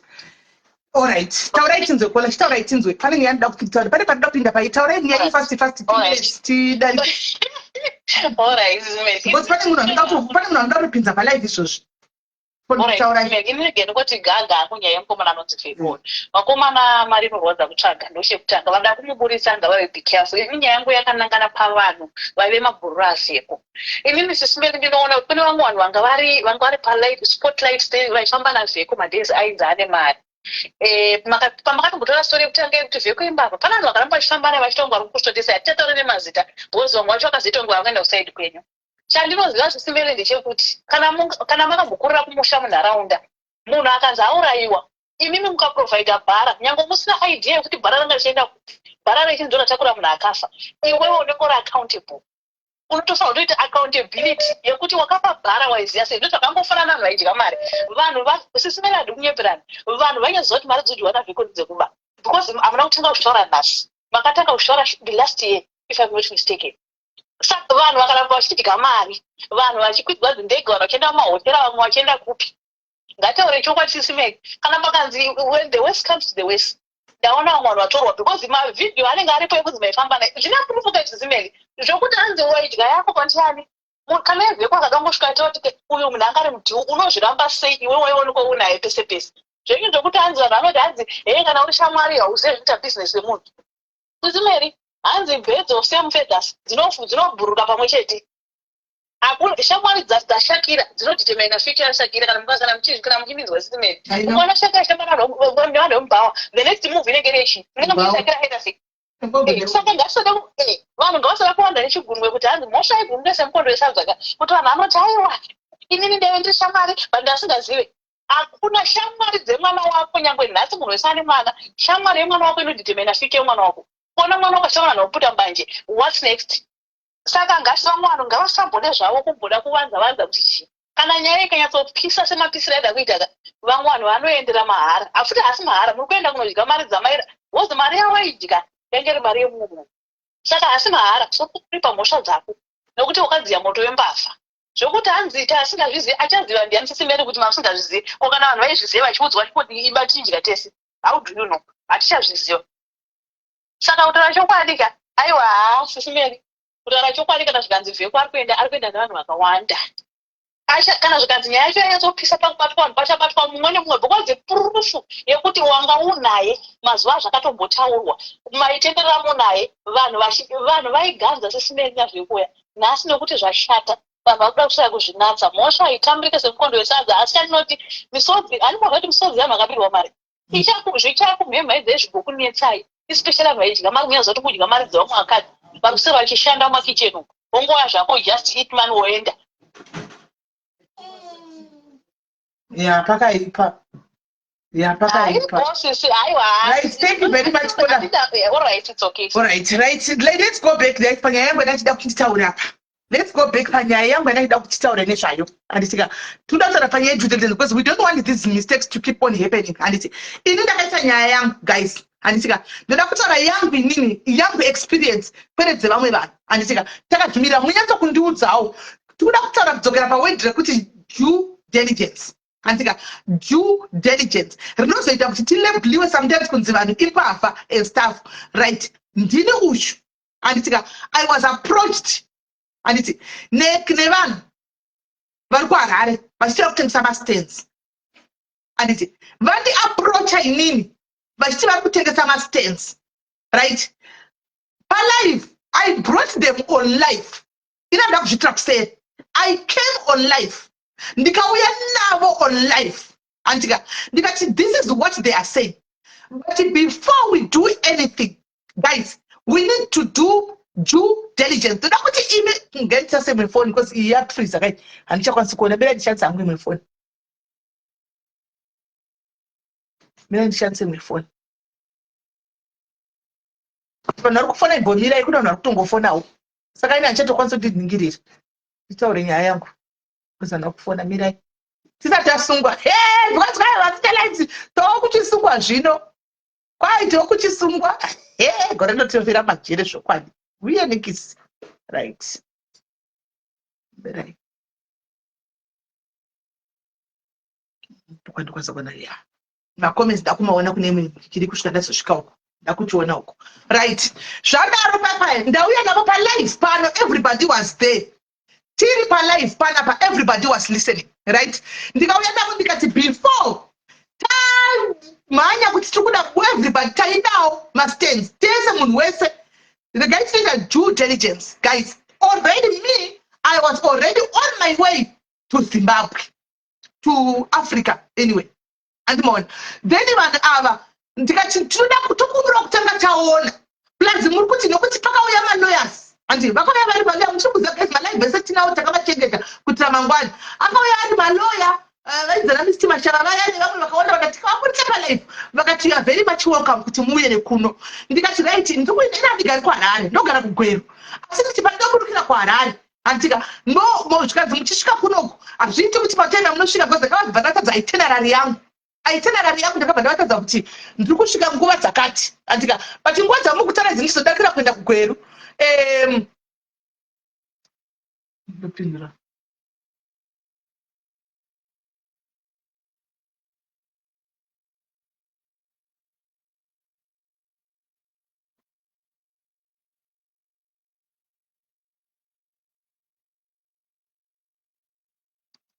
guys, mumbira kundisava message ndichitaura mani nyaya.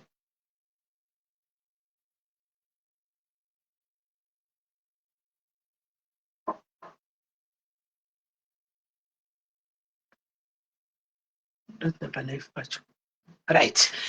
Ndikati itinerary yangu yakamira yakadai. Zvikanzi saka no problem imochiuya nekupi moya nekuno kutokubhukira ipi kuvata. Andika movata. Then the following day tofuma tienda kupi tonoona. Right, boka tawinda zvakanaka. Takireta group. Rewhatsapp vanoda group ravepo vanoda pinda mugroup. Vanhu vauya tapinda mugroup nematitiri mugroup muyamiya zvakanaka zvikadii. Then anokuenda kuAfrica rakwana. Ndakwira ndakananga kuAfrica. Andika svika kuAfrica kuya ndavaudza ndasvika varipo zveshuwa. Mandibhukira pekuvata. Andika ndabhukira pekuvata. Inini zvandakagona manje. Tiri mugroup muya ndakabva ndaudza vamwe tatinawo mugroup vakapinda kati guys kana kune vanhu vakasununguka vapinda mugroup munomu mangwana ndiri kuenda muHarare uyai tisangane tifambe tese. Munoona ndopandakagone vanhu ndakuda kufamba ndiri one. Nhasi vaya vanoti meri wakada mastendi uyai pano. Bloody damn it. Come here. Right. Ndikati uyai vanhu vese kumagroup ekumastendi uku be here. Ivai group mukati mcomment section munhasi titaure nyaya. Right. Zvikanzi ndikati mouya tinaziharani chinoudza pekuti tisangane tese. Andika tiungane tosangana ipapo tochifamba tose zvakanaka zvikadii paya. Vanhu vakavolunteer guys zvino ndikudzokorodza zvinhu zvamaiona palive zviri this zvandiri kudzokorodza izvi makazviona palive asi ndiri kuudza vamwe vanga vasipo vanohwa narrative yekuti melimbabva wakababaridza mastendi avanhu.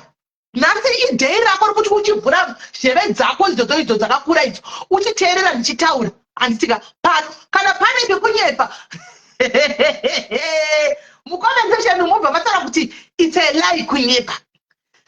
Mangwana makuseni vanhu vakati ngatisanganei kuoffice andika kweone lady mudhayari mukadzi ye akanga ati aposha pekutanga ata zvemaproperties izvi mudhayari ndobva tapiwa address indakanonovata paya patakavata paya panoziva ipo pa1 chiko 1 kuma paHarare kakune chiko 1 nation iyo chiko kune chiko guys uku kuhotera ito yechiko Kuti wati hotel iri chiko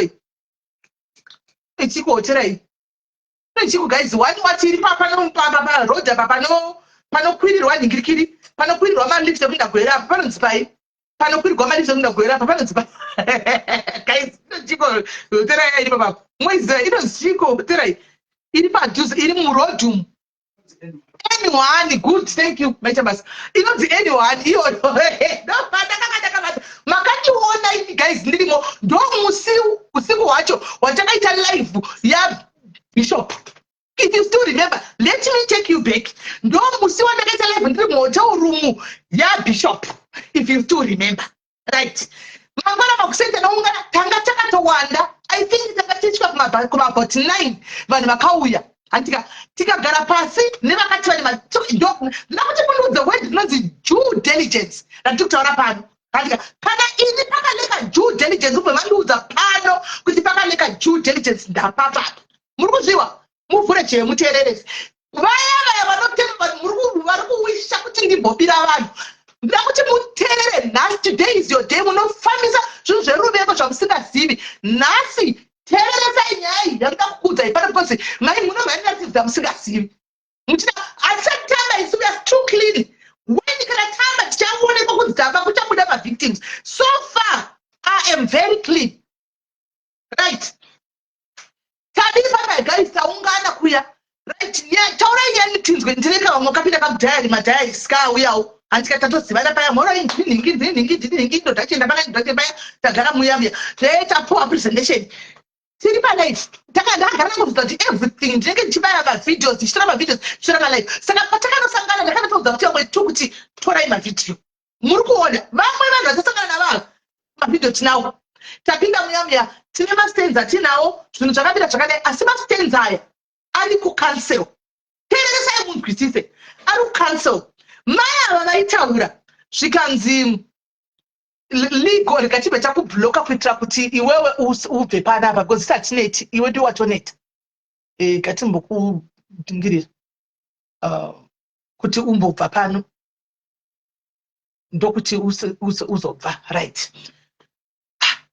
zvikanzi nevanhu vamwe vari kurekodha indi kubvunza mubvunzo tichibvunza mubvunzo tese paya saka zvikanzi but mastenzi aya ndeecancel saka zvaandeecancel mastendi tinoda kuti tiinde kucancel handimaona orit nokuti mai vakabva vataura kuti nyaya iyi vecancel vakanga vangotitorera mastendi angu tikaenda kukoti vakatoenda kukoti kuhaikoti kuzimbabwe muri kundinzwisa guys teereresai taenda kuhaikoti kuzimbabwe ndobva ndasvika kuzimbabwe kuhaikoti ndobva vahwina case mai vaya vakauya kwatiri sutu namastendi ndobva vahwina case vakapiwa order ikapiwa kucancel kuti ipe mai ava nhasi ndiri kuvataura nezita pani andika vanonzi mai mafuse zvikanzi ndeve scheme inonzi vimbo scheme handiva ndeve scheme inonzi vimbo scheme zvikanzi takabva tapiwa vakabva vapiwa court order kunzi vapiwe mastands avo mai ava avadove avaiti anga ari mangaiko vakati chiko nasi kuti 700 something here mastand amen kuDornbrook uko right isati ziDornbrook tikati alright kuzviwa tazviwa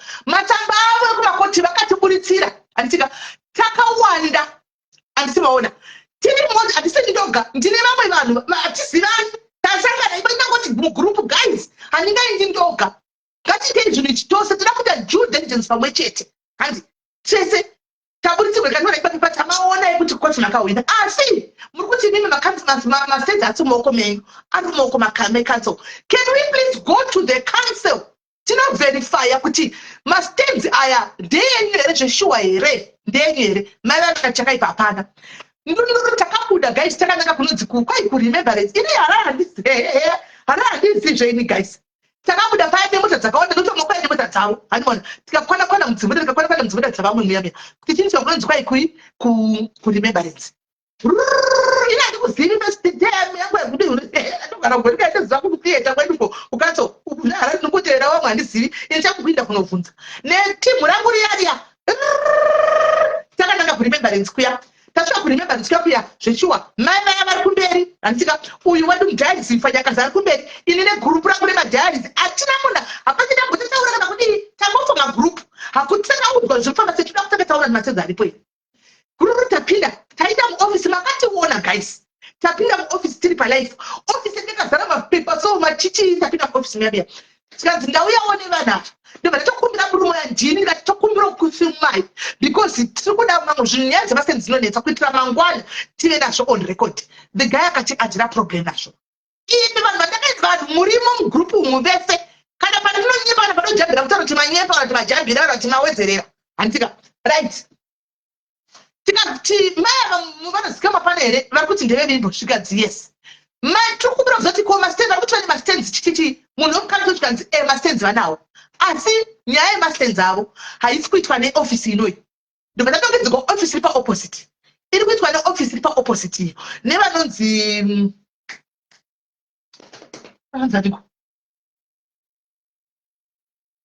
panzaniko handichazivi zita asi ofisi iri paopposite animaona saka motodi mudzimai wavo akashayika haapo saka izvo zvaipa kumariro motozodzoka andika toona kuti zvinofamba sei ofisi yakafagwa zveshuwa asi tikati palive apa live iri patakabaya live asi shuwa here kuti mastenzi vanawo chokwadi vakaenda kukoti nekanzol inoi vakadzapiwa mastenzi avo but kuti ndikupei fedha yekuti chii chakaitika yesi milimeo chii chakaitika pamastenzi avo handikwanisi kuti ndikupei nokuti munhu ari kudhila nemastenzi aya ndiye akashayikirwa uyu hahapo. And that office was organized, that was the first red flag. No, Cynthia, terera. Office takakonfirma chete. Angati pabasa kuchinzi hakuna magetsi. Tabuda. Tikati manje munhu wenyu hapo. Saka takanobuda tikanoungana pashi pasi pemuti. Nebaba wangu ndikati madhaidzi muri kuiona sei hai. Tikati tapakonfirma kuti masenzi aripo. Saka hakuna mumwe kwatogona kuti tinofunza. Takabvunza tikati saka hakuna musvikadzi kune mumwe mukadzi muofisi mumaofisi momo handika watingambopiwa nababa vari kurufa kuti tile naye ngatidzokere kune ofisi yemukadzi yetimbonowa tadzokera mupaseji nitaiti varume nanagogo vakanga vadiki navana vavo vari kuiki vanga tumwe nevana vavo hanimona ineniwoka nendiri kudawo tose kana because angauya akachipa achinzi ndemalaw and workers hanimona tsanga akachipa ainzi 6,000, 5,000 chazivi kana tukanganisa ipapo and then muchibhadhara pamwedzi pamwedzi saka that was an opportunity vanhu asi taenda takata verify tabudamo taida tukabirwa kuna mai vaya tasva kuna mai vaya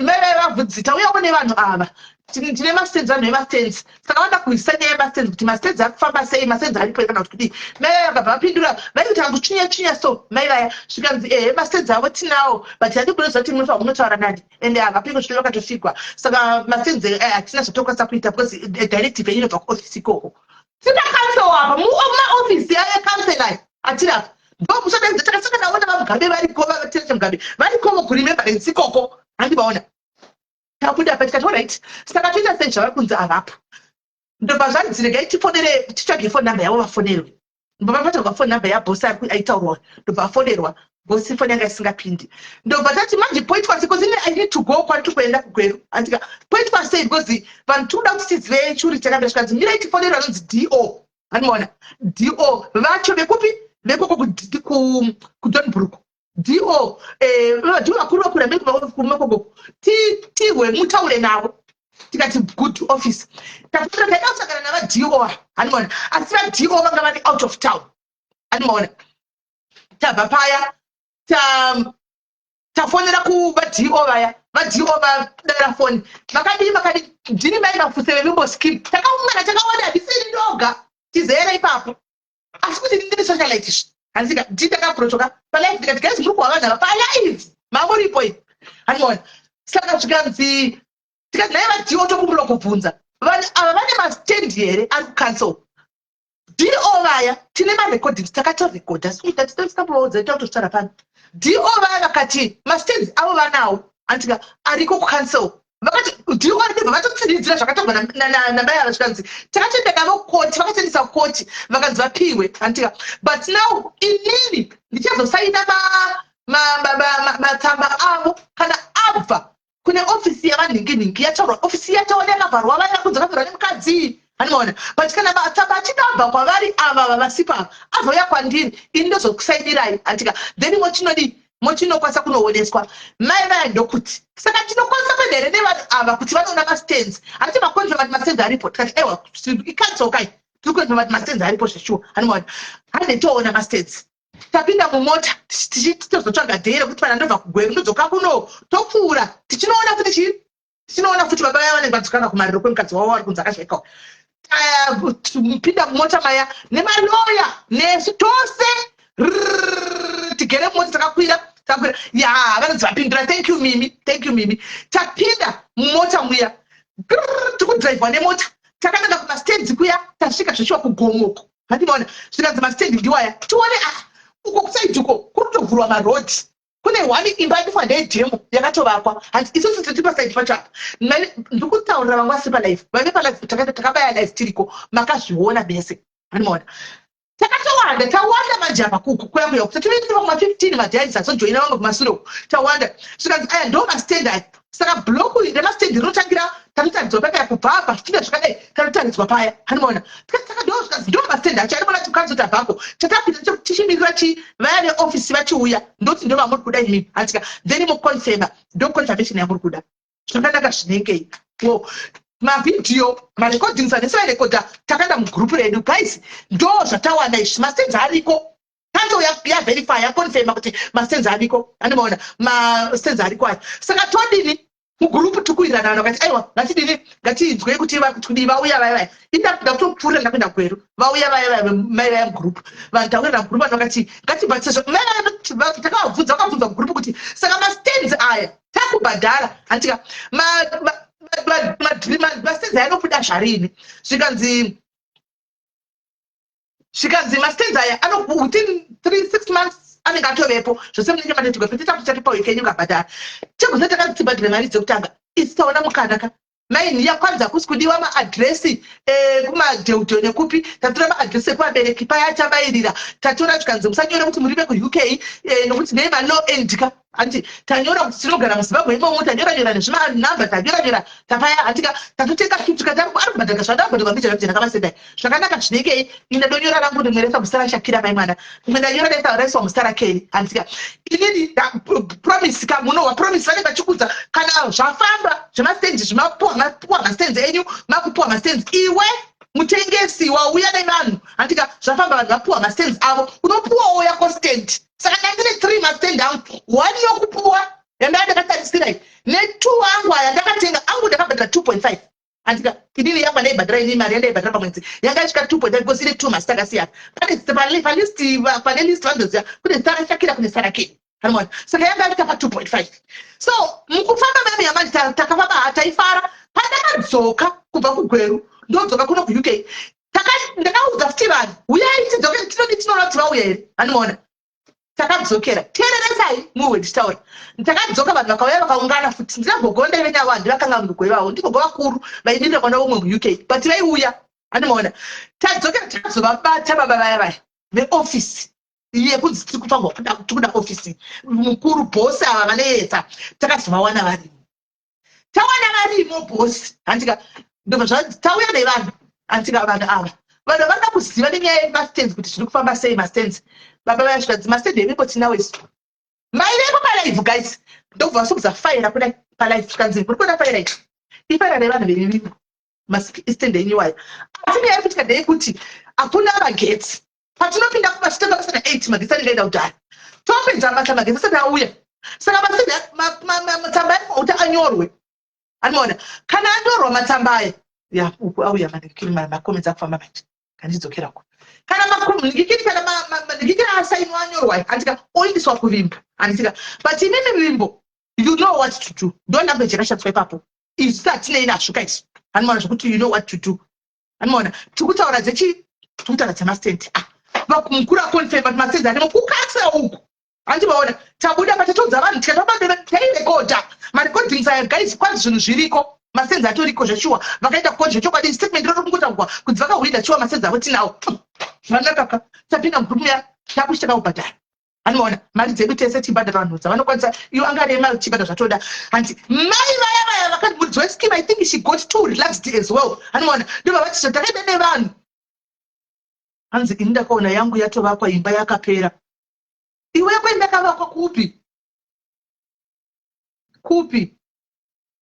zvikanzi tikati zvaita vanhu se tikatofara tikati bo taka kubhadhira mari dzedu ngatibhadhirei takasvikana ndikati saka matsamba yaya matend number nema-allocation letter tiri kumapiwa rini ini ndinda kuchibvunza ndinda ndiri too vocal mugurupu because ndaya ndakabhadhara tuka handi plus ndini ndiri mberi ndaunganidza vanhu handi ndakautaura vanoda vakapinda saka ndini ndatigwa kumeka sure kuti chigemu chiri kufamba nemazvechi ani muri kuona tiri mugurupu yetu kubhadhara madzeni tiri mugurupu muya mugurupu teremuwe mugurupu makazouya vamwe vaizviti kwanzi tisi vana edwards tinobva kwainonzi chi top property here kwainonzi chi just property handika saka kwakonzi mari ndakubhadhara paipa yamati every month anga kudhimanda mari anomurikoda maina kusara kuti ndipei mari handika isusu watinoziva takatanga naende uyu fanya because taizati tikadhila nemunhu watinoziva it's easier for us because tichana machingonodzvanya yetu tinangodzokera paari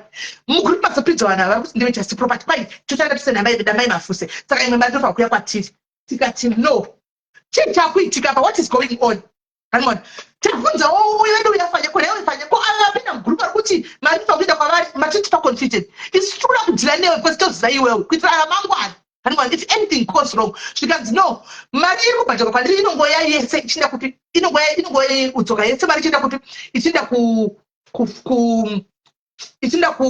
ichienda kuna kuluvimbo scheme wow alright bo pachinini mwoyo wangu wairamba machi animaona ini guys ndinekanyikwa nyuma ndakaramba ndichitsika group chiti kune vanhu guys musabhadhare mari kune vanhu ava hativazivi ngatibhadharei kune munhu wani kwatagara tichibhadhara kuitira kuti mangwana pana tinomuziva paanogara tinopaziva kwakwenda tinokuziva andika office secretaries ava vanhu vabva nekupi apa handibaona but mugrupu remazimba guys honestly speaking I want to say the truth as it is right mugrupu remazimba munongozivawo vatanga handibaona kune vangavoenda negwesefi vachinobhadhara pana just property kwakwe mangari kuvarambidza every day inini kuna kuti ndakachenda sei handizidileti ndinazvo handibaona musaenda kugaidilei nemunhu wani vaenda negwesefi vachinobhadhara hanzi company yaiti pure gold ndine pure gold no vaiti just property that's just property yamene vaenda negweseri masimba chinobhadhara handimaona hatisi kuziva ga ini ndakutida kuti munhu akaipa ndida kuti muwa mirai yatofumuka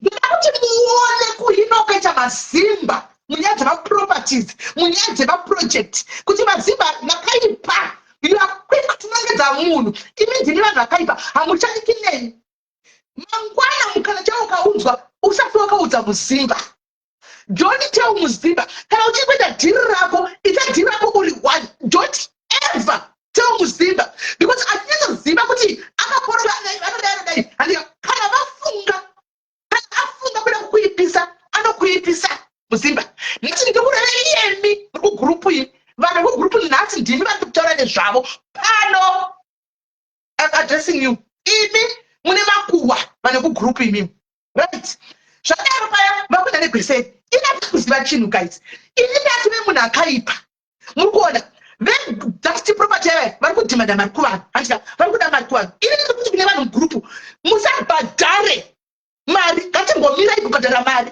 because ava vanhu ava hatisi kuvarwisisa 6 months akwana hatina chetinacho handimona tikunzira vaichingobhadhara mari we need to stop vari kuenda negweseri vachinobhadhara mari kutonzi mai ava ndo vakaipa iva vamai ava vari kuda kuti zvinhu zvenyu zvisafambe ini ndakuti munhu akaipa little they know this just property ndinotina kuti neni ndiri kutobhadhara ndine masei vana vangu 2 aripo hani muri kuona right ndiri kutocheka kugrupu kapera mugrupu ndikunyewa zvimwe ndaizviwa timwe ndanyarara musemugrupu imomo atika maita vamwe vakasimuka handisi 6 months avakataura mai vaya dzakwana atika ini ndiri vhoka ndakutovengwa mungondizivawo guys ndiri vhoka mugrupu iyoyo yakunzi mbavha yacho ndiri kunetsana nevanhu ava everyday mugrupu kuti guys taipa 6 months zviri kudi wei tipei nhingikiri zviri kufamba sei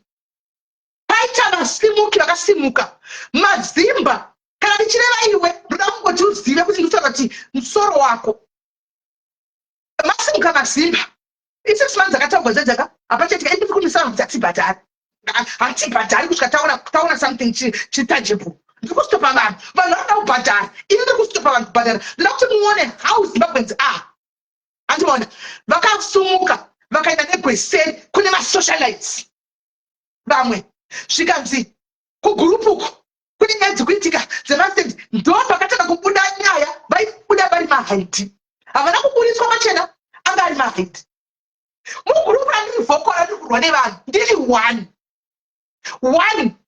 ndairwa nevanhu ndiri one mazimba hamutendi vana rogurupu randinibhuku hamutendi you are evil people you hamutendi munhu ainitana nevanhu akusvika muza havanizivi vanhu havai just property but ndakanekera munhu engi wavo because I would stand for me and you. I didn't force you to get in the group. I did not. You came into the group willingly. Right? Take a due diligence test. Upon office in one. Type in our officer and three tests. Name representatives area by 2 meter. In the background. But I was upon the Maria Yendeg. Akuna Kana Maria Kana one. Kana even man of second and Akuna Maria Yendeg. Next Mariam. I think 2 days would be spent. Well, I would spend 2 days in Harare. I don't have any business in Harare. I stay in Gweru. The one if I'm going to Gweru, that's what I do Harare. No one can even 5 cents a drink. Could tell I drink my food and the upper. But you've got the guts, you people. You to talk about lip dancing, yeah? You've got the guts. Who I can't go. She's spending 2 days that you are given 2 weeks only. 14 days.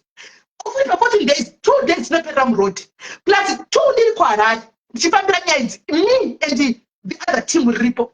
And Siga, those kind of Gwera and Chama to Peza. No, for after 2 days more. I don't tell me back. And one, I would do that. But I will not think that is a Hamuna Danki. That I'm going to address you by life. Today is the day. I am here to address you. Can't you mention any mistake?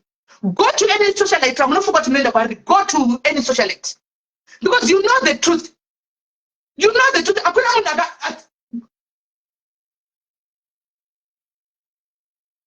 And then people. And then 2.5 and the second is I never come to a rich house of the masters. I got in say I video say we've got everything. I said due diligence to work. I said due diligence to work. Do not tell me guys can be wrong putting a party. Nas because Zimba not tank, Zimba not tense. And provided the kinds of Zimba Batigui.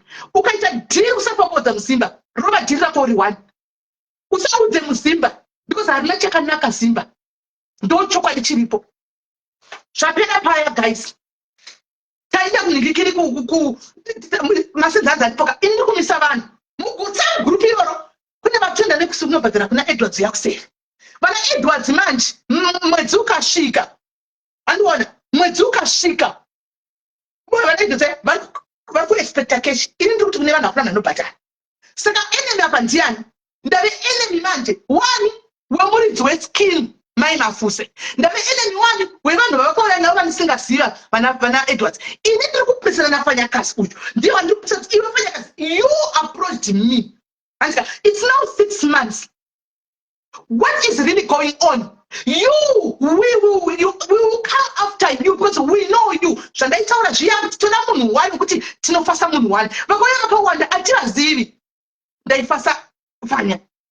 Finally, what it's no problem. I saw Mary Pacona, and one. What's a Mary Pacona? Mary, the Duvalier you of Shkona, and one. But such name, Vacatli, Marna Edwards, Zungoti Chekanye, not let him sabatari, Chekanye, let him sabatari, tell me, say, Muchno Wapaman. And then you. Mapenzi mmoja umeona mashale moja anataka anjikali nani hakuna mtu kama kama ndai badala yangu but also I also victim ndai to badala njira sisa yangu ndai badala etu matenze imasta ndipo na mai bai sababu nasema sisi mama star abana wakani kwa pande lake hamna kusoti bana banka mbona master bana nasema sisi bana ndipo but you went to the master mkazi mbili kutendera ikufamba kusisi ile toto mngoti mele asati aba handisi ba ini ndio chechesi andisina I would rather ask. Handibiri munhu chero chikanzotsvuka sero pazviti. Hakuna anobuda akati ndakagona nela. Hakuna kana ari I do challenge you to come here on this live and join me. Hakuna.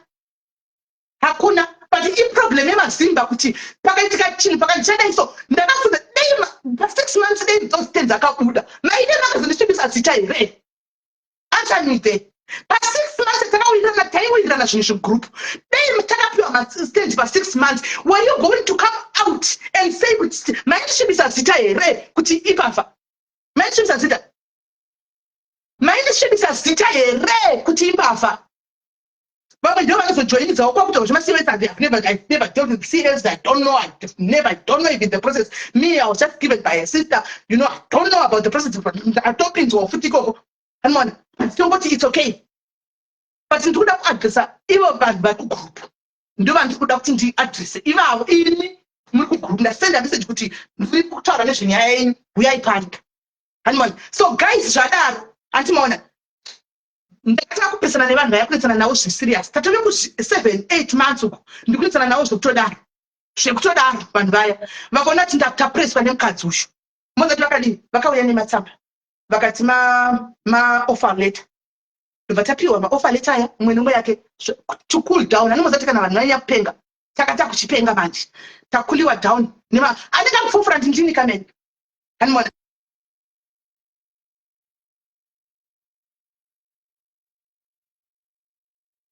Andivazivika fovana ari kufofrand ndinime ndine chipopota tavigira maofa zvikanzi maofa leta abuda mumwe nemumwe fopa tatopiwa nemastand number tafara zvigaisi zvikanzi saka mochibhadhara mari tainzi takabhadhara mari kusvika pasecond stage then tibhadhari pamastands ini kutotipesa kuti mastands angu 2 aya ndokumbira wabatanidzwe guys kwavari vakamwana havana nhamo ndikati angu mastands 2 aya ndokumbira kuti mumabatanidzi aite 1 big stand.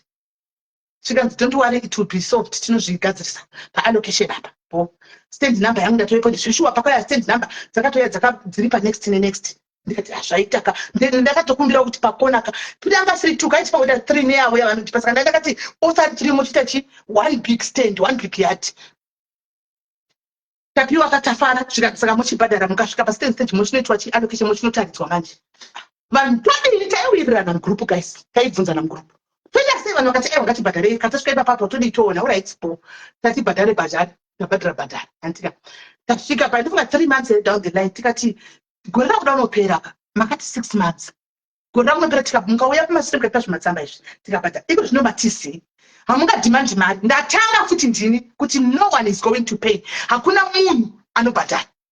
Let's talk as usual vamwe futi vakadzokera negwesere vachinobhadhara anomaona alright tagara paya tachinotsika madziro manje tikati kubhadhara ndokwasingachaiti yakazenge yahondo guys every day yafa yanda kutikana mari ndiri vocal ndo pakaita ex wangu bhururu wangu mufana wangu dhumebuyu mugurupu matirimo mumandiri kubva hondo nevanhu ava makabuda vamwe 2 nyoka snakes kukuviri nemusoro 2 zvine musoro 2 nemakuhwa handika 2-3 vakadzi 1 angatendo gurupu rediaries anoona anonzi Barbara handika then vamwe 2 anangachida kudvaya neno vaita chigrupu vasangana mugrupu noneka vaita chicombination chavo anoona vatanga ndokuenda kuna Dhumebi zvikanzi kune hondo guys munoziva pane pakambotagwa naJuliet chiusi kutinzi masenzi anenge yanetsendanyaya handimona tikatononetsa kugrupu tasina mozati grupu tatiri nevanhu vakuru saka dzinyaya dzedu dzadzidzekuseri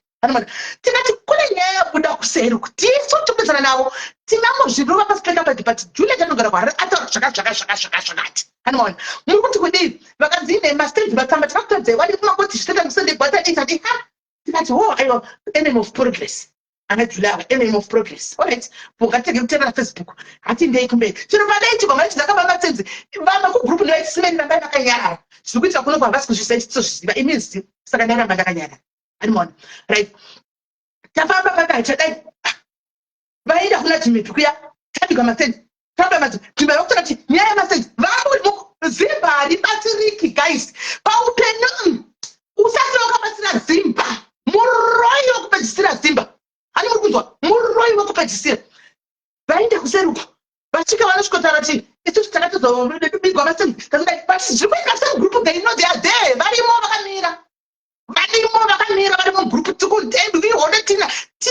muhondo Hitler ine ndiri kupopura masoja angu ari kumashure ine ndine brigadier chief brigadier wearmy ndiri kumberi takabata AK47 tangus so vamwe vari kumashure vari kuteera hani muri kuona guys vapanduki vakatengesa Jesu vapanduka vaenda neku7 Dhumepi ndikati saka maenda kunoripota kuna Dhumepi itsotiri pahondo saka achikubatsira ine fight ine kuti mwana mafendi zvakanakai. You know what I just did, guys? Ndakangoti mugurupu munomu vakaonana havashaya ndobva ndabaya exit. Ndikati yes, let me buy my exit. Ndobva ndazvibayira exit ndobva ndabuda. Ndikati ini ndinoziva kutaura naye akatenda kundakucha ndiva nechingopresa. Saka ndobva kwasarawo katimu rimwe rinotida chaiko chakakasara mugurupu imomo. Handimaona. Mugurupu medu yavanhu vade uyu inini ndiri kudzvanya munhu wandaiti ngatidelay nemunhu wani ndiwo ndoziva ndinobva ndaenda kune vamwe vanhu ndangobhadhira kuna yeye saka ndakabva ndangotaka kumudzvanya ndikati wangu panapa patoipa because iye akazinga kudzifambirawo ega anoona akaona kuti nyaya kudhonbhu kune kuita maconflicts akawanda because pekupedzisira mandapedzisira kuenda kuZimbabwe paipa guys anoona ndakaenda futi inini nevamwe futi takaenda kuka 3 kuremember square nevamwe tikaudzwa ndasema murume yapindura akapindura kuti mastates enyu ariko mai mafusi asi chiri kuitika ndechekuti kwai takanjambanjwa neveZANU-PF mayouth ndio akapinda ipapo saka vapinda ipapo vakavaka zvima illegal structure vasina kupiwa mvumo saka izvo zvitiri busy kuita mapepa kuti vanhu vabviswe ipapo mupiwe mastates enyu zvese zviri on live on record and everything member vakati ante muri kuzviwa ante muri kunzwa zvikandikatika process yangu kutaura ini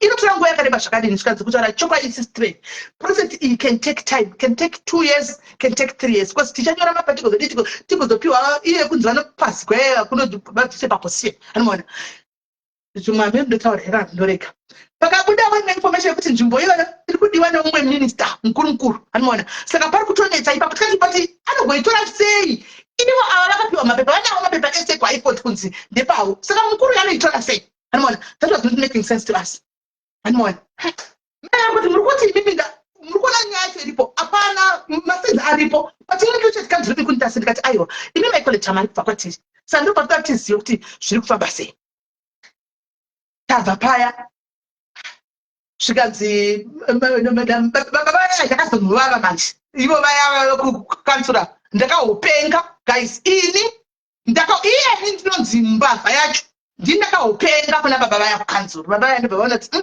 ndikati nokuti ndiri kuisa nyaya iyi kuti ndinonyatsonotaura zvazvo zvazvo ndiri kusocial media ndopa vakati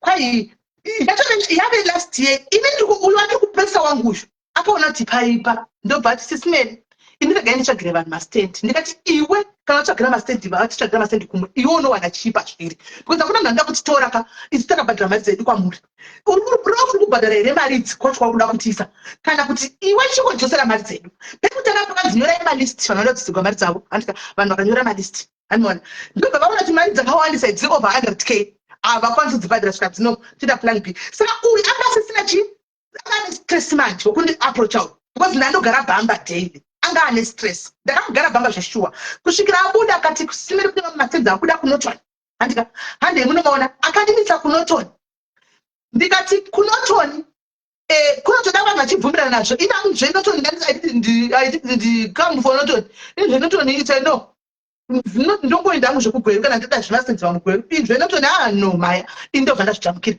ndikati but kune vamwe you can go and try kana vachida vanda ipapo ndobva para ndopakazonotsvaga ndobva anobudisa aya masenzi ekuwaterfalls aya ndeikudzai kuti kune masenzi ekuwaterfalls takazopiwa matsamba ikoko handi but mastenzi aya paakabuda manje teererai masenzi achizomapiwa akabuda ari mabig stands saka ndimba kuti tichijoina scheme edu yakaireva 7,000 I think pekutanga chiti akachipa mabig stands aya ane 15k saka vanhu vakawanda manje vanga vari mugrupu mamea vakanga vajoina because yanga irima low end people so vanga vapinda vanositira kuti aiwa tikanzi chino ma150 pamwedzi tinoafforda mahouse girl handimaona vamwe vachona mahouse girl vamwe vachonawo vantu mabasa akasiyana but zvino kana ane mabig stands akakura kudai so ma2000 square meters ma1000 square meters saka zvinozofamba sei mari chino tizoikwanisa handimaona zvikanzi allright vanoda kupinda mukuku mari dzamakabhadhara uku like ina makabhadhara 2.5 inoitwa carry over kuchi kuwaterfalls kakwe anomaona then yato carry over kuwaterfalls wongo continue yobviswa yaya ndikatoti ndikouya anozowanei uyu atinonzi hapana anozowana chino kuti angashandire mari ndikakuisa ipapo zvikanzi kureva kuti commission yake ndo yanenge asisawani yakafaunda commission yake haachakwanisi kuiwana tikati kana zvakadaro fetu zvadzoserwa ina ndimo mugrupu ndakabuda asi zvezvi kuita mugrupu ndozvisiva anomaona vadzokera mai vanotaura kuti kune masenzi atina watawana kuwaterfalls saka I'm trying panapa kuti ndikombenzete vanhu nezvakaitwa nevembo scheme because I'm the one who approaches me andika saka vari kuda kuenda kuwaterfalls modini mochiuya andika waterfalls achitakatanga tati due diligence ndikati ini zvawaterfalls handidi kuleader because zita rangu rinobuda you know what we did pane mudhayari wekupenga pano mudhayari like die hard diary anomaona ndobva ndamuti Sila you lead unongonipa feedback indakabuda mugrupu so Sila akangwara anoziva zvinhu izvi Sila was now leading anomaona achilidha nevamwe vanhu vemugrupu imomo achilidha vachidii ndobva vaita due diligence vaverifya kwese everything ndobva vaona kuti masenzi nechokwadi aripo ari legit anomaona ndobva vatobvuma kati aivaona sistemeni masenzi chipo indaitawo nekuseri ndatoona kuti masenzi aripo anomaona anga ari legit zveshuwa because masenzi aripo ari legit ndikati saka inini pamari yangu carry over 2000 square meters ndokuchipiwa 2000 square meters yangu yandine nhamba yandine mapepa acho ese takatumirwa tinazvo anomaona right challenge yavepo yakazoitika ndeyekuti remember vanhu vamazva vasipotsa kubhadhira mahombe mastandard saka vana vakabhadhira chitikwana ma300 square meters now kuti vaite carry over mari yacho inenge yakwira yepamwedzi installment yepamwedzi havaikwanisi handimaona so vava kuti satikwanisi mastenzi wayo toda mari dzedu uyu ndiri kuti vari inini munojairira vanhu zvokutodaro sterekso ndiri kupresa uyu ani pamwe ndiri kuipiwa isina sina ndiri kudzokera kuna uyu ndinopresa kuti wangu gemu takatanga takawanda hazvina basa kuti makaita vatengesi pakati but gemu ngaringopera tese takawanda hazvibetseri kuti vatapinda isindofa takapinda taiti 10 here or 11 vakapiwa masenzi ko vamwe vema300 haisi mhosva kuti havana mari inokosa kubhadhira uko antika munhu wese ngaangowana stand yake sezvazviri anomaona ndikati I don't know how you're going to do it but kune mastands because takaenda kuka tikanoona kune mastands akawanda make a plan munhu wese sekupinda vanoita mugrupu tunongonogara takadaro mugrupu how you're going to do it I don't know ndiri kuomeserawo akapinda mukabvunza itimu vanoziva akapinda muhospital neni kuseri kwete kuti kuseri akapinda muhospital BP depression yakwira kudai ndakadzvanya anga sina sickness kati ndiri kumirira justice yevanhu vanokunyeya but handisiri mubvuto vazvidivika ndiri kumirira handika right zauya one day sime ndiri kutsvaga here kufanira ndiri kutsvaga inde good news nemameseji ndakagarai anoona ndazomuka ndana meseji kati good news dzeiko ndakabva kumubhomba manhero acho anoona ndabva kumubhomba zvisingaiti manhero chena murume chena akataura ndifanira chinda chikumbura kuti vane vakwira tira kuenda kuchipatara vakwira bp ndikati bp hazvina basa hazvo vanozoporasi vanhu right zvadaro paya zvikanzi ndamaneja kuita meeting neameno company inonzi company chihandisiva maneighbors taitotaura good morning maneighbors ndikati zvikanzi saka ndataura navo vati ivo kuti vagure mastands mumayadhi aite madiki hazviiti saka zvavakuita kwakuitwa inonzi gated community handisika gated community iyi handi mastand avanhu anogurwa ma300 ari mugated community umwe neumwe uchipiwa 300 yakaichi ari mugated community mo vari mukati resistant one zombe mwetu gated community kati kana yakadaro yakanaka chero vanhu vawana chii mastands avo because mari mutodza kuvapa because panyaya vari pavaponesa maibakuse vanongoti mari unopiwa asi kana mari uchida unofanwa kuapply unonyora tsamba uapply kucancel andika cancel ndo ichakupa mari cancel iya yakuti nyorai matsamba asi mari iyi tinokupai ari masiki ndopangaponesa tichadifanda mari asi vanhu vanodifandwa ari chii ari mazigi muri kuona kucancel uku handisi kudzila nemunhu icancel yati kudzila naye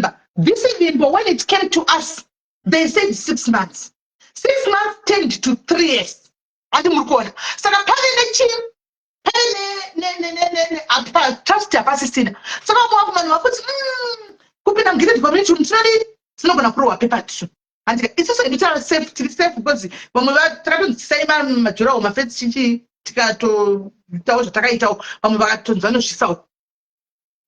And one, she can't, she can't see, trust in it to our such a short trust in the Japanese. In the Malaysian, trust.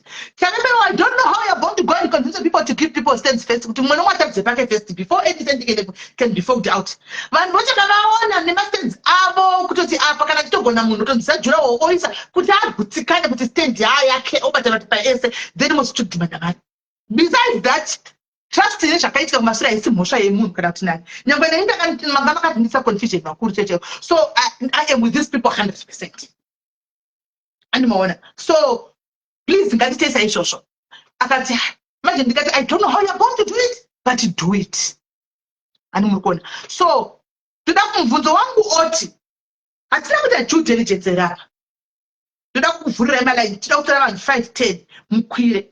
Hantina kuita here due diligence kusvika patara because kune narrative iri kufamba nembavha dziri mudzimwe dziri masitu dziri kuda kuti ndipinde mubhuraketi mavo sokuti mene wakava nyaya yese mainzwa and ndafara kuti vanhu vemastenzi vari kukomenda vari mucomment section ndivanga tondigadzisa vanhu paratikagadzisa vari mucomment section andimaona saka ndoda kuti mutaure kuti due diligence pale payakaleka ndakanobuda kucancel 3 times tichifamba patakaleka due diligence ndepapi but still tiri kuudzwa kunzi ndakanga mwapa zvakazoitwa nebaba vayo kanzuru andika taisa pressure mwezati vakazodini vakazoti ndine mamwe mastands okuti edon brukanogona kunonoka because basa bada kunyora handedo kutadza ichi ndikupei mamwe mastands ndoda kuti munhu zita tinoda due diligence yapa ndobva tati varume vemugrupu vaenda kwakaenda varume vari mugrupu ndovakaenda ndovakatodzoka nefeedback ndobva ita nakusagire kuairport anoona kune mastands avangana kuairport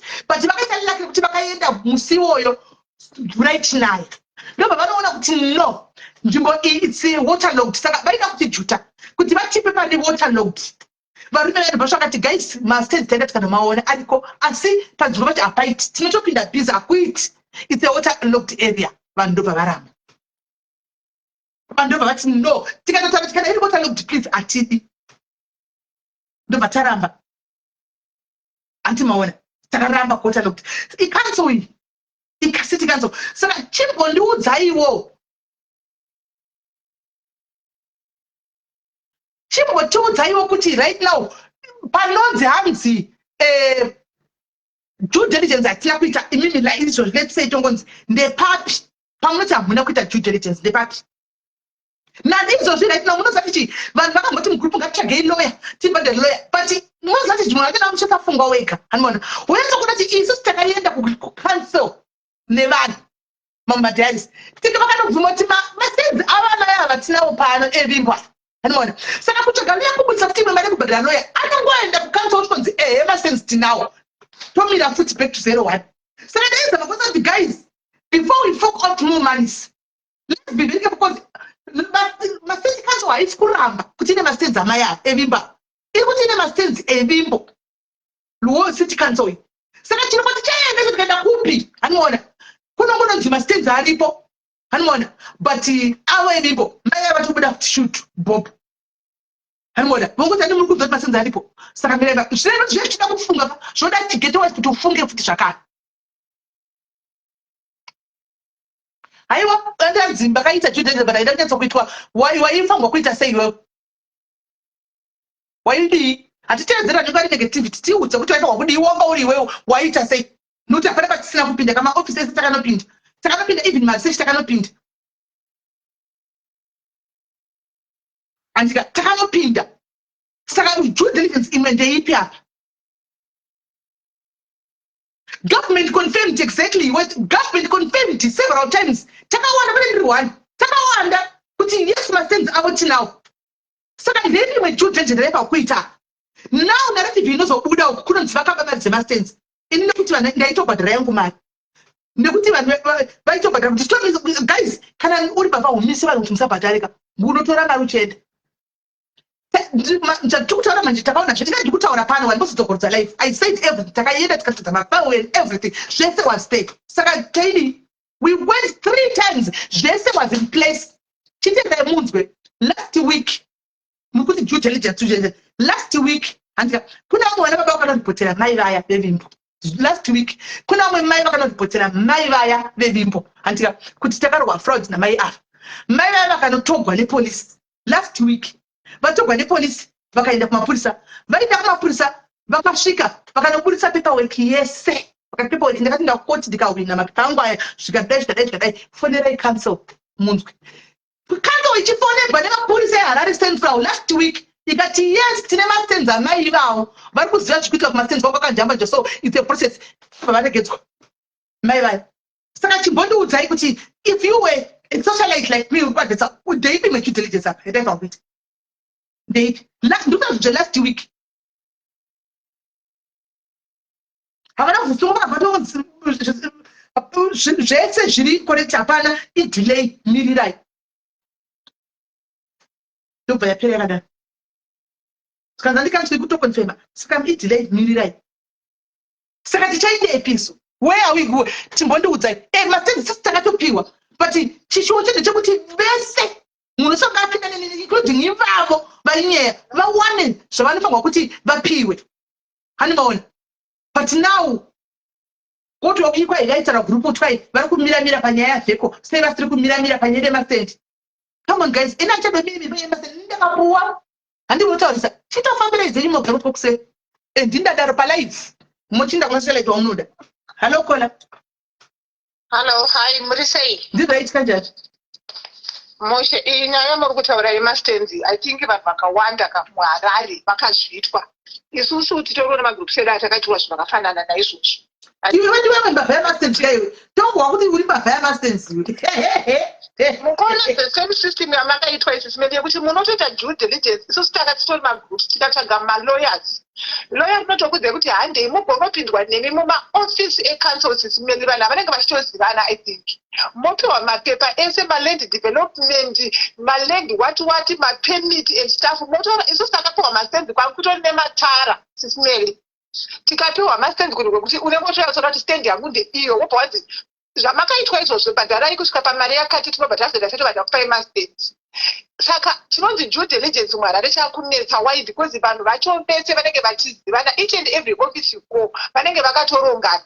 Unonobudira kana kucancel yekwazvipa ugobudira kucancel yekuchegutu ugobudira kucancel yekumarondera they will tell you kuti mastenzi munhu uyu anawo ende muchitoratidzwa kuti nzvimbo yake ndeiyi. yes handiti uri kuzviona muchitoratidzwa kuti nzvimbo ndeiyi muchitodedzana kuti malandlords muchidini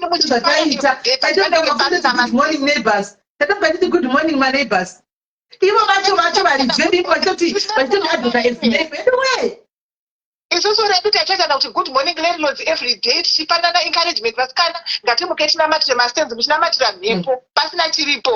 That is what these guys do and vanotageta magroups evanhu like magroups evakadzi because they know kuti vakadzi vanenge muchishanda muchisevha mari like team diaspora right now iri patarget kungotorerwa mari vanhu vobva vaenda ende mastatements acho akafanana ese ekunzi ndarasitswa kuno kusaka ndakukuti ndaenda kukupai pano muchinopinda muofisi vobva varatidzwa zvese ende maloya acho futi imbavha. Saka handidi kunyeperai sisimeli nyaya yamataura iri very sensitive ende inorwadza but chokwadi ndechekuti vanhu vazhinji vari kupirwa mari dzemastenzi nevanhu nenyaya yekuti due diligence unotoita zvamakaenda nezvozvo zvekuti makaenda mukanopinda handiti kumaofisi takatozvita tikapinda pese pamunofungidzira sibeni saka tobvoitoka malaivi isu takamaita inga makambotobhotifonera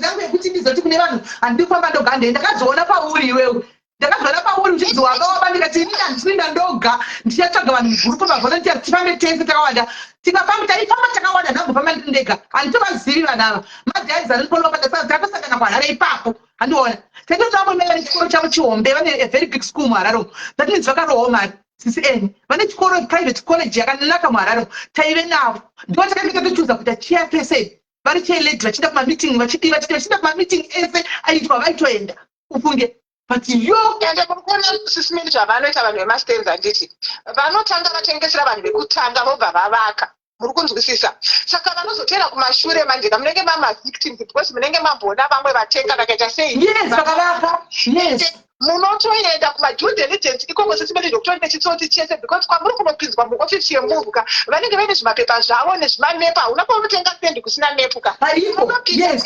takapiwa nepu chokwadi it's true tisakapiwa nepu isusu takapiwa nepu tikaita mapress conference uchiti vedu vemastenzi ariko ende une kuchiona zvesechitsanangurirwa land unoyanzoti mwari maita henyu isusu techitika mukamakuseni toti ngatinamatei ngatinamatire mastenzi you know saka ukazogara pasi ukazvifunga unonzwa kubatikana why because it's wrong totally wrong saka ini chandokwanisa kuudza vanhu izvezvi sisimeni people should refrain and stop buying mastenzi especially ari muharare mastenzi emuharare vanhu vachafa vasina saka varikuvakuharare sei mastenzi naizvozvo ndibogara kuharare saka varikuvakakuharare mastenzi vari kumatenga sei nokuti kutenga sei anotengwa sei mastenzi ekuharare naizvo sisimene muri kuona zviri kuitika isusu tatiri magroups munoziva takatenga mastenzi kwakasiyana siyana ende inini nenyaya yedzunguka ndandiri munhu wekuti nekuti ndikangonzwa kuti kwakati kune mastenzi ndobva ndaenda wobva wasvika udzowo vamwe ende there's nothing wrong in telling others yes but unofanira kupanikira maziotoenizvo zvisambodzi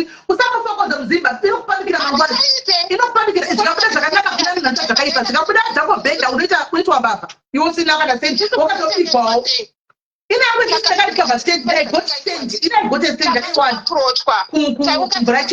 saka munhu akati aprocha isusu aive mugurupu redu mwachina akatoti tikazikana ndaona chimbotsvaga mari chichichi saka zvanoda kuita nemi ndezvekuti kune mastenzi akachipa saka inini zvamene mari yamakachengeta mari iyi hamutatenge mastenzi yamari yekuvaka tine mazero deposit unomhanyazve unomhanya kasisimeli then takaenda kudue diligence chichimeli takaenda tiri gurupu tikaenda kupresentation makambonzwa presentation yekuti unobva ikapoka uchiti dai ndatenga 7 mastenzi uchidzokera then rweseri uchinotenga wamwe asingazivi muri kunzwisisa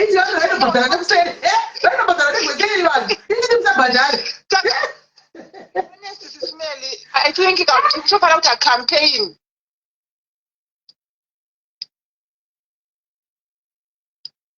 taura strategy panofanira kuitwa campaign yekuti vanhu ngavambomitswa zvekunzi due diligence because vatiri kunoitira due diligence vacho maofisi atiri kunopinda ese vanenge vachizivana nemaland barons sisimeli unosvikobva utonzi baba kupi munonzi joyi ndimune gurupu remadzimai aiwa tinokuzivai garai apa motopiwa mvura mukona garai apa joyi tinokuziva iwewe aiwa vakadzi vako vari kushanda zvechokwadi weudhani you can come through monoiswa muofisi nemapendi sisimeli mopiwa mapepa musingagoni kuverenga murabadada kudai murabadada wotoona pakanzi zveni permit development permit land owner ndinhingi years yomeane green esaya ane green aya ndoenyaya aya neyelo asiyei ndeye vamwe vanhu ered aya ndopachadarika nemvura apa ndopanenge paine tara sisimeli so what I can just tell you ndezvekuti people should refrain from zvekuti due diligence haichashandi because vari kuita due diligence ndokuri kutangira upapa ndombavha dzacho ende mazopedza munopedzera makuvengana pachenyu hanoona izvo zvisange zvakanga ndakatopandukira mwe vanhu vari kugurupuko because of nyaya idzodzidzi but ndaigwa vachiona vamwe vacho vakanyara kuti zivi uchigwa wega hodo dzaunenge uchigonda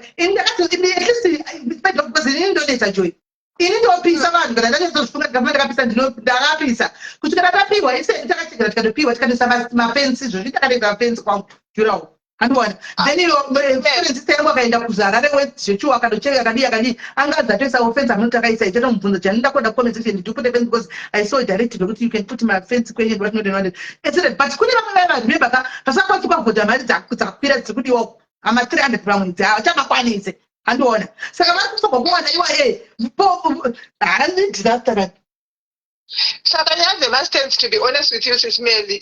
I really feel like people have overdone this and people should be stopped. Mukatasa right now, utasema kuti team diaspora yane vanhu vari kutoba kuZimbabwe kuzoita ama-presentations ema-stands kuno UK. Why are you doing it? And munhu ari kungotakatasa sango Sis Mary achienda kunotori kuyaona sango risina munhu obatanga kucheka ma-stands ipapo onzi mutenge ma-stands pane ma-stands arapo. Anditya kufunga nepfungwa dzake. And then wakambomona achitengesa ma-stands you think kuti ma-stands aripo. Munhu anongoenda kusango achienda kumarondera ona sango rakamira risina munhu nenyaya yekuti tona ma-stands mahombe obvonzi kune ma-stands aitika kuno. People are taking advantage of people. And masvika ikoko munoitiswa vanonatsoita presentation ine mazitv yekuti unenge uchitumatasa tv so unoti vakomana sendisina kuvaka makore esa. You understand? Kuzokupai maplani avo ane dzimba dzakanaka isaka kwa maplani guys. Maplani tikuchava kwadzimba dzakafanana. Maplani ini guys ndikakupai plani iri kuinbox kwangu munofenda ine Sis Mary. Mukunzwa ndikakupai plani iri kuinbox kwangu munofenda munoti joika. Ndakaona tichirara because bedroom replani yangu ranga riri mudenga. Ranga riri musoro ipapo. Kubudira bedroom mangu handiti ndobva ndangobudira kuswimming pool yepamusoro yangu ndega isina vamwe vanhu. Ye 300 pamwedzi mwari maita zvenyu. Takanamata wani tikanamatira mubaridzo yemastand tichiti mwari kamukomborera ikambani iyi. Isusu semadzimai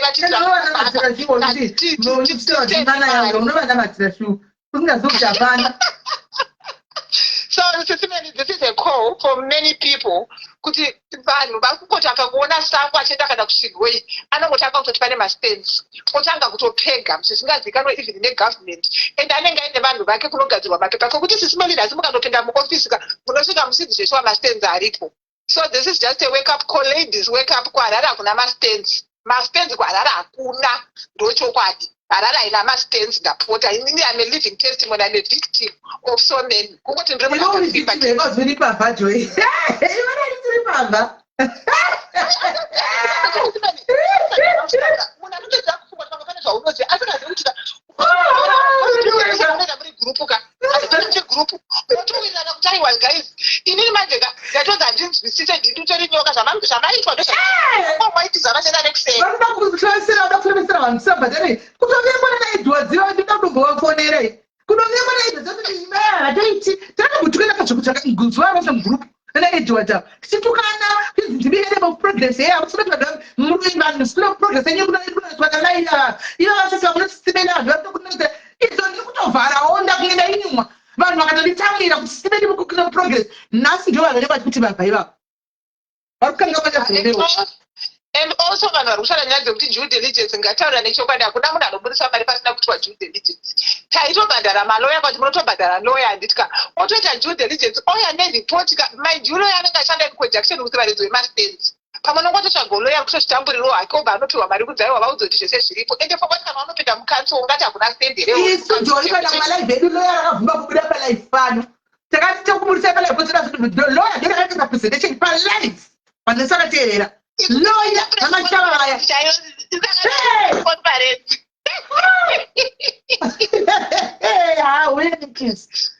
aiwa thank you so much Sis Mary. Alright, bondo ndakubata mayara. Alright, bondo ndambotsvaka ndambobata mayara ivo vevimbo nhasi.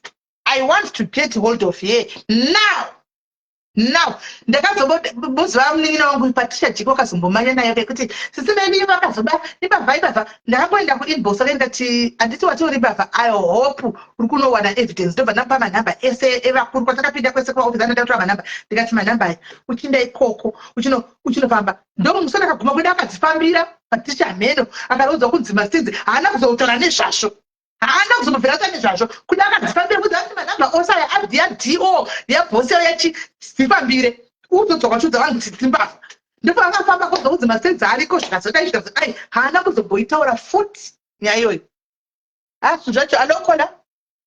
Hello, hi Sisi. Hi Kola. Hello Sisi, muri kundinzwa? Yes. Ndaida kuti aiwa munoziva Sis Mary Pamastairs pata nyaya was following and all up on and everything else and ndikunyepa makaita over and above. Munanda kuudza ini ndinokutendai because masocialize ese muZimbabwe imi ndime gwandona munhu ari honest because muchero zvikaporonga amunyare kuyazosvara chero zvaanaka mayoshara but kusei vamwe vachinyarara saka tinotoda kuvadzvanya this time indanzwa nekudyirwa mari kuZimbabwe vamwe vacho vanonyarara no one comes and explain kuvanhu kuti zvazodai zvozodai vachiadvertise vongonyarara ungesati maapology twavo panegrekini I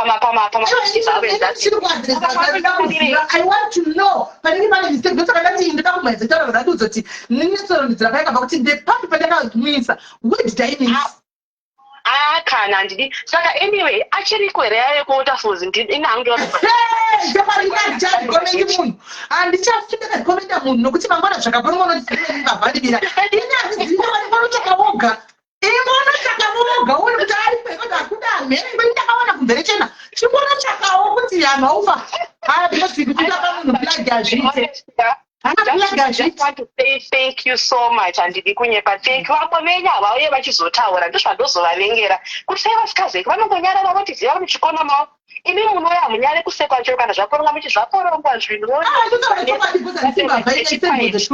handisimbabva ndomira pachokwadi chero chikaporonga ukamete the truth ukanati kudati chandichizive ndachisi chechokwadi chandobva ndokudati nechidhabhada zvisiri zvamutsanangura zvakafamba so ndokudai the correct handimboitire zvakanaka thank you so much senwe ndaugadzira ndikuenda wabasa thank you kola makomenti aya azomirazve moyo wangu uri kuti tinoda kufonera mai vaya ndo vandiri kuda kufonera right ndo vandiri kuda kufonera. I hope vanenge vane data tatozoonawo kuti vanenge vasitorina kana data chitamburi chekupedzisira ivo mai vai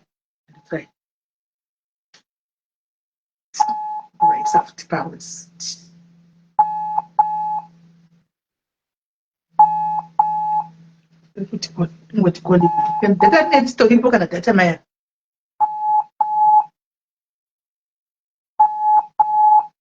haisi kupinda mirai ndifonere fanya vafonere vedirect call ondiedha because I want to hear because taura chokwadi izvi imi vanhu kugroup I'm not doing this for you. No, I am not doing it for you. Andika, I am just doing it to my loyal followers kuitira mangwana. Handimona because it's a learning curve to all of us nokuti zvinhu zvacho zvinenge zvine due diligence futi it proves kuti takutoona kwaari kwacho kuti zvinhu zvacho vanogona kurongana but tinenge tisingasivi. Andika, since you said vakatora vakawana masenzi akawana masenzi vasina vari kuti mari sezvamungoza kunzanzi apply for council and get the money from the council, maybe that's the route you should take. Andika, pane kuti musoro mnyora tikadzisimena kumitsika payedza veko. Yes, they came to me and no minister and no one can stop me. Yeah, no one can stop me. You don't minister because that's what I do. And you see, that's what I do for you. Kupina ndisi wakati trust kutupine group tofamba futise group meme opanduka sanga kudi uri Judas Iscariot ngakudi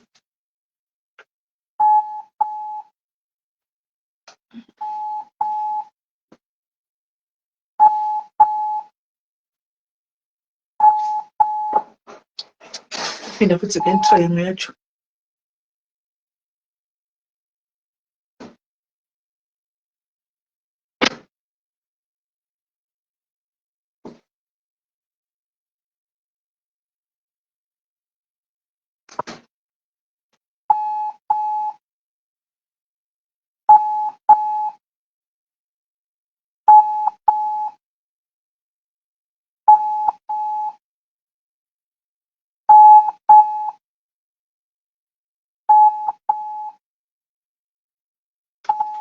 just kupinda chigo ungoti calling ese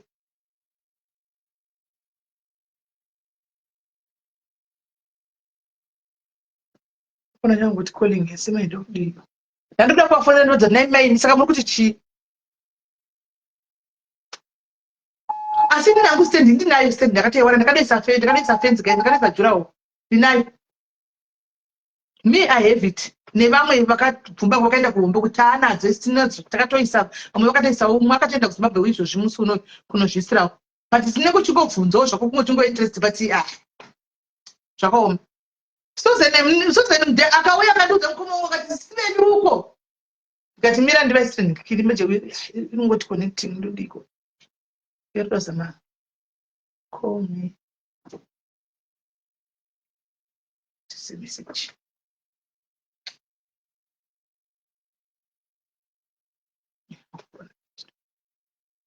Hello? Hello? Yes, fine. What is it? Did it go to say? Direct. If I like, no, probably a draw my for second only direct number 40, maybe for the directing in Luxor and I always ever say. All right, see it go. I can do it for this. Right. Saka. Info.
Somebody say,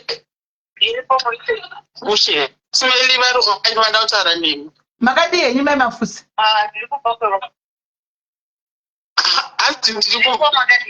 Chiripo, man of the night that was obviously could how far the mastens when a snap on a mastens how far.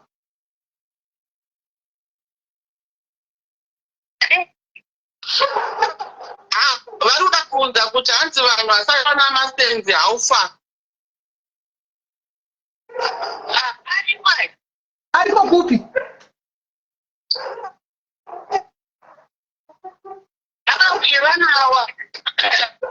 What would be for your all right. Angie, take it. All right, it's okay. To the killer, my way. Angie.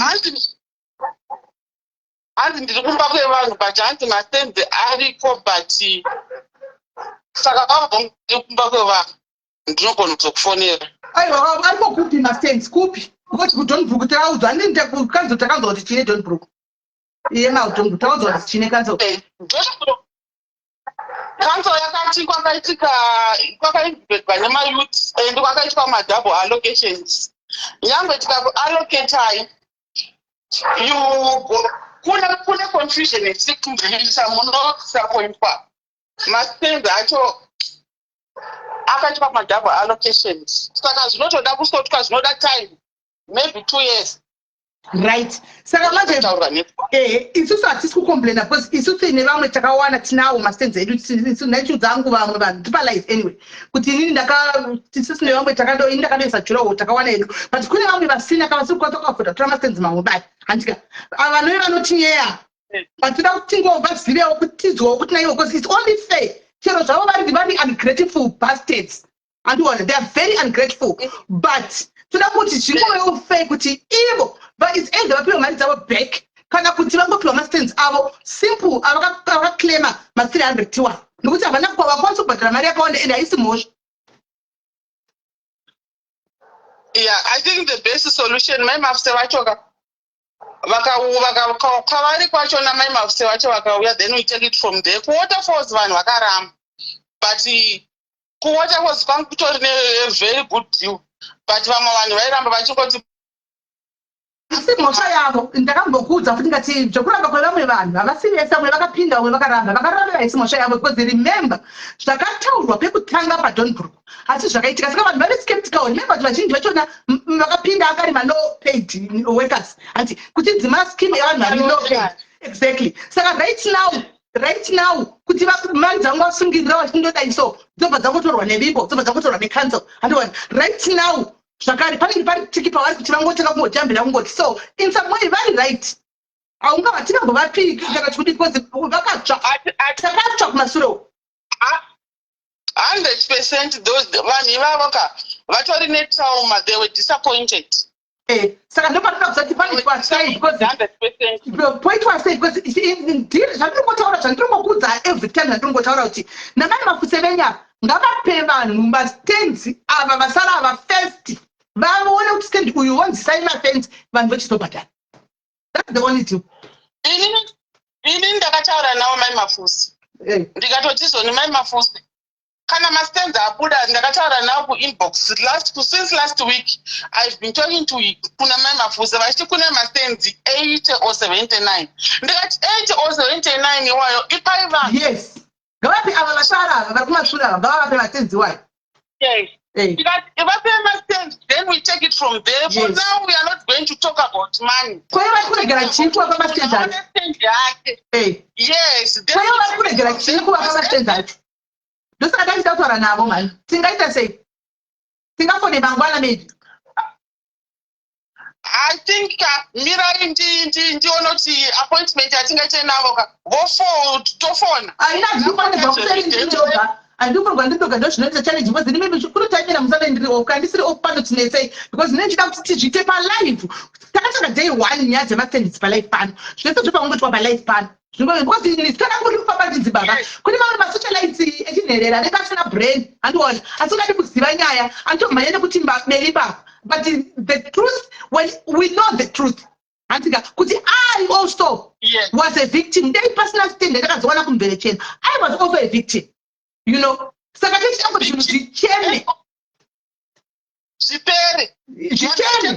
that's not. Yes. I think the best solution is and it's not like the Yumukupeza nguva ndogona kuwafona kuti mai mafuseka mungakukwanise kwenda panze ndovakumbira mombo ndikata then ukaenda kufonerai tenda vapakopo saka ndobokukata ndovakumbira it's okay. Nine tingasotoswerera pano tingatoswerera that's the only deal ndingoripo.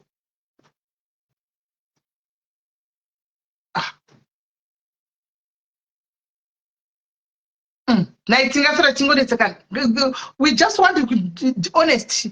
Kuvan, simple. And then groups of people call us up because no, Dango just to be clear. Chete. But that's because Magadi boys, they say I couldn't. How dare you? So I should not do for people because couldn't I guys. Sadaro so. Simba change to Sadaro so. Hey guys, do not know and don't pick another gym. For guys. Saka mam zimasters am jakant. Kadeka masters ZM group. Kadeka masters. Eko group.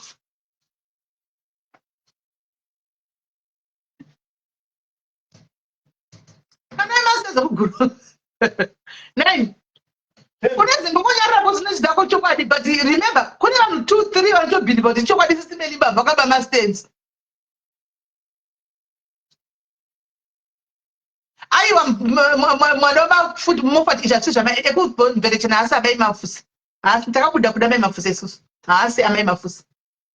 Good to our quality cooperation, not to our.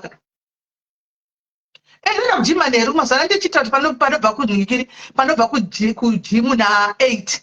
Basana 8. Just not come back 20 past 6. Jimmy over half past later for 5 minutes of Jimmy every day. Johnny Ziba 10, Ziba 10. You take my sister at 10. At 10. Put a chocolate at 10. I sent off that she got Satishinda outside, so she got Satito in the which was the one of the owner find you a moon. At 10 do chocolate. And if you got someone plug Shaka. And it was Shindy guys. More than putting it, the having quite a moment. Valet due quite company. Try track company or any position. It could have island. You know, sponsor everything. You don't even pay a cent. It sponsors Jesse. You know, sponsor every day as the festival accommodation. One could have CVs and check. But and this said about us in bar. There's an Arab, not a send it or you. nerecruiting agent ndichida kuverifya ndakafona ndikataura navo zveshuwa ndikanzwa ndikati mune mwadhimini wangounza CV rako akaunza CV rangu tikatoриebesa CV rake iroro vakabvunza kuti variwana vamwe vakanoita mainterviews amene but ndichaudza Masimba handibati handiti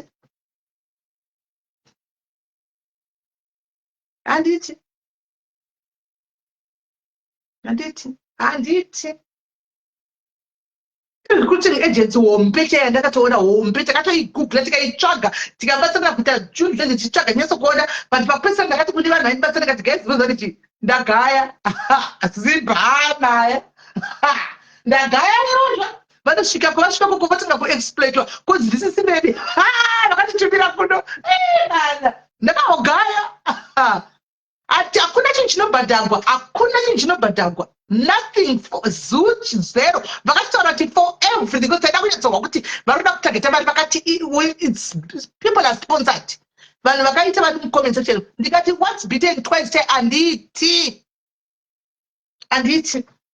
free of charge zvese vanosponsa zvese vantoyo zvese vanosponsor ndivatori varungu ndakatotaura navo ndakatofona ini ndikutarise kapindori vanhu vambire ndikutarise mirai munyatsokuona muchindoreva nini right wanekasakufona hello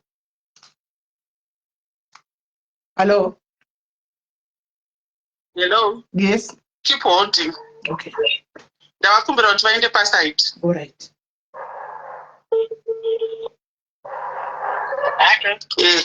mai Mafuse mototaurisa ise John Paul sisi vakataura neni about issue yemafence right masendi ariko mai Mafuse masendi ariko kupi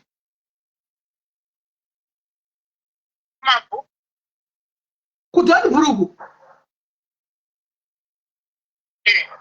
mai Mafuse kudhoni bhuruku tikuudza kuti kune nyaya dziriko takatoudzwa napindura direct live 9 straight kuti kudhoni bhuruku kune confusion kune kwakadhamanwa nemayouth andi takoda kuita process yekuti kutenge kufambiwa kudini saka imi mamuri kuti sako kudhoni bhuruku babvu kupi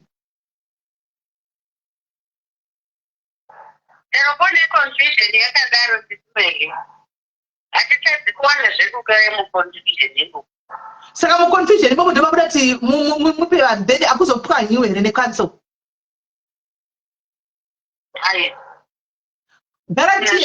garanti yekuti haikandwi ndepi akupwanyi ndepi mai Mafuse because vatoti already vari kuisa matsamba ekuti kupwanyiwe kubviswe vanhu vakajamba jamba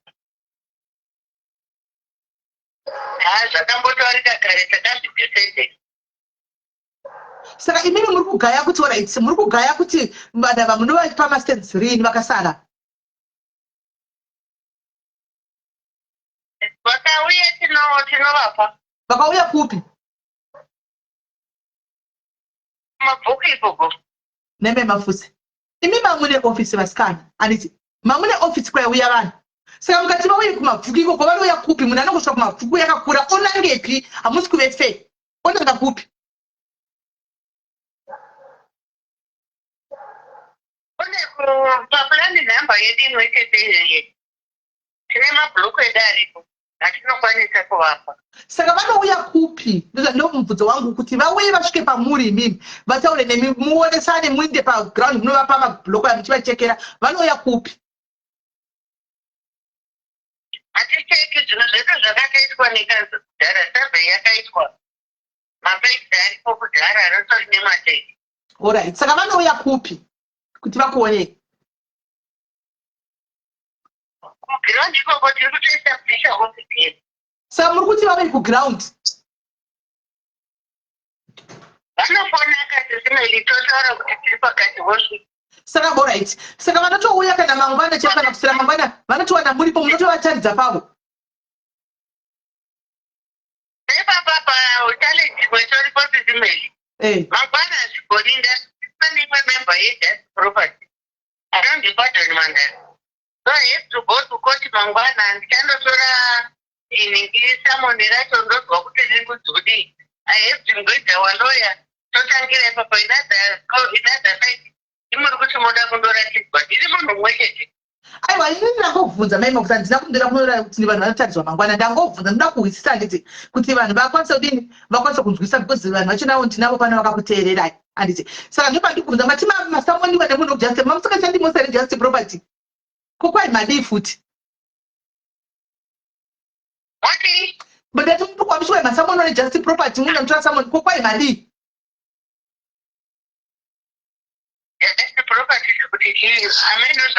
hanzizoni mati masamonwa nemunhu wekujust properties ko just properties mamusingashande mese here ndozvavari kubvunza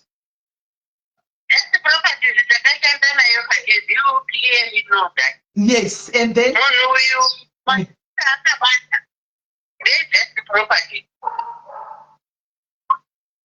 kwaichivani mati memafusi mati marisiti akabata ndejust properties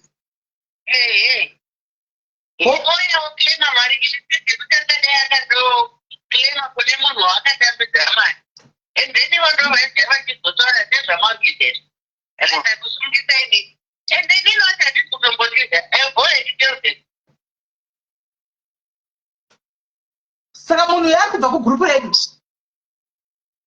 ayo hanzi just ndokujust properties saka wondokujust property saka aisa mari yake mujust property but azosungisa inini imati ndimuridzo yechinhu here bai mafusi hati ndimuridzo yevimbo here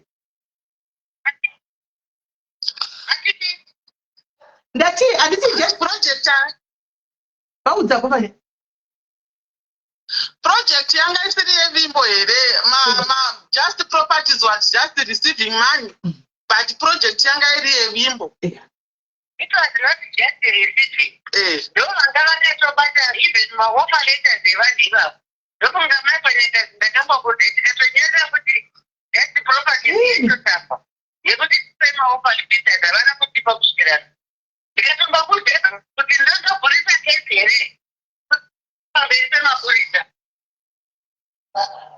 Alright, gaitaura zvedu hedu timbosena nevanhu venyu just property ndeyo remember mai vakuti ndairamba ini zvinhu vanhu venyu just property ndichitotomba madhari kuti musabhadhare kwatisingazivi just property mari ngainde kune munhu watoziva kuitira mangwana ndozvandaireverai right but anyway regai tidzokere panyaya saka mati mangwana muenda kunotora samoni saka kuground mune muri korii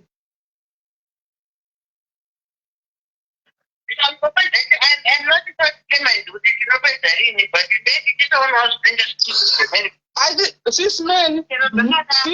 hello I think the best solution I can do in him ndinoenda kuground ndonoita video ndina memafusi ndoda kudzwa mastands achona kuti apapa ndo block racho rataurwa remastands toona kuti mastands acho mangani then ndokufonerai no ndiriko no fanya kana uchienda kunoona memafusi chinoona block auende wega let the diaries be there let them pakauya 2 kana 3 let them be there vonotorora vega mavideo vodzoka vachipa vamwe vavo vashaya vasina vasenza mafeedback kwete kuti unoita zvinhu izvi because iwewe wakangouya uchishanda namai mafusa so madhiaries ngavavepo ehe saka it's okay no iwewo uchilagaza kana wapedza uchitiudza madhiaries ouya votaura pamunenge muri vouya kumotaura mosangana moindi no problem. All right. No problem. Thank you very much. Okay. All right, sharp. Iri bosses. Majiwa ka guys. Muri kuona zvandaichitaura payapa. Muri kuona.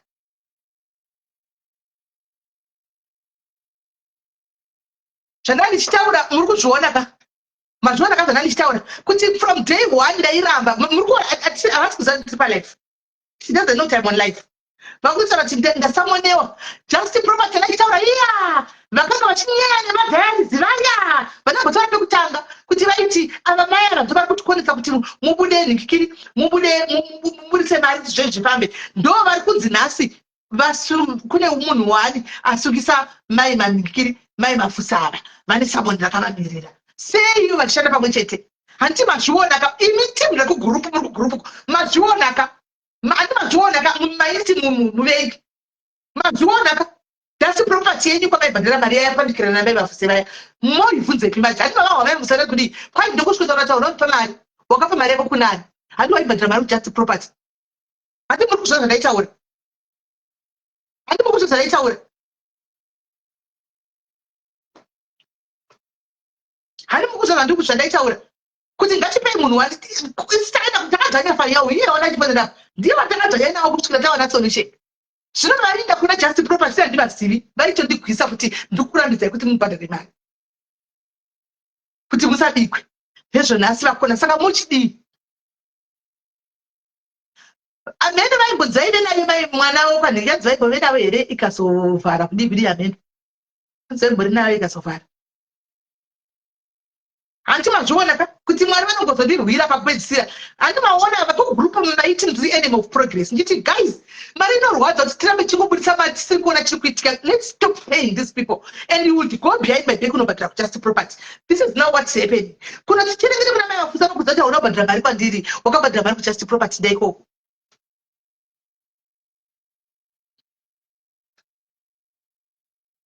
Dzungu sakutedzera nezvake ndichaura gurupuko dzungu ari bhadhari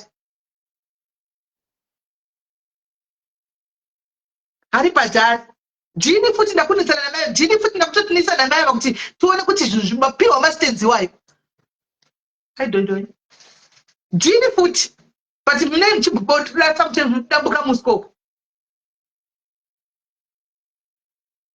anyway hatisi inipa ndapedza guys indapinda ndipike nile gym thank you for the stars guys.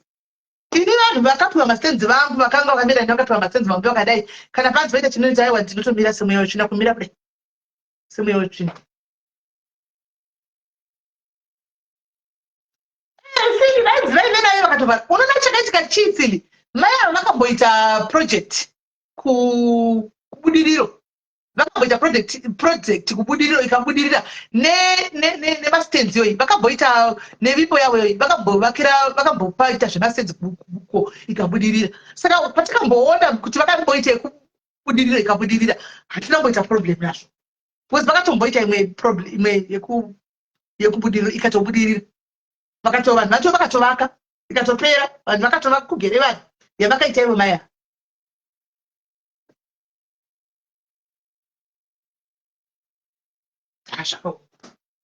asiwo inini guys kuconfessawo pandakazoona mai ava in person ndakangobata musoro kudai mai mafusa ndaingotara pafoni vantaura chirungu ka chiri eloquent pafoni pandakazoona ndakaperekwa guys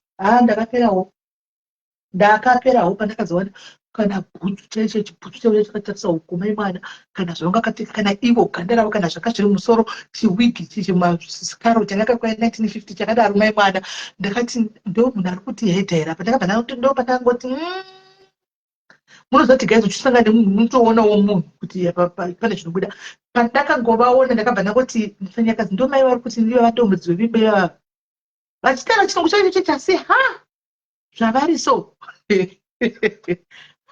guys zvakangooma saka ndangoona ndikati mai ava ivakagoita maprojects asi vakatoita ivikatobuda vekuuko vakaita ikabudira zveshuwasiri chero kana google chero kanotsvaga zvitoriko vakaita project ikabudira kubudira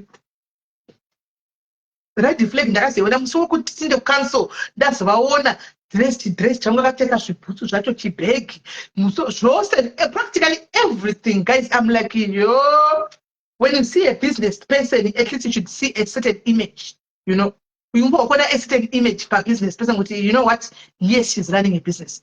Of course, she might not be perfect, but she say, you know, but yeah, she is a businesswoman. Ndakaona papo kuita kuti vaichibudukira basa chipa kumarishongwe kwakufuruku marishongwe maprasi marishongwe kuita ngorubva ndina meni nongo guys vanogara kumakorokoza makorokoza mai vangu makorokoza ivo meni vangu vavanza zvichikorokoza ndo havanta mari isingaiti kuzvikorokoza vanongokumukira makusteni vasina kugeza vatongomuka votonokwira bhazi vakanaka gweru anokomuka kuseni vasina kana kugeza kana meso fanana nembovha dzauda wotoona vatosvika na 7 o'clock vototi tasvika mabvepi nembovha idzi takunge vanhu unobva kokuna nakiri mashongwe.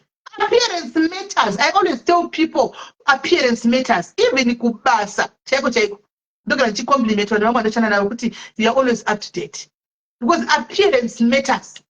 Mozati isusu chero uchinzi uri support worker care ukavhura door social worker achipinda so andiona anotoona kuti no munhu andiri kutaura naye chizwo kune vanotopfeka zvigogo vadhorobu kupfekera zvigogo kana wasvika kokubasa wobvisa ako gogo dzako dziya woisa apo ukawanokoma kunopfeka zvigogo zvako woenda kudhoko handi maona because the presentation matters. Honestly speaking, it matters. Zvandakaona musi wende ndakangoti Jesse Dombo. Ndakangoti Jesse Dombo. Zvandakaona musi wende. Tikatoti tine vanhu red flag ndakatodza vanhu group asi ndikati guys munhu anonzimai makutse mukamuona ka zvokwadi munopereka asi kuti hatina iri zvachacha because ndo patatove apa. Toti hapana zvokuita takatobhadhira mari ngatichingomirai. As disguise not. Ndifunga kuti disguise. Ndo zvavanotove vaya haisi disguise. Haisi disguise here. Disguise here yakana guys. Ndo zvavanotove. But anyway guys taputanda. Ndatimuzive neniwo guys vanhu vanoshanda kumabasa kuti presentation it matters, appearance matters mufunge zvekutoda kumabasa kwamuri appearance matters. Especially kana usina uniform. Anymore. Kana usina uniform because you never know who will come. And achida kukuona sometimes impression yako inonakidza vanhu. So guys appearance yako inonakidza vanhu kuti unopisa kutaura vakutanyira newe because vanakidwa neappearance yako. Imagine posvika vanhu vana vakapfeka chipfufu chakacheyama kudai. Anymore. Kana wakapfeka sepeti shoe kubasa wakapfeka sketi yakanaka dzakana sumuzugumbo wakapfeka sepeti shoe. Vanongotaura wewe sabiriti kuti sepeti shoe ko apa zvafamba sei handisi maona. But utaura vanotutaura newe kuti no. Chekuti vanhu takautarisa daitso kuti okay, they will address you, Shauri. Hanzi ndasingati mbodzinya jini mrede ndogozogwadziwa ndozogwadziwa saka sega ndopika guys ndikona mangwana mangwana sorry tukona mangwana magero aiwa don't worry kubatai guys nangoti ndidaridza nti vana vangu ndinovaudzawo guys hanzi ndakavanyarira bvunzai Suzeni ndaive naye Suzeni aiwa ndingotaura guys kuti vazive kuudza munhu zvakangonaka kuudza chokwadi chero usina perfume sometimes kugeza sipo yako inongonhuwirira. You don't even have to have not asi munhu sanokwanisa kuafoda perfume right. Vamwe havatoshandisi maperfume for reason like inini nditoshandisa kuti kana ndinototanga ndaspray takadaisonhiro iri uko ndospray akaenda kuti atospray direct ndakapfeka because of masinus anmona but ngakungobuda kamwe ngonzi vakageza vari fresh shit pamabasa right. Zvikuru sei ndikiri kuSAU especially varume vekuSAU chiroloni cheche chi16 rand kuchipisa kudai kungogezgera wongodai chiroloni cheche wongochidai sobroli cheche wongodai vakadzi vera usitorina baby powder here. Baby powder is the best. Baby powder, just a baby powder here. That powder here, put it on the armpits kwete kuzoisa pamusoro pebvudzika because zvinozoita disaster zvewaite zvazara clean shaved, put baby powder fresh the whole day. Hauna kana kamweya. So guys ndakwinda naye kutarisa guys tobatsana mangwana vadero ndakangamwa kuti advert irani advert ndoita mangwana guys ndoita mangwana advert moba tobatana bhuwa ndikakurara bhuwa bye guys.